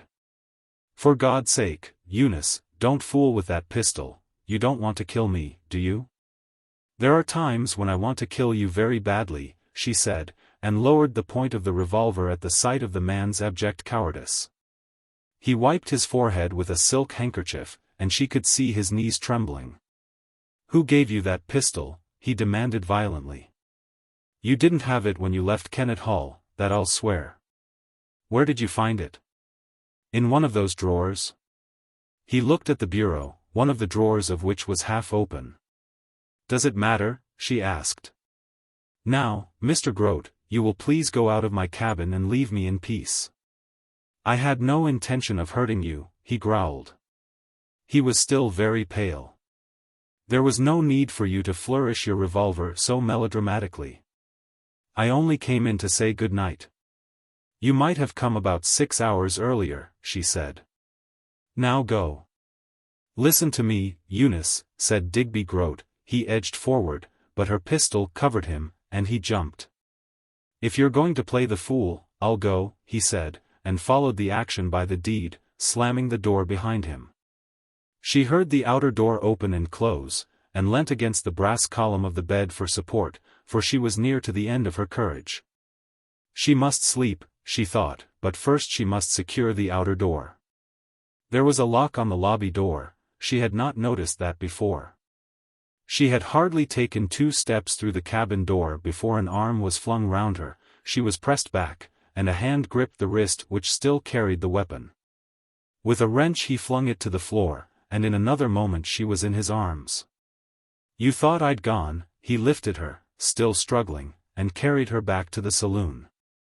"I want to see you," he breathed, "to see your face, your glorious eyes, that wonderful mouth of yours, Eunice." He pressed his lips against hers. He smothered with kisses her cheeks, her neck, her eyes. She felt herself slipping from consciousness. The very horror of his caresses froze and paralyzed her will to struggle. She could only gaze at the eyes so close to hers, fascinated as by the glare of the deadly snake. "You are mine now, mine, do you hear?" he murmured into her ear. You will forget Jim Steele, forget everything except that I adore you," and then he saw her wild gaze pass him to the door, and turned. The little captain stood there, his hands on his hips, watching, his brown face a mask. Digby released his hold of the girl, and turned on the sailor. "What the hell are you doing here? Get out," he almost screamed. "There is an aeroplane looking for us," said the captain. "We have just picked up her wireless." Digby's jaw dropped. That possibility had not occurred to him. "Who is she? What does the wireless say?" "It is a message we picked up saying, 'Nothing sighted. AM heading due south.'" "It gave her position," added the captain, "and if she is coming due south I think Mr. Steele will find us." Digby fell back a pace, his face blanched. "Steele," he gasped. The captain nodded. "That is the gentleman who signs the message. I think it would be advisable for you to come on deck." "I'll come on deck when I want," growled Digby. There was a devil in him now. He was at the end of his course, and he was not to be thwarted. "Will the good gentleman come on deck?" "I will come later. I have some business to attend to here." "You can attend to it on deck," said the little captain calmly. "Get out," shouted Digby. The captain's hand did not seem to move. There was a shot, the deafening explosion of which filled the cabin, and a panel behind Digby's head splintered into 1,000 pieces. He glared at the revolver in the Brazilian's hand, unable to realize what had happened. "I could have shot you just as easily," said the Brazilian calmly, "but I preferred to send the little bullet near your ear. Will you come on deck, please?" Digby Groat obeyed. Chapter 48. White and breathless he leant against the bulwark glowering at the Brazilian, who had come between him and the woman whose ruin he had planned. "Now," he said, "you will tell me what you mean by this, you swine." "I will tell you many things that you will not like to hear," said the captain. A light dawned upon Digby. "Did you give the girl that revolver?" The Brazilian nodded. "I desired to save you from yourself, my friend," he said. "In an hour the gentleman Steele will be within sight of us. I can tell where he is within a few miles. Do you wish that he should come on board and discover that you have added something to murder that is worse than murder?" "That is my business," said Digby Groat, breathing so quickly that he felt he would suffocate unless the pent-up rage in him found some vent. "And mine," said the captain, tapping him on the chest. "I tell you, my fine fellow, that is my business also, for I do not intend to live within an English jail. It is too cold in England and I would not survive one winter. No, my fine fellow, there is only one thing to do. It is to run due west in the hope that we escape the observation of the airship man. If we do not, then we are," he snapped his fingers. "Do as you like," said Digby, and turning abruptly walked down to his cabin. He was beaten, and the end was near. He took from a drawer a small bottle of colorless liquid, and emptied its contents into a glass. This he placed in a rack conveniently to his hand. The effect would not be violent. One gulp, and he would pass to sleep and there the matter would end for him. That was a comforting thought to Digby Groat. If they escaped. His mind turned to Eunice. She could wait. Perhaps they would dodge through all these guards that the police had put, and they would reach that land for which he yearned. He could not expect the captain, after receiving the wireless messages of warning, to take the risks. He was playing for safety, thought Digby, and did not wholly disapprove of the man's attitude. When they were on the high seas away from the ocean traffic, the little Brazilian would change his attitude, and then, Digby nodded. The captain was wise. It would have been madness on his part to force the issue so soon. Eunice could not get away.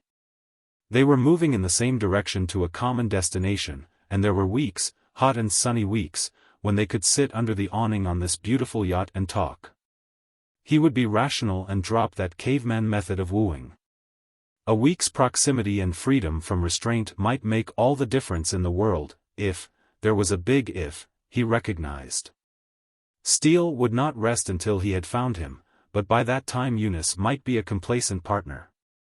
He felt a little more cheerful, locked away the glass and its contents in a cupboard, and strolled up to the deck.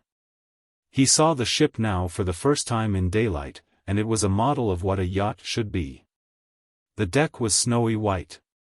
Every piece of brasswork glittered, the coiled sheets looked to have been dipped in chalk, and under that identical awning great basket chairs awaited him invitingly. He glanced round the horizon. There was no ship in sight. The sea sparkled in the rays of the sun, and over the white wake of the steamer lay a deep black pall of smoke, for the Pelago was racing forward at 22 knots an hour. The captain, at any rate, was not playing him false. He was heading west, judged Digby. Far away on the right was an irregular purple strip, the line of the Irish coast. The only traffic they would meet now, he considered, was the western-bound steamers on the New York route. But the only sign of a steamer was a blob of smoke on the far-off eastern horizon. The chairs invited him, and he sat down and stretched his legs luxuriously. Yes, this was a better plan, he thought, and as his mind turned again to Eunice, she appeared at the head of the companionway. At first she did not see him, and walking to the rail, seemed to be breathing in the beauties of the morning. How exquisite she looked! He did not remember seeing a woman who held herself as she did. The virginal purity of her face, the glory of her coloring, the svelte woman figure of her, they were worth waiting for, he told himself again. She turned her head and saw him and made a movement as though she were going back to her cabin, but he beckoned to her, and to his surprise, she walked slowly toward him. "Don't get up," she said coldly. "I can find a chair myself." "I want to speak to you, Mr. Groat." "You want to speak to me," he said in amazement, and she nodded. "I have been thinking that perhaps I can induce you to turn this yacht about and land me in England." "Oh, you have you?" he said sharply. "What inducement can you offer other than your gracious self?" "Money," she answered. "I do not know by what miracle it has happened, but I believe I am an heiress, and worth," she hesitated, "a great deal of money." "If that is the case, Mr. Groat, you are poor." "I'm not exactly a pauper," he said, apparently amused. "What are you offering me?" "I'm offering you half my fortune to take me back to England," she said. "And what would you do with the other half of your fortune?" he mocked her. "Save me from the gallows?" "No, no, my young friend, I have committed myself too deeply to make your plan even feasible. I'm not going to bother you again, and I promise you I will wait until we have reached our destination before I ask you to share my lot.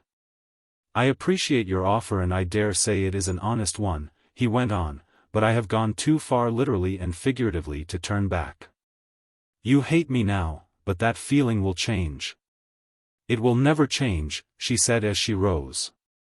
"But I see that I am wasting my time with you," and with a little nod, she would have gone had he not caught her hand and drawn her back. "You love somebody else, I suppose?" "That is an impertinence," she said. "You have no right to question me." "I am not questioning you, I am merely making a statement which is beyond dispute. You love somebody else, and that somebody is Jim Steele." He leant forward. "You can make up your mind for this, that sooner than give you to Jim Steele, I will kill you. Is that plain?" "It is the kindest thing you have said," she smiled contemptuously as she rose. Chapter 49. A little smudge of smoke far away to the south sent Jim Steele racing away on a fool's errand. For the ship proved to be nothing more interesting than a fruit boat which had ignored his wireless inquiry because the only man who operated the instrument was asleep in his bunk. Jim saw the character of the ship when he was within 2 miles of it, and banked over, cutting a diagonal course northwest. Once or twice he glanced back at his passenger, but Inspector Maynard was thoroughly at home and apparently comfortable. Jim was growing anxious. At the longest he could not keep in the air for more than 4 hours, and 2 of those precious hours were already gone. He must leave himself sufficient juice to make the land, and this new zigzag must not occupy more than half an hour. He had purposely taken the machine to a great height to enlarge his field of vision, and that meant a still further burden upon his limited supply of petrol. He was almost despairing when he saw in the far distance a tiny white arrow of foam, the ship whose wake it was he could not see. His hand strayed to the key of his little wireless and he sent a message quivering through the ether. There was no response. He waited a minute and again the key clattered and clicked. Again a silence and he flashed an angry message. Then through his earpieces he heard a shrill wail of sound. The steamer was responding. What ship is that? He waited, never doubting that he would learn it was some small merchant vessel. There was a whine, and then "Pligo" was the reply. Digby had gone forward to see what the men were doing who were swung over the side. He was delighted to discover that they were painting out the word Pligo and were substituting Malaga. He went up to the captain in his most amiable mood. "That is a good thought of yours," he said, "changing the name, I mean." The captain nodded. "By your orders, of course," he said. "Of course," smiled Digby, "by my orders." All the time he was standing there chatting to the Brazilian he noticed that the man constantly turned his eyes to the north, scanning the sky. "You don't think that the aeroplane will come so far out, do you? How far are we from the coast?" "We are 112 miles from the English coast," said the skipper, "and that isn't any great distance for a seaplane." Digby with unusual joviality slapped him on the back. "You are getting nervous," he said. "He won't come now." A man had come on to the bridge whom Digby recognized as the wireless operator. He handed a message to the captain, and he saw the captain's face change. "What is it?" he asked quickly. Without a word the man handed the written slip. "Ship heading south, send me your name and number." "Who is it from?" asked Digby, startled at this voice from nowhere. The captain, supporting his telescope against a stanchion, scanned the northern skies. "I see nothing," he said with a frown. "Possibly it came from one of the land stations. There is no ship in sight." "Let us ask him who he is," said Digby. The three went back to the wireless room and the operator adjusted his earpieces. Presently he began writing, after a glance up at the captain, and Digby watched fascinated the movements of the pencil. "Heave to. I am coming aboard you." "What does it mean?" said Digby. The captain went out on the deck and again made a careful examination of the sky. "I can't understand it," he said. "The signal was close, Senor Captain, it was less than 3 miles away," broke in the operator. The captain rubbed his nose. "I had better stop," he said. "You'll do nothing of the kind," stormed Digby. "You'll go on until I tell you to stop." They returned to the bridge, and the captain stood with one hand on the telegraph, undecided. And then right ahead of them, less than half a mile away, something fell into the water with a splash. "What was that?" said Digby. He was answered immediately. From the place where the splashing had occurred arose a great mass of billowing smoke which sped along the sea, presenting an impenetrable veil. Smoke was rising from the sea to their right, and the captain, shading his eyes, looked up. Directly over them it seemed was a silvery shape, so small as to be almost invisible if the sun had not caught the wingtips and painted them silver. "This, my friend," said the captain, "is where many things happen." He jerked over the telegraph to stop. "What is it?" asked Digby. "It was a smoke bomb, and I prefer a smoke bomb half a mile away to a real bomb on my beautiful ship," said the captain. For a moment Digby stared at him, and then with a scream of rage he sprang at the telegraph and thrust it over to full ahead. Immediately he was seized from behind by 2 sailors, and the captain brought the telegraph back to its original position. "You will signal to the Senor Aviator, to whom you have already told the name of the ship, if you have obeyed my orders," he said to the operator, "and say that I have put Mr. Digby Groat in irons." And 5 minutes later this statement was nearly true. Down from the blue dropped that silvery dragonfly, first sweeping round the stationary vessel in great circles until it settled like a bird upon the water close to the yacht's side. The captain had already lowered a boat, and whilst they were fixing the shackles on a man who was behaving like a raving madman in his cabin below, Jim Steele came lightly up the side of the ship and followed the captain down the companionway. Above the rumble of the yacht's machinery Eunice had heard the faint buzz of the descending seaplane, but had been unable to distinguish it until the yacht stopped. Then she heard it plainly enough and ran to the porthole, pulling aside the silk curtain. Yes, there it was, a buzzing insect of a thing, that presently passed out of sight on the other side. What did it mean? What did it mean, she wondered. Was it, and then the door flew open and a man stood there. He was without collar or waistcoat, his hair was rumpled, his face bleeding, and one link of a steel handcuff was fastened about his wrist. It was Digby Groat, and his face was the face of a devil. She shrank back against the bed as he came stealthily toward her, the light of madness in his eyes, and then somebody else came in, and he swung round to meet the cold level scrutiny of Jim Steele. With a yell like a wild beast, Digby sprang at the man he hated, but the whirling steel of the manacle upon his hand never struck home. Twice Jim hit him, and he fell an inert heap on the ground. In another second Eunice was in her lover's arms, sobbing her joy upon the breast of his leather jacket.